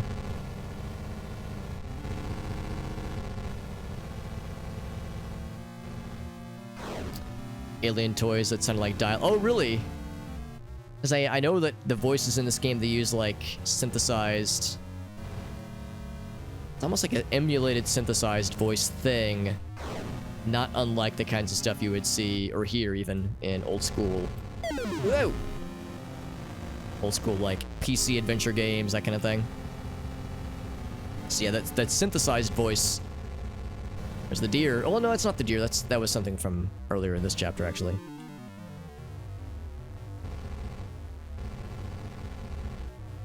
Look out of here. Eventually, it's gonna... the top dog's gonna reach for me.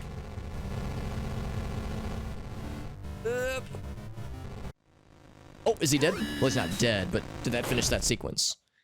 And Garcia blasted his ass. Don't be afraid, John. Fuck you, Gary. Blasting his ass. So he still says that. I think he's talking to us when he says nice to finally meet you, but he did meet us in chapter 2. So that still is weird. But yeah, the thing BDR is talking about, they don't actually have real words, but it's like just utterances that kind of vaguely sound like some kind of alien noise, but still synthesized.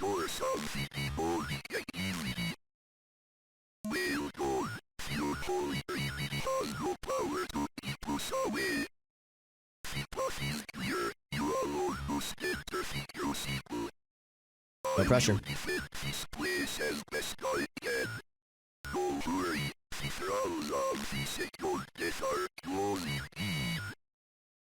Closing in. Alright, down I go. Oh, God also said, click, click. That's what happened there. That was so cool. So now we're in the orange zone. Cheeto zone. Looks kind of like the house. The Martins' house, specifically. March 18th, 1934, so we've gone back in time by about 50 years then. Miriam is ready. We will perform the ritual according to her instructions tonight. March 19th, we successfully gave the second death to Miriam. Was Miriam the mother? From chapter 2? Was it Meredith? It might have been Miriam, actually. We have been passing living newborns through the newly made portal as quickly as we can get them. So far, there have been no response from the other side. So after you sacrifice enough babies, you get rewarded, I guess. March 23rd, after several days of sacrifices, we finally got a response. A tiny hand reached out from the portal. We took the hand and pulled out a baby boy. It appears to be a normal human baby, just like you and me. We named him Gary. So that was Mother Miriam from chapter 2. So they were saying how Miriam appeared to like already know the church pretty well, and she seemed like a normal young woman, but she was strangely good with children and had them do strange things. So yes, if she was to her instructions, Miriam is ready. Yes, if Miriam has some kind of paranormal thing about her, or if she has been tainted by evil or something, allowed her to disguise herself and not be an obviously old woman. Actually, no, maybe she was super old when they met her in chapter 2. So that was the unspeakable masquerading as Miriam. You're right. Yeah, it did, yeah, kind of splay out into limbs. That might just be it. Let's explore around a little bit more. There's the basement, obviously. I'm guessing it'll ultimately want us to go into the twins' room. Gary loves you. Gary's a normal human being, just like you and me. Now, actually, I might have just gotten the answer that I was seeking. I think we might have just gotten the last note, because I got an achievement pop up just now. Yeah, collect all notes. Okay, so if there's other things to look for, we certainly can, but there's no more notes. We have gotten all the notes in the game, which is actually a huge relief, because like I definitely wanted to get all the notes, because that's a nice thing to get, but as far as collectible lore dumps, well, on the one hand, I'm kind of sad though, because it's like, oh, I was actually hoping for even more info about this profane sacrament. Normal human being, just like you and me. I think we're gonna get that a whole bunch of times. Every time we asked about Gary, and that was all they ever told us. A normal human being, just like you and me. It's a note party, that's right, that's all it is. It's perfectly harmless. Go up to the attic first. Or no, let's go to the basement first. Basement first. Note party in the basement. It is 2 a.m. by the way. We're probably going... I mean, it'll depend on how long it takes to fight this guy, but we going late tonight, boys and girls. I mean, I'm okay with it. I can always go to bed early the following night. I will not be streaming tomorrow. Normal human being.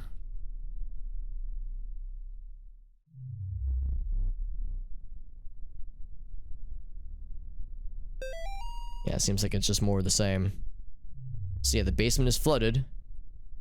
Just like it was when we saw this version of the basement in the worst ending. Of course, all the lights were on. We had full visibility in the worst ending. But the basement was especially ruined. The house was especially ruined. And there were no notes. Just John talking to himself and, like, regretting all the horrible things that he either did or failed to prevent. So kind of a soliloquy to himself and to the audience, but nothing beyond that. It was just go to the twins' room and become the vessel. Oh, and the notes are respawning. That's kind of interesting. Alright, so the basement. It's more of what you would expect. Just like we saw it previously. So to the upstairs. And I'll check the attic, but I think it's gonna come down. Oh, down this one. It's gonna come down to probably go into the twins' room, because that's where stuff went down last time.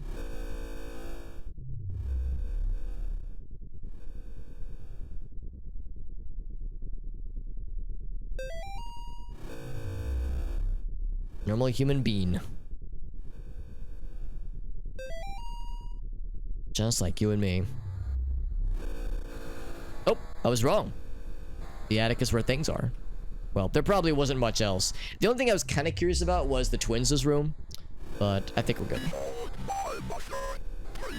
So that's Miriam, I think. Yeah, that's it. That's her.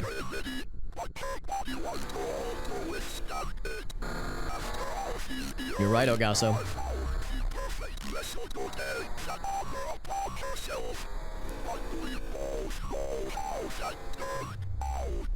Amy, of course.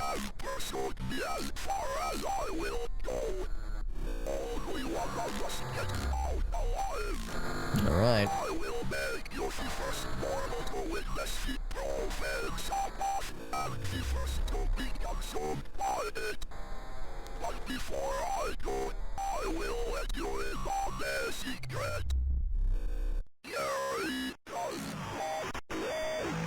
Aww. I thought he loved me. Mother, daughter, and the holy... Oh, interesting. I hadn't really thought about that, Ogasso. It was a pretty unholy spirit. And it was... What was it from... Whoa! Jesus! What was it from chapter 1? Chapter 1... Or, I'm sorry, chapter 1. Section 1. The clinic. Oh, right. That was the mother. Then chapter 2... What was the... Oh, so Tiffany. Tiffany was the daughter. Interesting. I hadn't really thought about that.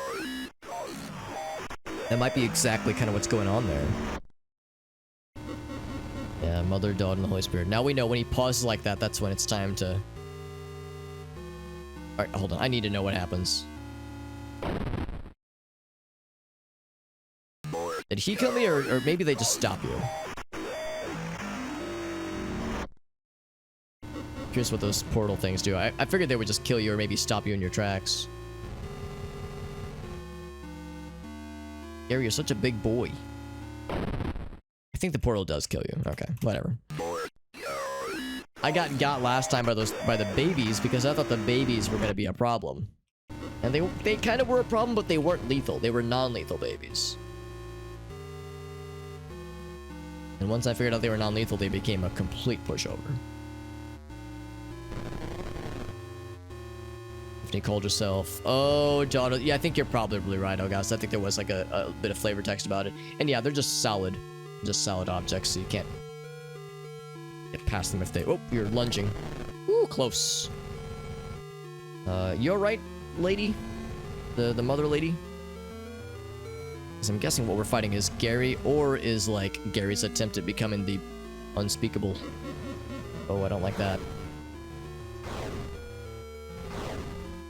Is he doing a pentagram? Maybe he was doing a pentagram. Some curious choices for boss me. Oh, I'm on fire! Fuck you, fuck you, fuck you. Crap, I was hoping I could light him on fire. Daughter of the Unspeakable. I got an achievement called Master of Mortis. I think that's from dying 1,000 times or something. Or dying in creative ways, maybe. Good to know that the sconces can get your ass. No lunges for me. No, sir. Don't want what you're selling. Fucking chapter 2 with the scarecrow. That shit was so... Or the prologue, specifically. That shit was so ridiculous. More damage in here before he starts doing more tricksy things. Look at his little spindly legs.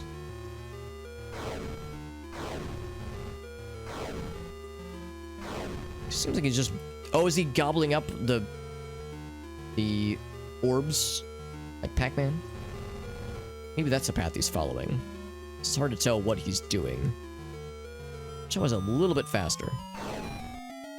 No, he's just fucking around, I think. Seems pretty random.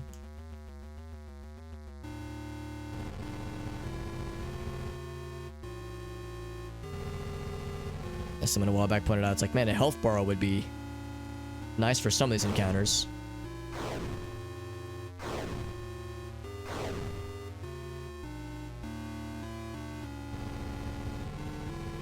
But when he does cross over a sigil, he does consume it, it seems. It does go away. Up! Stresses me out. Like a doggy when they got the zoomies. He's got the zoomies, yeah, that's exactly it, yeah.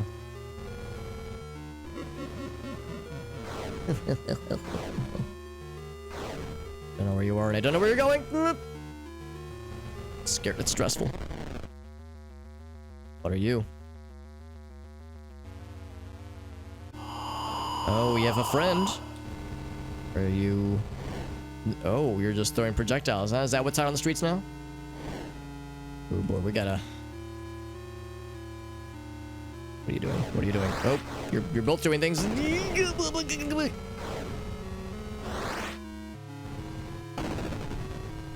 I need to keep my distance. Because those projectiles... Oh, that's not good. Here, I need you to eat the sigil so that I can move. Thank you.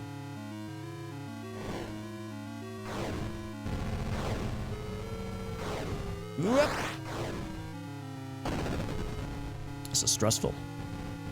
Man, what a little bit more movement speed would get me. Now, the good news is I can very briefly get good movement speed if I light my ass on fire. My head is my ass in this scenario. Nah! Dang it, dude. This is tough. I don't think we got a single save point. Yeah, no checkpoints here. Ooh, doggy. I mean, the good news is if... you know, after like a half hour of trying this and I'm just not... It's just not working, then I don't have to do this tonight. It did save, so we can always pick up where we left off. And there's no shame in that. Because I do not want to go till 3 a.m. He's a shitter, says Serpentor. Oh, that was Malphas then. Oh, you're right. It had the wings and everything. Yes, it absolutely was. So I can go behind his dear mother. A no-death run? Yeah. I'm beginning to think that I might not have the gamer skills to attempt the marathon no-death attempt. No-death achievement. As fun as it sounds, I think I'm starting to understand why 0.1% of the people that play this game get that achievement. Maybe I could hide, but that's a good point. I wonder if I could just hide behind her. Maybe like, can it chill primarily around here? No, except not when he does that, but yeah, primarily chill around here, like in the northern areas. And yeah, when he starts bouncing randomly, kind of use her as a safety zone. The delayed charge, just stay at the top. Yeah, so if I stay back here...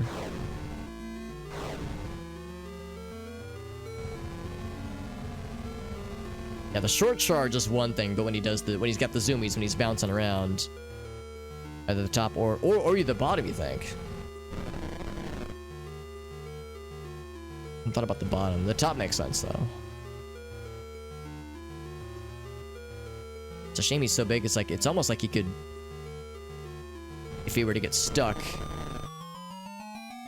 on Mother Miriam, that he'd be like. He wouldn't be able to reach us through her, but I think he can with this big girth. This girthy self. Oop, no, don't touch the fire. Zoomies? Nope, nope, there's the lunge. The directed lunge.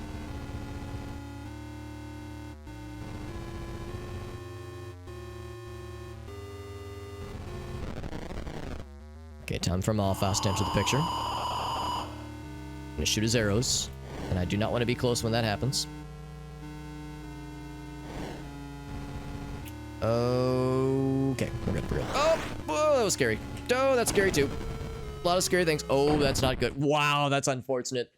Yeah, I think in that situation you're just screwed. You need to, or maybe I could have looped around.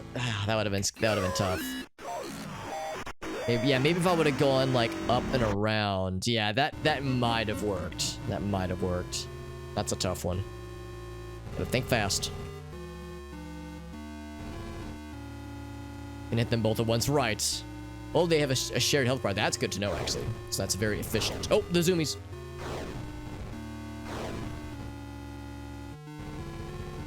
I hope in the official walkthrough, or even better, I hope in the source code, they refer to that attack as Gary gets the zoomies at 3 a.m.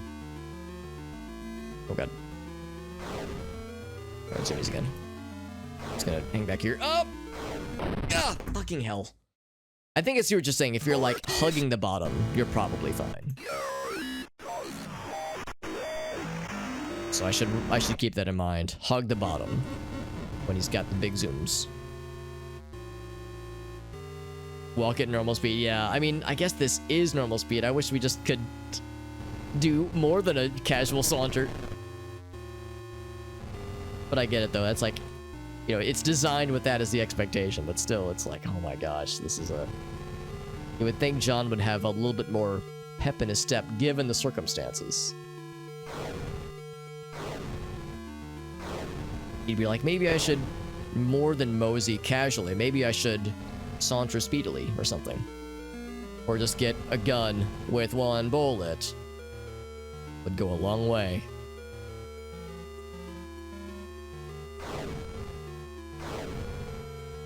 Just sure enough, he can't reach us from here. Probably about to get Malphas in the picture pretty soon here. I'm gonna go out on a limb and suggest there's probably a mystery third sequence that we've got to see. Oh, you're doing the thing. Right.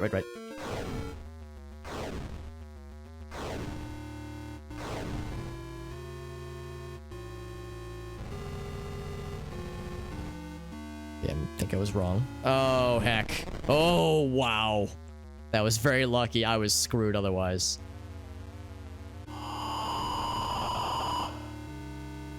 I was a little worried that they had separate health bars. But if it's a shared health bar, that's... Oh, I shouldn't be getting close. Oh, heck. God damn it. Yeah, this is tough.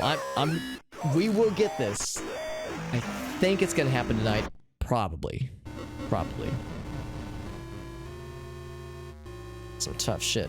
If only there was a way where I could light myself on fire and then weaponize the fire damage, like with the Scarecrow. So we lit the Scarecrow on fire and it did wonders for the prologue endings. There's no Scarecrows this time. Yet. Maybe I light myself on fire and then burn the corpse of his mother. Maybe that, like, makes him sad.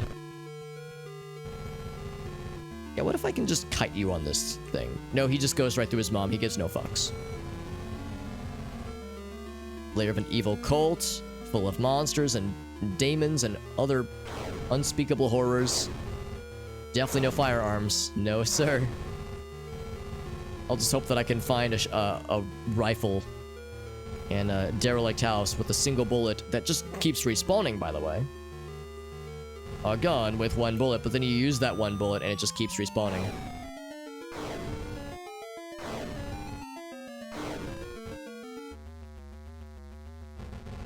Remember that one time I got stuck here?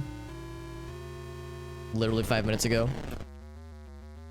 Because I was too close to that side. Those were good times.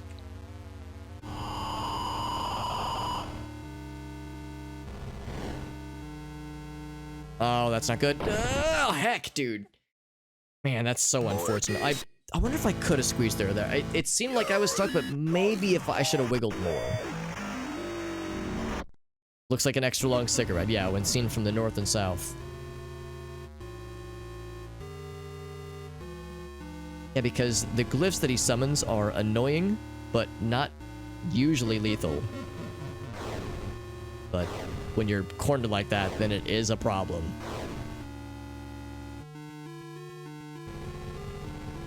Kind of go around the edge, but it's a little bit tight at time. Yeah, I think I probably could have squeezed around it, probably. Oop.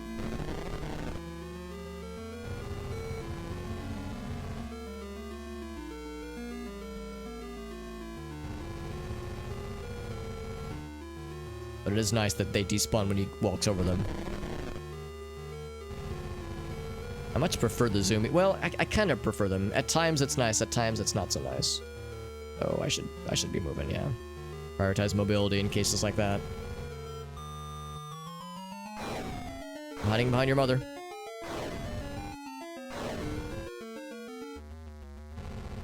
Hey, welcome back, Jet Dive. Yeah, things are getting weird, dude. We're on the... I think this is the final battle. We haven't seen the last sequences yet, but this is the last encounter.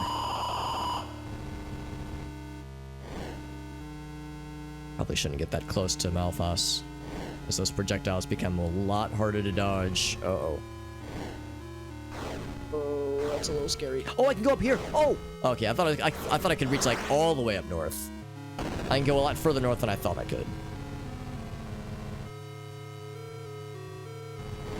Those projectiles are a problem. Or a zoning issue.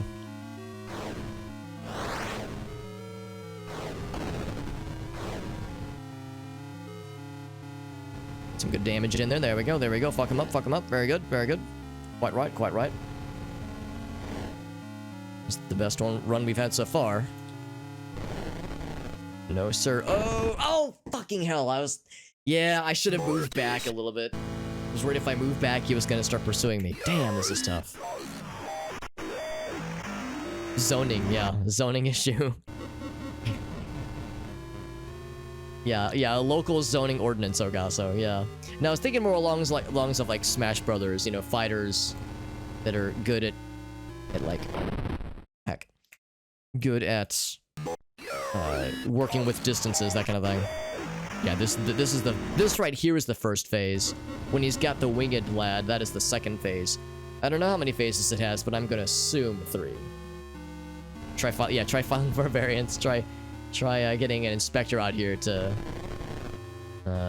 prove that it's all on the up and up. I promise, no violations here. Sunflower said, "I fell asleep." Yeah, and you know, I always want to make sure that people know that I am totally okay with people hopping off because it is getting very late. I won't be offended if people have to go to bed, because it is quite late. I don't usually stream this late, but given... Oh, there we go. Yeah, that's what they were saying. That's what Serpentor was saying. You can kind of squeeze around them.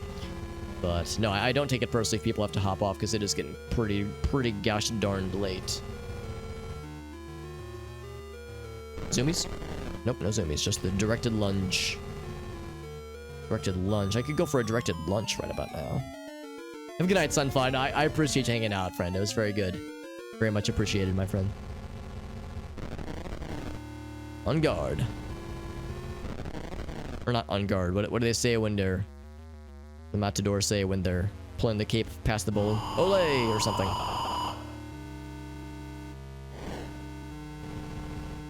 Oh, taking a gamble. Ah, I shouldn't have hesitated, man. Again, I get so worried I'm gonna get stuck on the glyphs, but maybe I should go in the direction of the glyphs more often. I think in the times when I got screwed over by them, it was like when I didn't really understand their hitbox. Now that I kind of understand it better, I can probably work around them better than I think I can. Like, my knee-jerk reaction is like, get the fuck away, because it's gonna be bad. When you're diagonal, it's hard to hit you. Yeah, because like the hitbox is bigger than they look is the problem. So sometimes it's hard to finagle. But other times you can squeeze around them pretty well. So yeah, it's a little bit tricky. Just learning by feel. Just gotta get learnt. Hey, Master Train, how you doing, buddy? It's getting late. Master Train's raiding me. Oh, it's a... Oh, getting dark too. What's this? Is that something? Oh. Where are you? There you are. Master Train, how you doing, buddy? Master Train was doing some team fight tactics. Very nice, man. How'd the stream go tonight, dude? We are on the final approach in Faith. Oh, you doing the lunge? He is doing the lunge. It's the final boss in Faith, the Unholy Trinity. This is Chapter 3. This is the final piece, and it's the good ending, too. Or the boss for the good ending, at least. He's doing the zoomies? He is. Zoom, zoom, baby! Right, so now for Phase 2. Faith is going well, even though it's kicking my sorry little ass. My ass is enjoying the kicking, but it is a kicking no less. Oh, that's scary. Okay. You doing the lunge? Oh no, he's doing the bouncies. The zoomies. That's a Malfast. Oh my fucking god, I didn't know he was gonna do that. So now, alright, so wake up babe, new Malfast strat just unlocked. He will sometimes lunge directly for you. So I guess that's the way to keep you schmoving. This fight is really tough. This is a real dick slapper. Chapters 1 and 2 are a pushover compared to this. Fly by murder fractured. You were not wrong, my friend. That dude had no chill. Usually we just see him stick to the left and right sides, so it's, you know, out of the ordinary to see him go like right down the middle like that. But that's probably a specific thing he does if he sees you hang around for too long. Nope. Okay. Not going that way then. Only know one guy named Gary, and this is pretty much what he's like, says BDR. Do you think this is what the Gary in Pokemon was like, the Pokemon animated series? The rival that Ash had? He was kind of a dick, like he was kind of a prick, but I don't think he was summoning Satan levels of evil. Just kind of annoying, you know, more of a nuisance. Like a rival, not a nemesis, you know, not like a thing that's gonna fucking delete humanity from the world.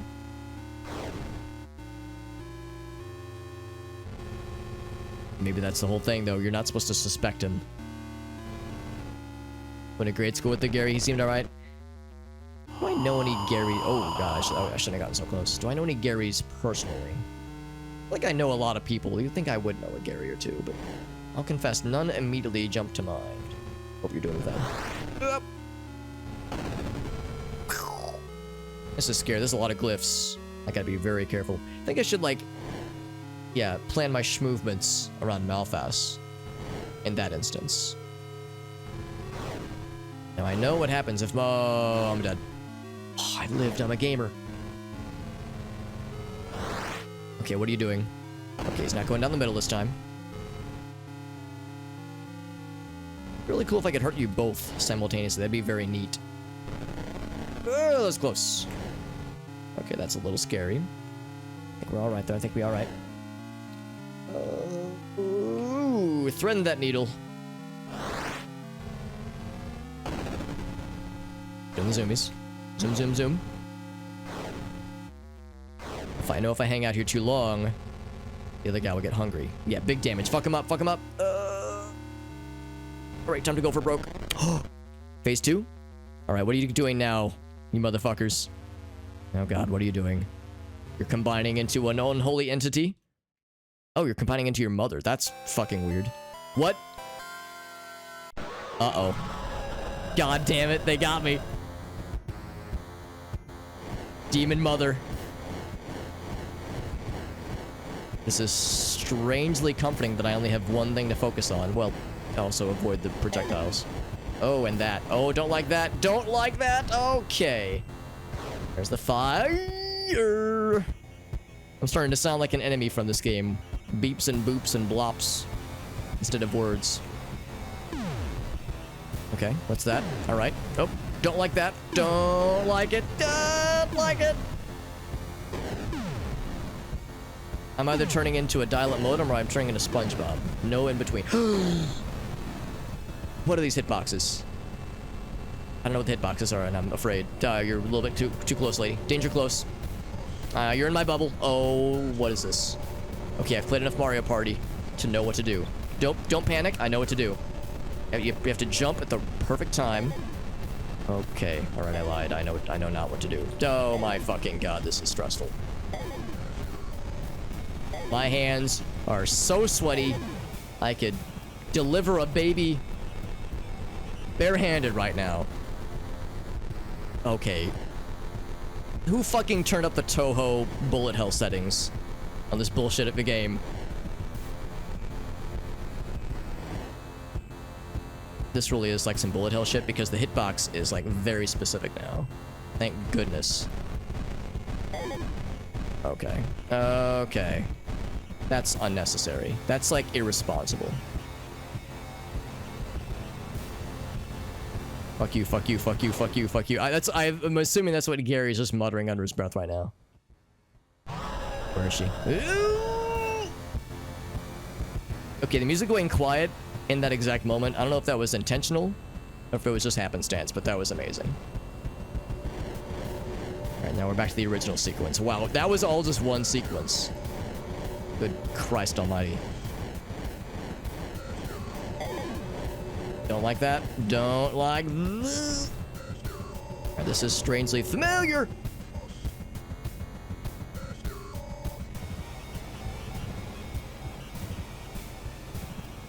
Okay, there's the fireworks. Pretty fireworks. Up, up. Can I not hurt you from here? Self-preservation. Up, up, up, up. Here comes the fire. The fire ring. Yep. Fuck you, fuck you, fuck you. I'm still just cursing her. Am I a gamer? No, I'm not touching you. Evil things. Of course I'm not. God, so many fake outs. This is the fourth sequence then? I haven't seen the save icon at all. So I've seen no things to indicate that we're approaching safety. Yeep.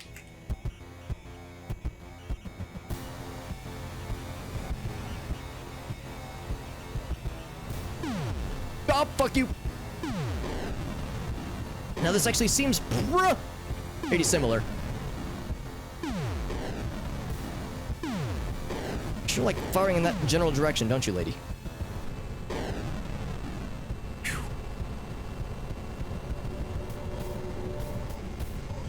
If I could quantify to you, dear viewer, just how sweaty my testicles are right now. We get vocals in this music. Death metal growls.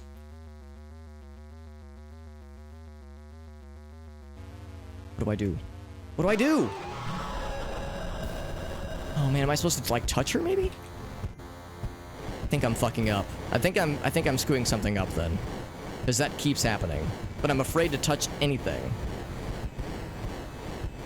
I should check a note. Yeah, so you'll note I have not looked at chat at all.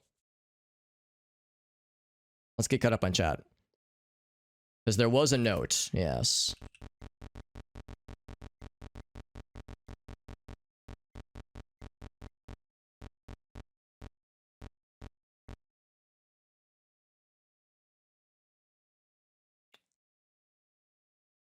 Only someone who is ablaze. Oh. It is the fire. Oh my god. It's the scarecrow all over again. It's the D-mom. You know it's real because I gotta take the jacket off. I got a jacket off for this one. The Gary, I know he's not evil per se, but you reach a limit. Yeah, I have some friends that are that way. They're great in small doses. Bullet hell phase. I'm in her bubble. Yeah. There's backend music. Yeah, I kind of noticed it a couple times, but I've been so hyper focused. So it's Malphas and Astaroth with the names. Agasa says, I'm gonna like this. Oh, whoa.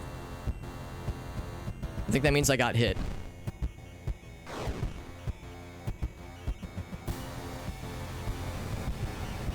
So I think that counted as a hit.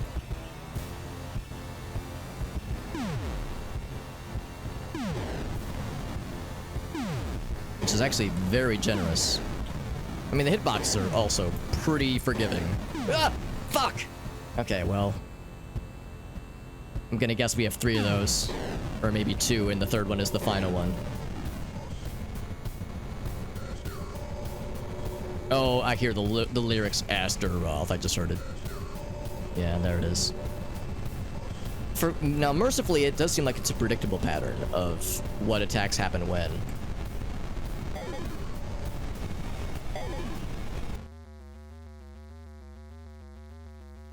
Do it quickly. Is that it?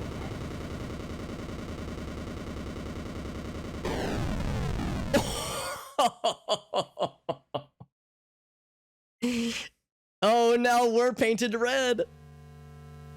It's Amy. Amy Mia. Uh-oh. Yeah, who is this? Is that what remains of Gary?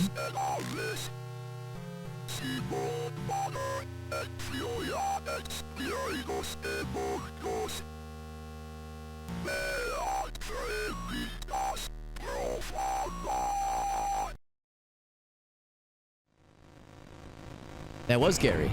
Oh! Is this her revenge? Holy shit. Badass. Oh! Sick. Now what?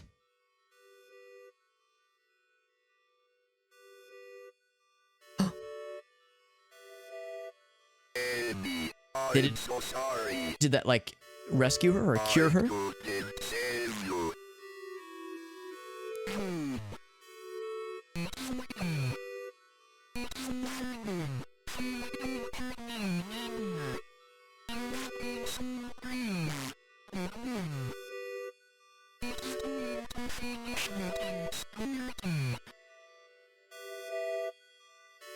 What I'm about to do has not been approved by the Vatican. I can't move. Oh, hold the button.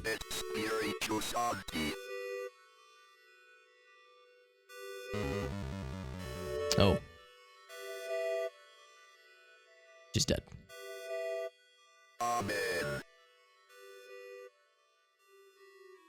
Our crucifix is gold again, by the way. I didn't notice that detail. Oh, and by the way, Garcia... Okay, Garcia didn't kill everybody. Presumably, he was holding off the cultists while we were doing our thing. But I do like the implication that Garcia just fucking kills everything. His faith restored, that's right. Garcia's like, what the fuck, John? Yes. What I encountered out there was truly unspeakable, but I destroyed it with the help of the Lord. It's being cleansed. You destroyed a mighty people and disrupted the province of us. But the unspeakable is still out there. It must be hunted down and destroyed. You've grown stronger, John. I can see it. I need spiritual warriors like you. Lisa. Lisa, what are you doing here? Please don't go. You don't have to keep fighting. We can leave this place together. Live the rest of our lives in peace. Lisa, I still have so many questions. I need to figure out this out or I'll never be able to rest. Then let's figure it out together.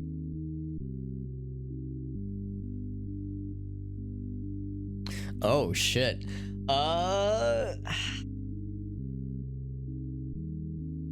So, a couple things. So, I don't know who Lisa is. I don't know who Lisa is. She just, like, her notes appeared in chapter 3. We never had any mention of her. She's not Molly or Karen, our presumed, you know, ex-wife or something. Is it the wife who walked out on us? Maybe? The name keeps changing. At first it was Molly, then it was Karen, so maybe it's Lisa now. Regardless, I don't know who Lisa is. But Garcia has been a homie. He did help us out. She's like, I think you're probably right, I guess. She's like a childhood friend, because we saw her in the church. I think the implication is that we attended that church with Lisa. Garcia, I'm a little bit worried about, because one of the endings, he, like, forces us to work with him at gunpoint. And also, again, I'm still a little bit weirded out by the fact that we extensively worked with him in chapter 2, but when we met him here, he says, nice to finally meet you. It's like, dude, we've we've met, but so is this not the same Garcia? My inclination is to say to join Garcia. He is the homie. The 2 survivors of the 6 kids. Oh, so John was part of that. I never picked up that John was one of the kids there, but that does make sense. They did say there were 2 kids left. He has a cool gun. He has a cool gun and cigarettes. Lisa only has cigarettes. Oh, you're right, chat. It was technically all a dream, wasn't it? Oh, I didn't think about that. You're right. So all the things we learned were accurate, but the events that transpired didn't actually happen. Ah. Well, damn, I forgot all about that detail. You're absolutely right, Serpentor. Sorry, forgot how to talk for a second. Ogbert never existed? I pay hands. I cry every time. Let's go with Garcia. But, oh yeah, there you go. Predator handshake. Hell yeah. So, maybe then that does mean that there's an extra ending. Or not extra ending. Maybe there's like more to the story then.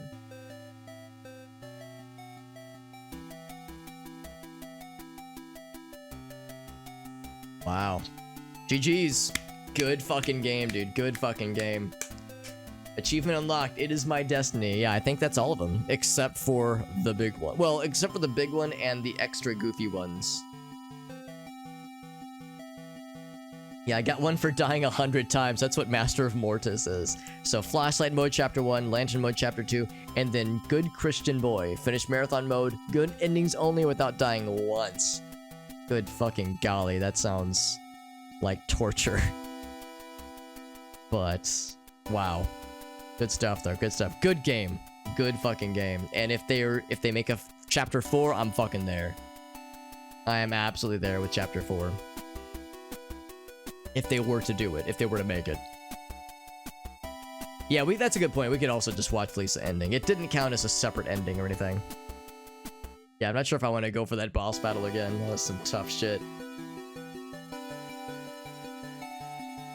The King of Pain montage, you see sprites with John and Luke. Yeah, I did see that, Serpentor. And I was thinking, like, yeah, maybe we, like, had been to that church, but I didn't pick up on the fact that, yeah, we were of the 2 survivors. That makes so much sense. That actually clears up a lot of kind of lingering questions I had about what we saw in chapter 2. So ends Faith, the Unholy Trinity. Good fucking game. New Blood's a good-ass publisher. Airdorf's a good-ass developer, clearly. I also own Dusk, I own A Medieval, and I own Ultra Kill, so I have a bunch of their games. New Blood's games, by the way, so you can absolutely trust that I will play more of these games. And yeah, if they were to do some kind of Chapter 4 thing, I'm so fucking ready. We do know that they're going to add Conjuration mode at some point in the future. Because in the level select, in the chapter select, rather, there's an option for Conjuration mode that's blurred out. And it says, like, not yet ready. I'm assuming that means that it will be, you know, something either added in at a later date or something. That's all 3. Yeah, that was all 3 endings. We got the achievement saying that that was it. And that was all the endings in the game. Not a huge fan of, like, the intentionally old. I would say it has to be done. It has to be done right, because there are games that exist where they really lean heavily on, like, old, or like looks old, and underlying game beyond the aesthetic is not very interesting. Like, that does happen sometimes. This game followed through the way it looks old, retro, and it plays very well and is a very well-made game. So it's like you need a good game underlying the aesthetic. Good stuff, friends. Good stuff. No, yeah, I'm right there with you guys. We gotta wrap up. It is nearly 3 a.m. on a school night, man, on a work night. Granted, I work from home, and I've got a pretty cushy gig, honestly. Like, I'll be fine. We have lyrics for this music. But yeah, so we're gonna be wrapping it up here. Thank you for hanging out, friends. And yeah, fucking Faith, the Unholy Trinity is amazing. This is a really, really good game. Was very much impressed. Of course, we are going to raid somebody. We're going to find a raid target, as we so often do.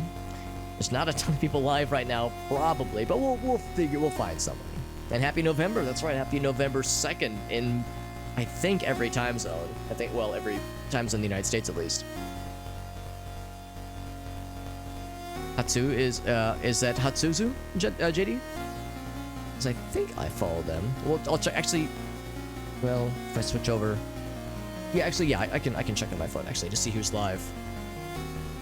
Being how late that it is, I haven't streamed this late on a school night, work night in a long time. But it was nice putting this game to bed. I enjoyed it thoroughly. Oh, actually, Mike's streaming this game. That's cool. Jabroni Mike, one of my favorite streamers. He's got like thousands of viewers though, so he's fine. He doesn't need me. Let's see, yeah, Hatsuzu is live. You're right. Hatsuzu's doing some Genshin. Vanderstar, because we raided him not too long ago. We raided Asol last time. Oh, Sophie's live. Sophie's always really nice to raid. New chapter mode. So that means probably one of the bonus thingies then in chapter 3. Just call off from work. I mean, I could if nothing else if I'm just like dying tomorrow morning, but I think we'll be okay. So what did we unlock? Turbo mode, yeah, turbo with ×4, yeah. So that's when we unlocked it. We unlocked turbo mode. But conjuration mode. Let's see. Where's conjuration mode? Is it chapter 2?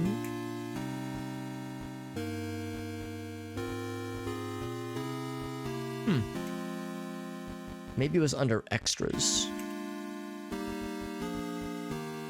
There it is. Yeah, conjuration mode coming soon. Soon, TM, as we say. Was a good ending. Thank you. No, thank you everyone for hanging out. We had a lot of very generous people give us some very generous raid. We had CD, we had Errolyn Eve, we had let's see, who's the of course I know that Master Train hit us with the raid, and that Kara hit us with the raid. There was another, oh, Maddie had raided us earlier as well. So yeah, there's a lot of raids in a single night, which is very generous and very kind.